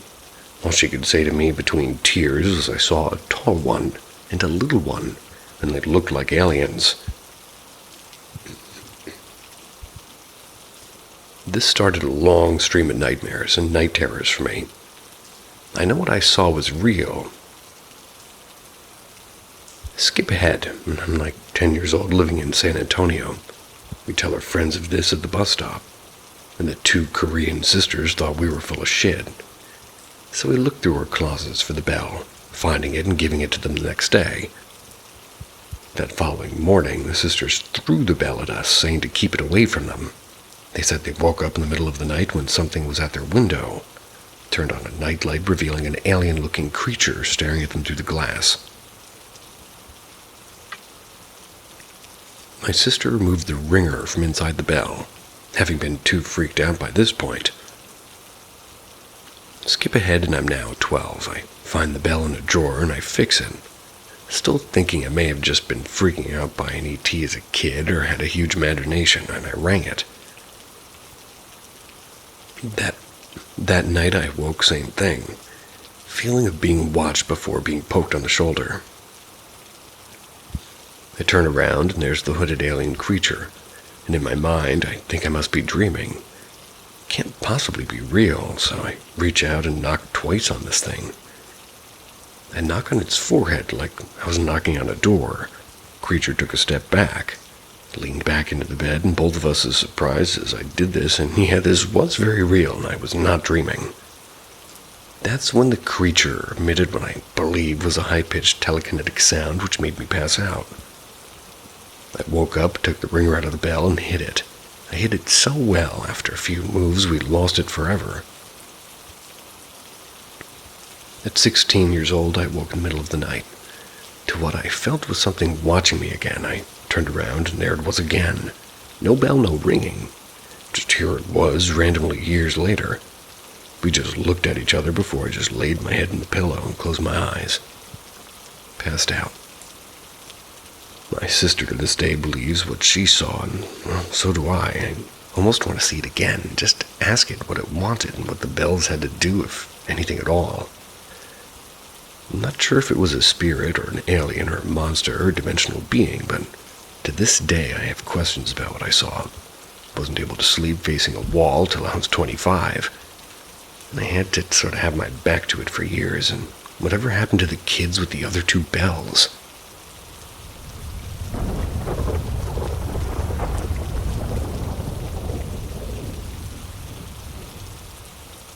I've seen the chupacabra in Texas. I used to drive for PAM Transport out of El Paso, Texas. We'd usually pick up a load in Laredo, Texas before driving to either Detroit or the Carolinas. After a 2-week stint, we picked up an empty trailer to take back to El Paso from Laredo. Our home stretch run, per se. We would take a route from Laredo to Sanderson, Texas on Highway 90. And Sanderson is a small town where you wonder what people do there for fun. We asked this to a Stripes, which is a gas station. Asked one of their employees, and she said, "Go to Fort Stockton or drink. A real pretty but desolate desert drive after you pass the Pecos River from Del Rio, Texas." It was nighttime now, around 1 a.m. as we entered Sanderson.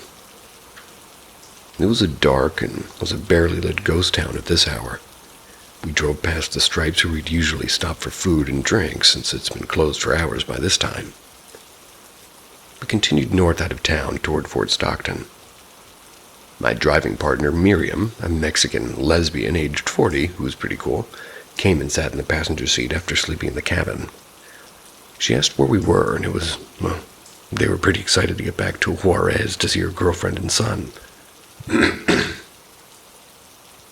Now, Highway 90 is only a 2-lane, 2-way road and winds around a rocky hill desert landscape. My headlights reaching out only so far before seeing the next bend coming into view.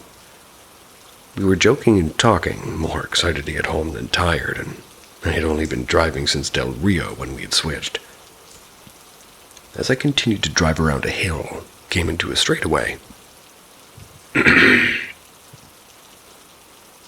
A large, brownish creature ran into the roadway through my headlights on all fours. It had spikes along its back, had iguana-type legs, and a small head with glowing red eyes, but what was the most strange feature was the tail. It looked like the bushy tail of a raccoon. The skin of the creature gave off a glossy green tint just underneath the brown hair from the headlights. The creature from tail to tip was exactly 1 lane length across maybe 8 feet. I would say its back was as high as a VW bug car. When you drive 18-wheelers, you tend to judge size on what you know. This was not a small creature. The creature ran across the road into the darkness of the desert to my right-hand side and up the hill as I passed it. Me and Miriam looked at each other to see if we both saw the same thing, and I said, "Did you see that?" And she looked at me with fear in her eyes and said, "Don't stop," which I kind of did want to, just to validate I wasn't hallucinating. I kept driving, and eventually I came home. I wondered a lot about what I saw. Was it a skinwalker? I was almost certain that it was until I listened to Coast AM, and another trucker explained that he saw a chupacabra. Explained in detail exactly what I had seen just months before. Only he saw it under a street lamper somewhere in West Texas. Then I remembered Sanderson was surrounded by ranches and probably 1,000 goat herds. There were sightings in Mexico. Sanderson is 20 miles from the border. So to this day, I'm certain I've seen the real chupacabra. And it's no hairless dog.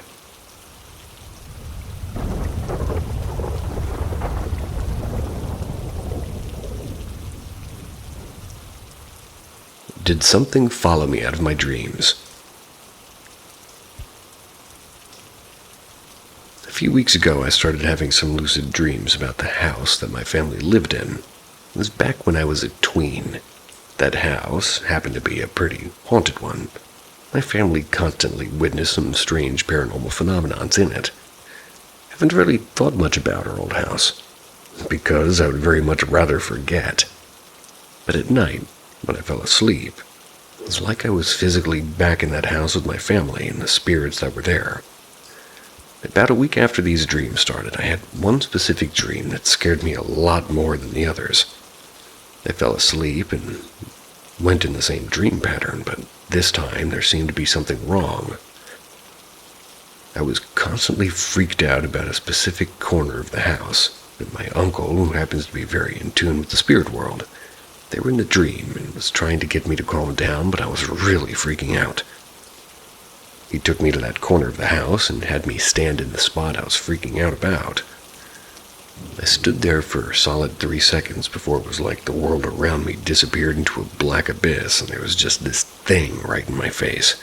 And its face looked like it had been melted and molded together, and it was just screaming profanities and insults in my face. I freaked out and I started screaming. And the dream started switching back and forth from that thing to the abyss, and the reality my family was in. While my mind was freaking out in that abyss, in the physical world, I was dragging my sister down the hall, and my family was trying to pry her away from me. When they realized they weren't going to get my sister away from me, my uncle grabbed me and screamed at me to wake up, and as soon as he did, I snapped awake.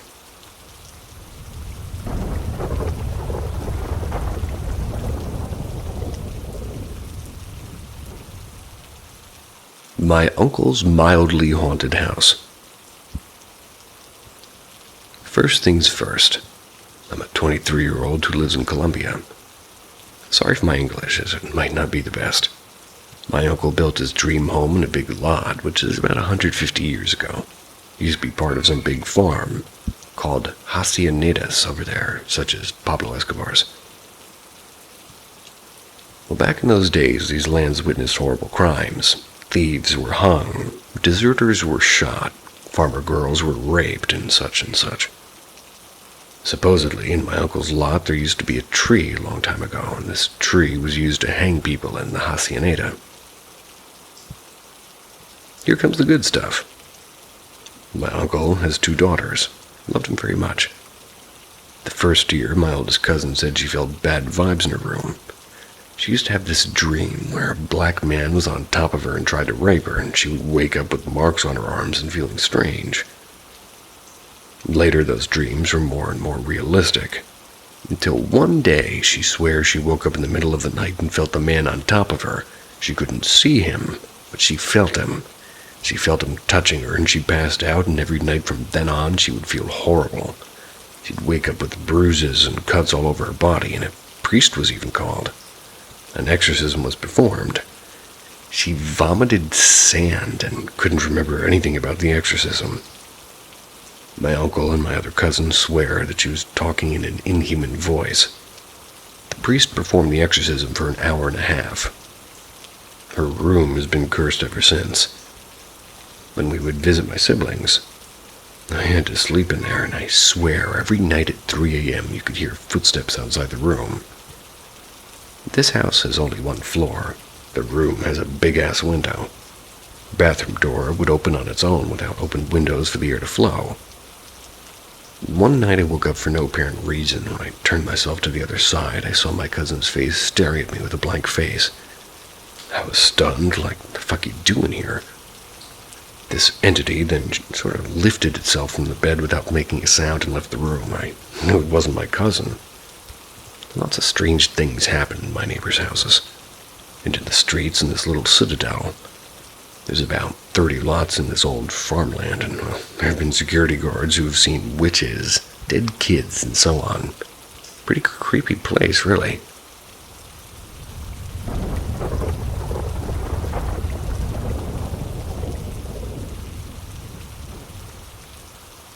Witches and Witchcraft.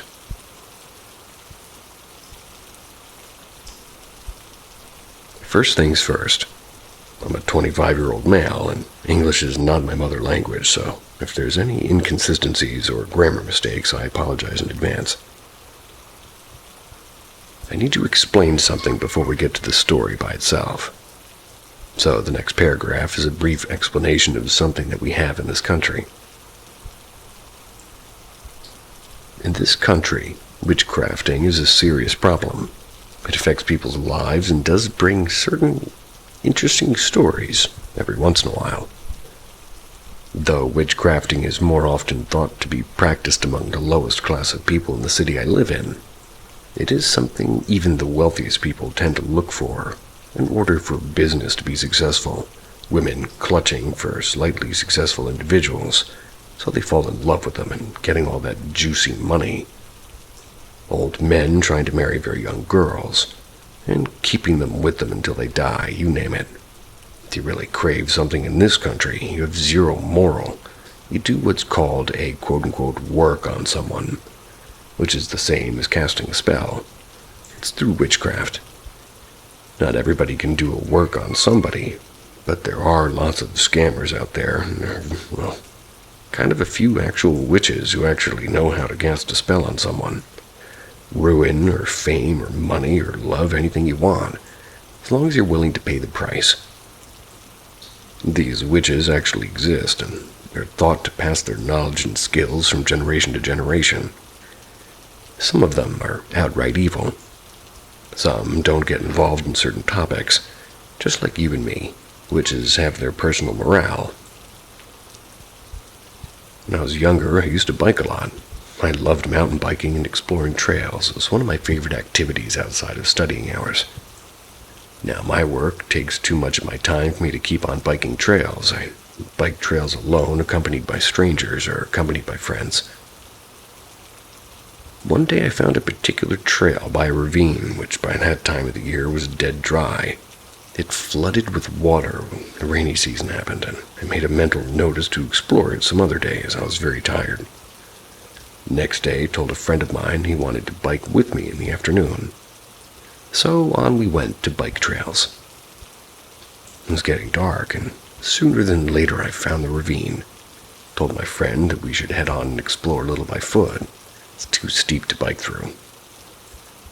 So given there should be nobody this late way out in the hills, we just left our bikes by some bushes and headed with our phone lanterns on. The place was creepy, as creepy as you can imagine. Trees kind of crooked inwards in the ravine. There was no leaves on the branches, and they looked outright dead, which was strange given everything outside the ravine was very much alive. We climbed about 30 meters, and then the dry ravine evened. Much easier to walk through. Kept on going until we felt this very bad vibe in the ambient.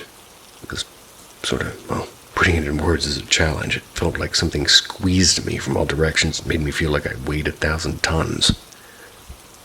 Told my friend about this.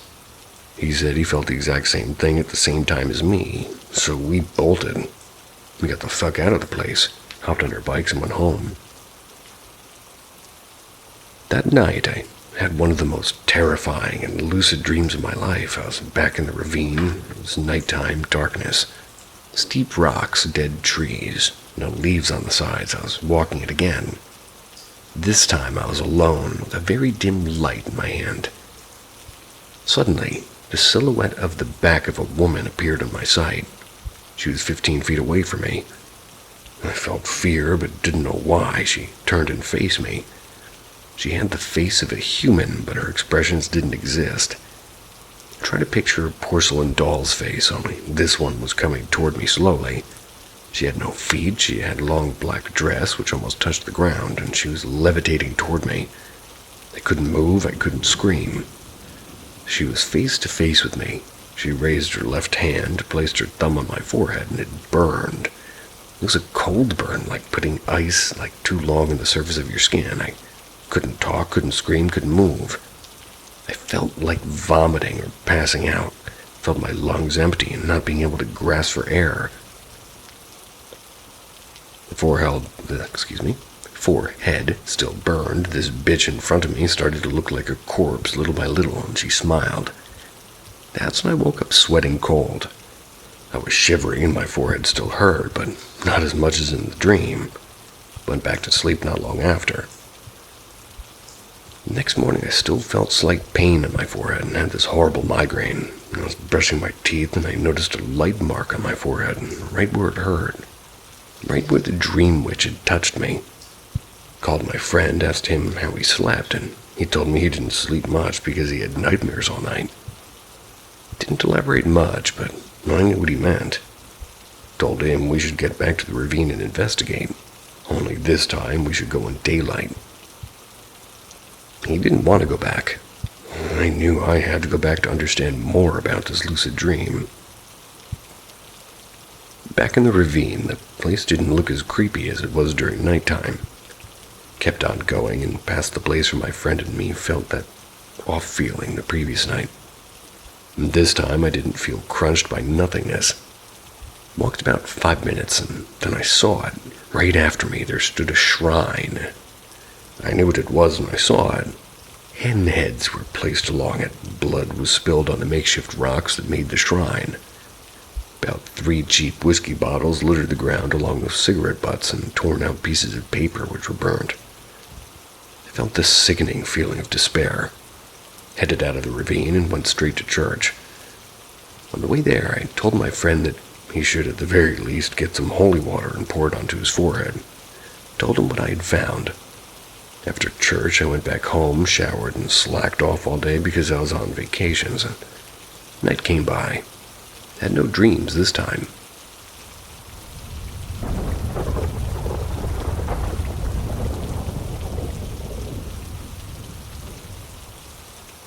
Jinn, otherwise known as the Invisible Ones. I'm a Muslim, and ask any Muslim. We believe in Jinn as part of the creation. Human made from clay, you know that one. Angels made from light, and Jinni made of smokeless fire. And as a kid, I wasn't scared of them because not really raised with Muslim knowledge, though my family is Muslim. I was super scared of ghosts and the devil and demons as seen on TV. Now, I don't believe in those, but I do believe in Jinn. Same way I believe that there are angels. Jinn are supposedly invisible beings, or at least invisible to us anyways. They're not demonic in nature. They're supposed to be like us, be able to choose between good and evil, so that means that they have free will. We also believe that Satan is not some fallen angel, but that he's a genie, unlike angels who are incapable of disobeying God. He chose to do so. I thought you just said angels can choose things, and now you're saying that they... Anyway. Back to the actual stories. I had 2 encounters in my life so far, but heard many stories from other people and family members. Both encounters happened during my holiday in Algeria, the birth country of my parent. One night around 10:30 p.m., I'm sitting with a cousin on external stairs of her house. Her house is very close to the house of her uncle and his wife. So basically, when you sit on those stairs, you can see the wall to their house as close as a broom's length. There's only one street lamp. It's a very small village in Africa, remember that. And it was far from the house, maybe 20 meters, and we had the shine of the full moon.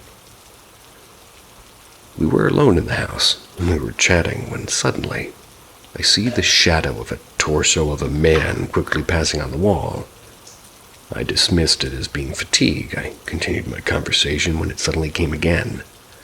I asked my cousin if she'd seen that too, and she said yes. As soon as she had seen it, the shadow quickly passed again and again. We were creeped out, but still tried to be rational.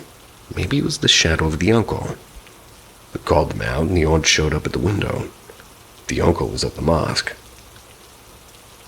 The angle of light of the street lamp made it impossible for the shadow to be like it was. It was as if a man was standing right in front of the wall, and the source of the light was directly in front of the wall. Like when you do shadow puppets. Now, mystery number 2. I had 2 aunts and a few cousins sleep at her house.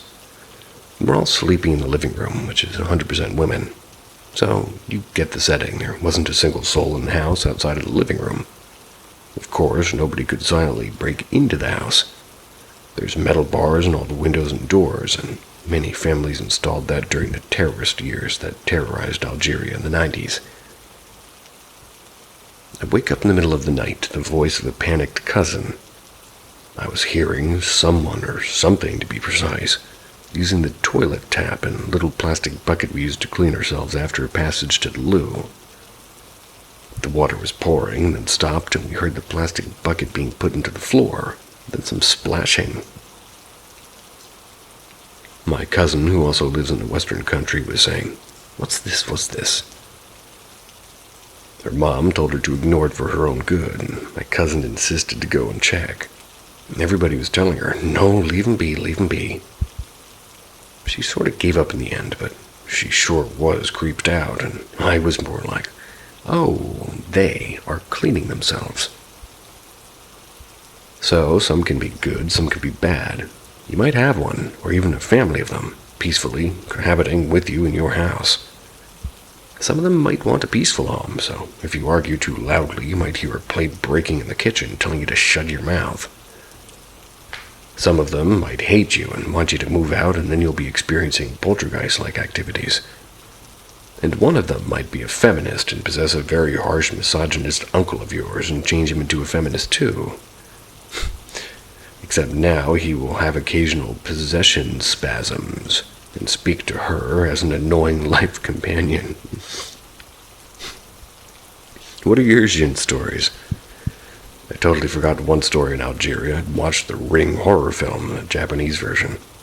Super creeped out, and I've been scared in films like that, and I'd be scared of TVs and phones for 2 whole years. So this summer after watching the film in Algeria, I'm sitting alone on the couch of the living room playing with my DS. And saw my mom and grandmother in the kitchen. Scared of the TV, but fought my fears at that moment, trying to distract myself with the video game. Suddenly, the TV turned on by itself, with sort of static. The same was as the film. I know TVs can turn on by themselves sometimes, but this was an old kind of TV.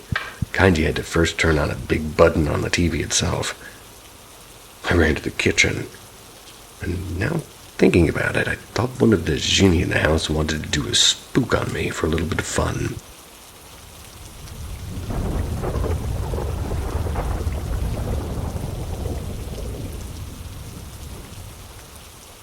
Mexican heritage.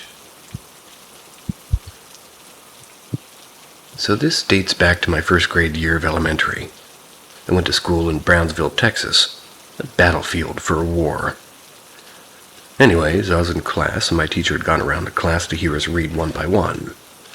I was a bigger kid, so I sat in the back corner. I can see who enters and leaves class. I read my paragraph, and she says, "Good job." I took my leave, and I see a white lady in a pink dress looking at me. I gasped, got pale. They called my mom to pick me up. My mom took me to my great-grandmother's house, who came from San Luis Potosi, Mexico. She was a curandera, and she was talking to me, telling me not to be scared. That they know I can see them, and they want my help. That we have Don, or some type of a spirit in our family. I didn't really pay mind to that, since I only had some experiences with sleep paralysis and hearing buzzing sounds in that state, or getting out of it and waking up and then instantly falling asleep again. But nothing beats this one experience.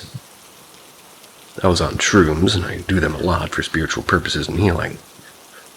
So it's my girl's first trip and we're at her house. We had an amazing trip, and that's a different story, but on the come down, we're in here in her room. My first time there in her house. She says, "You know, there's a ghost here." I told her the story about elementary and my grandma. So I said jokingly, "Let me test this out." Now what happened next mind-fucked me. So I say, "Okay, ghost, my grandma said I have a power and I want to test this out. If you can talk to me, please give me a sign." Her TV turns on. Now she uses her phone to turn it on and off, so I'm like, whoa. But I say it's coincidence. Then I was like, I need a better sign. And I started turning off and on the TV, or rather it did. At this point I'm convinced, but not enough. My girl is freaking out, so I ask her if it's a boy or a girl, and now my girl has a Fire Stick and it slides off of Hulu or Netflix. So this thing made the TV go white and then static. Then popped up a picture of a lady, and I freaked out, but I respected it. I said, "You're able to go rest and be where you need to be. Thank you." Well, my girl turned off the TV. Me and her freaked out, and I felt some type of energy around my body. I felt weird. It was a cold, weird feeling, almost like static. Then we let time pass and started smoking a joint. Cop passes me and my girl and asked if they can come to her house. I replied with, "No, nobody can mess with us in here." My phone, which was on the counter, started playing music. I looked at my girl, and me and her freaked, and I asked, "Are you still here? Give me a sign." TV turned on instantly. My music changed. I was super convinced. What does this mean?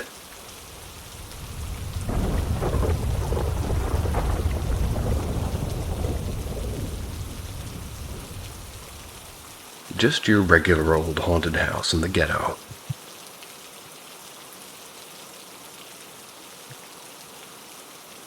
The ghetto where I'm from is divided by a golf course. One side of the street is project housing, the other side nicer homes built in the 30s and 90s, before the projects were there. I lived in a 1934 two-bedroom house, bright yellow. I was 26 and lived with my girlfriend who was 24. After living there a few months, my girlfriend started saying she felt uneasy in the hallway, which was very small and had a crawl space in the ceiling. I brought my dad over to get up there and take a look because, could be something scary up there. And he found nothing but insulation. A while later, I took a nap for about 2 hours. My girlfriend in the next room folding laundry after work. She comes to wake me up, shaking my shoulder. She asks how long I'd been asleep. I said a couple of hours. She said, "So you didn't just walk through the house?" I said, "No." She said, "But I just saw you walk through the hallway." "Are you sure?" "Yes." "It wasn't me. No one else is in the house." Fast forward a year. I'm trying to quit smoking. Lost my vape. My buddy's been staying at my house for a couple of weeks, and he's helping me look for my vape, and I walk out of the car and get into the driver's seat. I'm digging between the seat and the gear shift, and suddenly something or someone is talking in my ear. Not whispering. Right into my left ear. There's that son of a bitch right there. I'm frozen. It's the dead of night, no one around. Buddy's still inside. And finally, after about a minute of complete silence, open the car door, go back inside, tell him what just happened. That's when he said, probably the same person that calls my name at night. He'd been hearing somebody say his name from behind him on the couch he slept on at night. Creeped out, but not enough to move. The rent was great, and I wasn't easily shaken. Fast forward a few months. My mom comes over to pick me up to go shopping. I throw on a shirt in front of the hallway and say, "Hey, this for today?" My mom turned around, her eyes go over my head. She starts to go back up and tries to adjust her eyes, and I said, "What?" She said, a black shadow just went up the wall behind you and into that room. I thought, oh, so now there's that.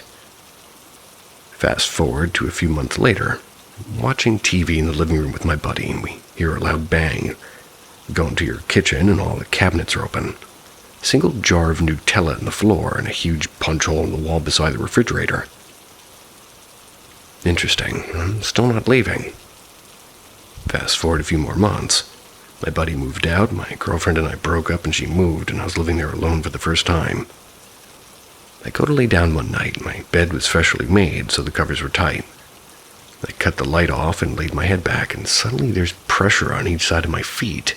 Like something has one hand beside each side of my feet and pressing down. It's as if you look over top of me.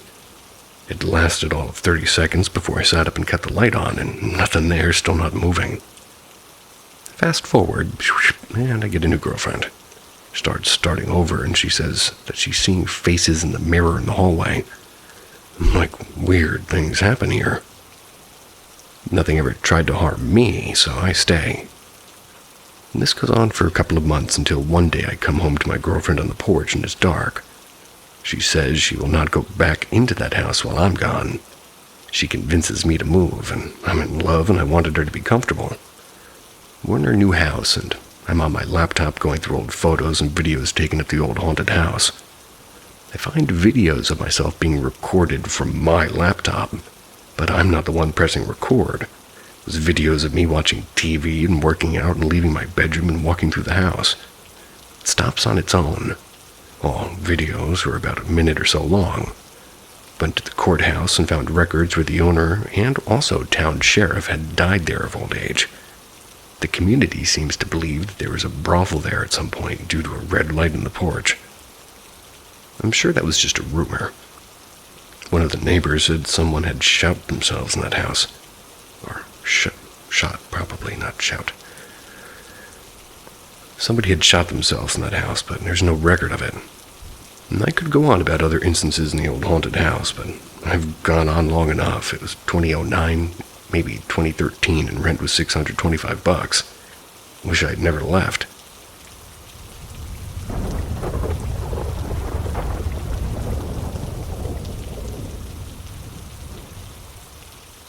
I saw and experienced my first shadow figure. Last week I visited family in Georgia in the USA.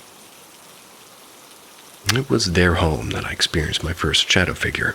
I was sitting in my brother's living room, chatting with my sister-in-law while she watched television. From where I was sitting, I had a clear view of their dining room. Out of the corner of my eyes, something in that room kept getting attention, but by the time I turned to look, there was never anything there. So I put all of my attention on that room, and within a minute I saw a large shadow figure with arms and legs against the back wall.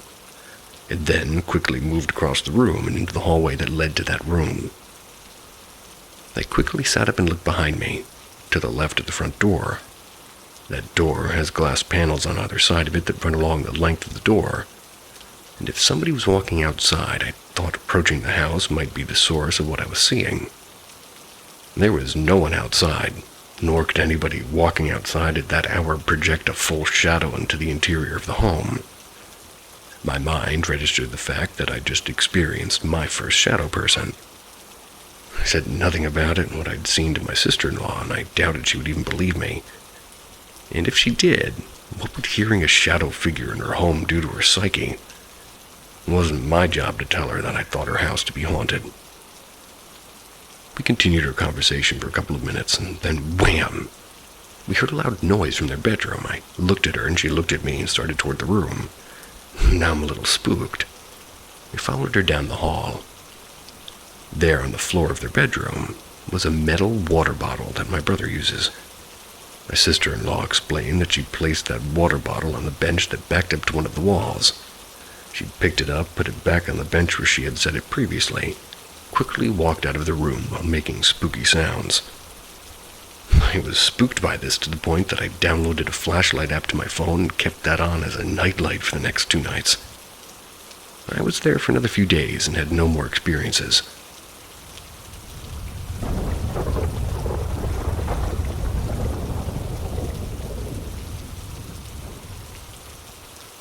a girl's family watching us. To start off, I'm an open-minded skeptic. Somebody who always tries to find the scientific answer instead of branding every noise as a ghost. That said, I never dismiss the possibility if none of the logical answers fit the situation. I'm currently seeing a girl, and we got onto the topic of the paranormal and the supernatural. She was telling me about her experiences going to see a medium. She was describing certain family members that apparently came through. Let me paint a bit more of a scene for you. We were sat in her living room, and I was on one side of the sofa. She was on the other. The position I was in, she had 2 French doors leading to her back garden. She didn't close her curtains, even though it was dark, which is weird, right? Outside in her back garden was very dark.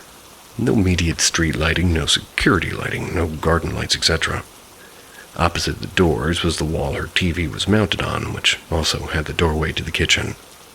Kitchen light was on, as was the living room light. And in the position I was in, I was looking at her, but I could see the French doors out of the corner of my eye, and due to how dark it was outside, I could see the reflection of the room extremely clearly. We were chatting away about her experiences with the supernatural and whatnot, which may have added to something to the power of the suggestion, perhaps. We weren't talking about any one specific thing, just supernatural things in general. She'd mentioned members of her family and how they'd act and kind of people that they are. Kept hearing things in the kitchen which she wasn't hearing. I would say I do have somewhat sensitive hearing, but nothing outstanding. The sounds are more of cutlery and plates being moved in the sink. You know the sound if a spoon is inside of a bowl and somebody's moving the spoon? Her sink isn't actually that big, and I thought perhaps some of the things in the sink were maybe put at an angle and they were just moving on their own. Then I also thought that she has a dishwasher and a washing machine very close to that sink. Whilst they shouldn't cause vibrations within the sink, there was a possibility they caused just enough vibration to cause them to move. I was also hearing somebody moving around, and another thing to point out was that she has a son who was asleep upstairs. I assume he was asleep anyway, as he does have a habit of getting out of bed. However, I heard nothing from upstairs other than the typical house setting noises, the odd floorboard here and there. The flooring in the kitchen was linoleum on top of concrete, so there were no floorboards or anything to squeak, but you did hear shuffling and heavy footsteps moving around. The footsteps certainly sounded like somebody was trying to be quiet. This furthered my belief it was her son that had come downstairs to see who she was talking to. He's a very curious child. I was waiting to voice, and suddenly it said, "Mummy." He never did that.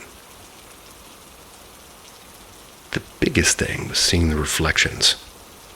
As I said in the beginning, I had a perfect view of the reflection. I could see the doorway and part of the kitchen very easily if I looked. As I was hearing these noises, I tried to calm and not get distracted. After all, the last thing I wanted to do was worry her saying I can hear somebody in her house. But I started to see somebody in her kitchen, and at this point she hadn't told me much about her family members. That hadn't really passed, and conversations were mostly about her living family. However, I remember clearly that out of the corner of my eye I could see a man. He poked his head around the corner of the doorframe, looked into the room, and then pulled his head out. Physically getting goosebumps just typing this. It was a quick motion. It was as if somebody was on the other side of the wall in the kitchen, right up against the wall, and was poking their head around to see who was in the room. It happened 4 or 5 times that I saw. Safe to say, my heart was beating quickly. I could just make out a few physical features, and I believe he either had very short hair or was quite bald and looked to be somewhat of a tall gentleman. I'm 5'8", and I'd say he was at least 6-foot-ish. While I was startled at this, after a few moments I got more of a playful kind of energy. I should probably say I believe I am somewhat empathetic. I pick up feelings very well and just get accurate feelings in situations. And the feeling that I got was that somebody was just being nosy. Like if a family member makes an excuse to do something, but the real reason is they wanted to know what's going on and have something to gossip about. I didn't say anything about it, but it certainly freaked me out a bit. Fast forward a few weeks, and I'm back at her house. We're in the same positions we were in last time. We got onto the topic of the paranormal again, and she then started talking about her medium experience, but this time started to chat about her grandfather that died and some other family members. The medium said that she had family around her all the time, and other than her grandfather, the only person that she can think of was her sister who had died when she was a newborn. She'd be 35, I think, now. I then proceeded to tell her what I saw, and I even reenacted what I saw. Got her to sit in the seat I was and told her where to look and did what I remember the figure doing. Safe to say, she was freaked out, and I told her I felt what I saw, and I described the figure, and she just stared at me and said, "I think you saw my granddad." She told me the majority of her family were the kind where if you sort of had a boy over, they'd end up with their ears at the door listening to what you were saying, purely to be nosy.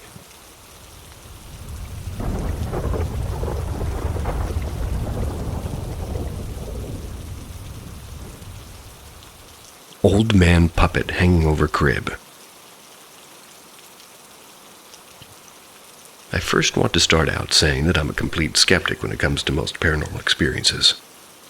I do not discredit anybody who had a paranormal experience, and I wasn't there. However, I do believe that most paranormal events have a rational explanation. That being said, one of my earliest memories involved the first time I climbed out of my crib. I don't remember much, but what I do remember is vivid. I was in my parents' room, and I'd put to bed, and my grandmother had come down from out of state that evening. Her and my parents, they were in the living room playing Yahtzee together.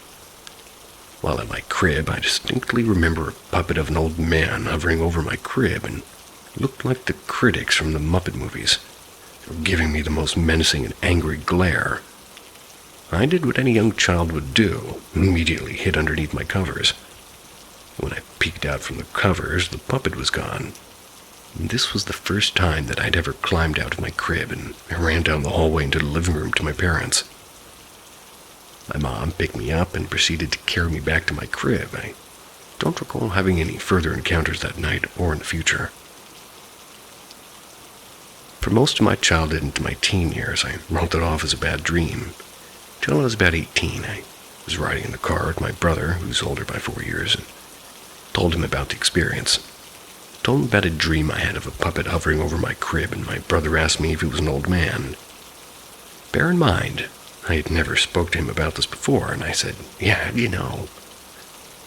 He told me that he was in the bed across the room and recalled a night where he saw the old man puppet hovering over my crib. He said he got so scared that he too hid underneath the covers. Thanks for the help. When he peeked his head out, both myself and the puppet were gone. Not sure if anybody else has had this experience or even a similar one. If anybody has a rational explanation, I'm open to it, but any input would be helpful.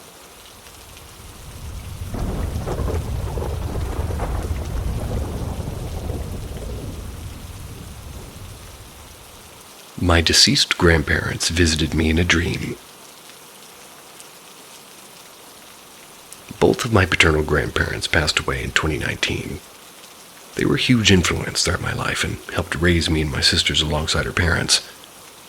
My sisters and I have always been close with them. When they died, I was kind of in an abusive relationship at the time. They never got to meet my now husband or our newborn daughter, who would have absolutely adored them. Since their passing, I haven't had any dreams with them in it. A few weeks ago, I had a dream where they were visiting me. We were in a white space, and there's no objects and no scenery, just white.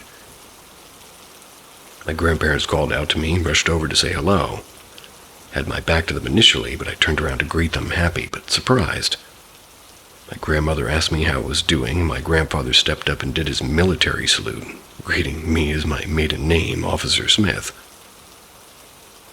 At this time, my grandmother turned around and playfully smacked him on the chest, saying, "Jones Paul, she's a Jones now."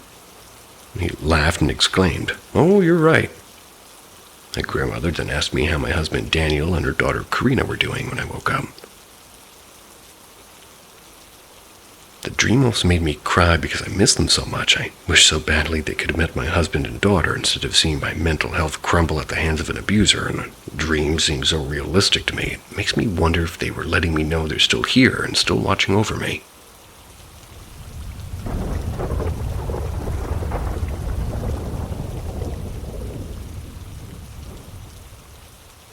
Recurring visitor. Not sure what she is or what she wants. The first time it happened was late 2020, during the pandemic. I was living in an absolutely tiny house. It was all I could afford at the time, being a university student and all. My room was so small that the only pieces of furniture I could fit in there was my bed and wardrobe. It was on the ground floor, right next to the front door of the house, and due to this I could hear pretty much anything that was outside the house. One night I'm home alone. My housemates were at a party I wasn't invited to. I did my usual routine of smoking a joint, reading some manga in bed, and suddenly became completely silent, to the point where I thought it was odd that I couldn't even hear the wind outside. I usually can because of ridiculously thin walls. I chalked it up to me being too tired to carry on reading, so I decided it was time to go to sleep. I get off my bed to turn off the light, hit the switch, turn around, and holy fuck, there's somebody sitting in my bed exactly where I was. And this quote-unquote person looked like a woman in a sundress with a paper bag over her head. She wasn't looking at me or even facing in my direction. She was just sitting there facing forward like a mannequin. So, naturally, I switched the light back on. And of course, she vanished. Needless to say, didn't sleep well.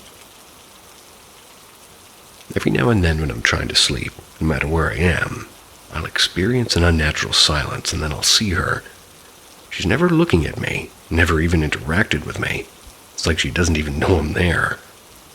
And sometimes she'll be standing in some corner facing a wall, and other times she'll be sitting on a chair or even in the foot of my bed just looking forward.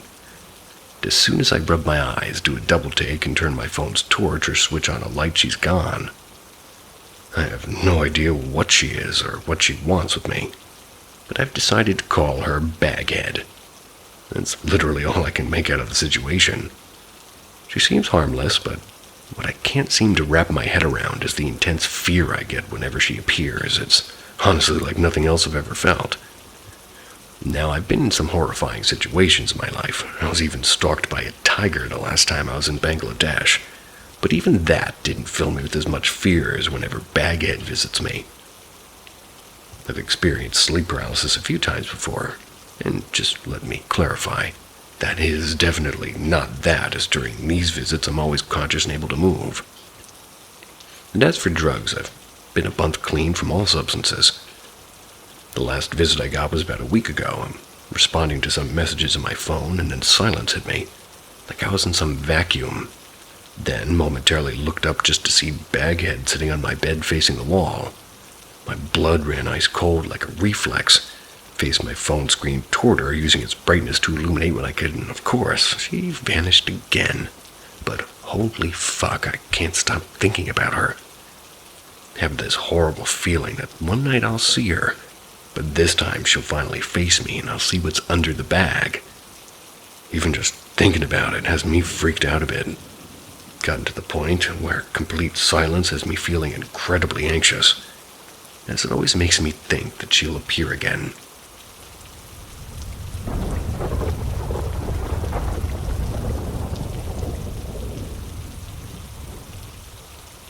If I wasn't home alone. So let me set the stage a bit. It was around 11 p.m. at night. My mother worked nights till 6 a.m. My father worked out of town, so it was just my cat and myself. I was getting ready to go out for the night, and whenever I was home alone, I would turn on every damn light in the house. That's because the whole layout was just eerie. I decided to jump in the shower. My cat follows me all the time, so he just laid there while I showered. While I was showering, I heard my cat meowing at the door, which was a bit out of character. So I peeked my head out of the shower curtain. I saw him clawing at something under the door. Thinking nothing of it, I just continue while every so often hear him scratch at the door and meow. I get dried off and dressed. I open the door. Well, the lights are all turned off, minus my bedroom light. I convince myself that I may have just forgot to turn them on, and knowing damn well that I did, so I call my friend to hurry and pick me up. As I'm sitting in my bedroom, my cat's pawing at the window, has the blinds pulled down. So he'd stick his paw between the blinds and look out the window like he always did. My room was on the top floor, so my cat and I watch out the window waiting for my friend. He finally pulls up. I head downstairs and notice that the lights downstairs are all off. Hit the lights on as I pass the switches, making a path toward the main door. I run to my friend's car. I explain the weird events that had just happened. And as we look up to the bedroom window, I can see my cat pulling the blinds down, looking out the window at us. But that's when my body stiffened up and chills hit me. The blinds flipped back up as if his paw released it, and I looked at the front door. We see my cat outside on the front steps. My cat had followed me outside without me knowing. My friend peels away in fear as we drive off, and I notice another light go off. And as we drive about 4 houses down, I call the police. It takes about 4 minutes till they arrive. I give them my keys to enter the house, and I wait about 15 minutes. Come back out and tell me everything was fine, that nobody was even there. And the only thing that he said, when I was kind of out of place, was that all the lights were turned off. Until this day, I still don't know what had happened. My family no longer lives there, and I still haven't told my mom about that night. And I wasn't alone. After this event, for the next few years, my family had gone through weird, terrible changes in luck. Without going into major details, the biggest change was my stepfather almost immediately after he had gotten home from work about 4 days late. He started acting very strange. It's almost like something had taken over him and was a whole different person.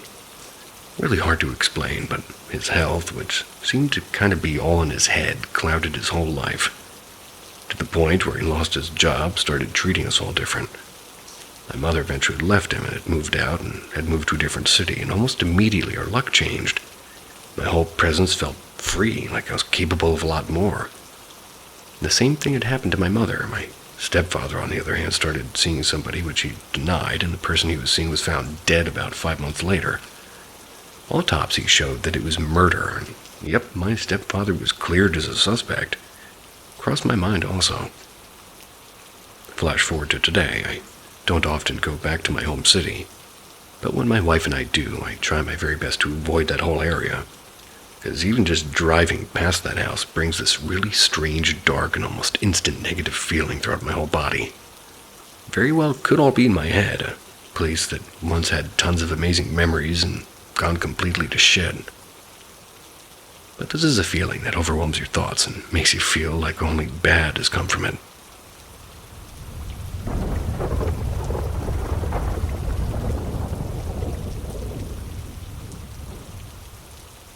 I think my house is haunted.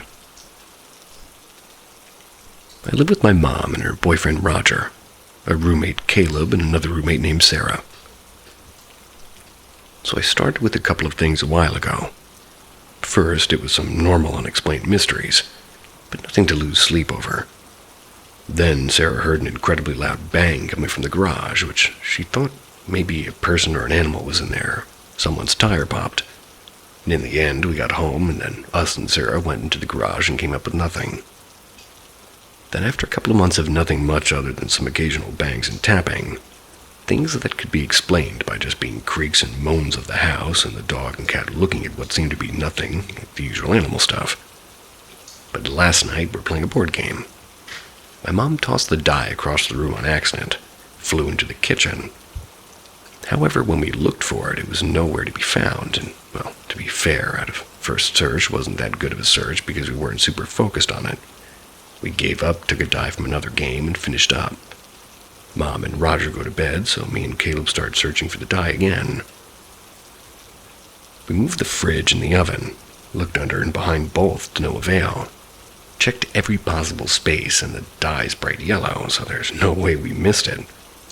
My mom swears that she isn't messing with us, but what's really scary is that when I go upstairs, I go brush my teeth and I use the bathroom. When I'm about to leave, I get a text from Caleb. "Hey, I can hear you in the bathroom, what's up?" Which, one, for clarity, my room and Caleb's room are connected by a bathroom, and two, I'm 3 walls away and 20 feet away, meaning that he could hear me saying anything, which I also wasn't. My TV was off, so there wasn't anything he could have confused with a whisper of somebody saying his name over and over again. Then, a little shook up, I walk over to my room and open the door to see, you guessed it, a yellow dice on my bed. That night, after going to bed at 2 a.m. out of fear, I had a lucid dream of waking up in the house, and everything that I usually do out of superstition closed, like the closet open, window wide open, doors open, everything. The light started flickering before everything stops. The light bulb pops and the door slams shut. My wind slides closed and the fan spins so incredibly fast it breaks off the room and breaks through the wall. Afterwards, I wake up drenched in sweaty, muscles sore and voice gone. Sat there for a minute questioning if what just happened was real. Pass out again, don't dream. But the next morning, I find a crack in the wall where the fan broke the wall in my dream.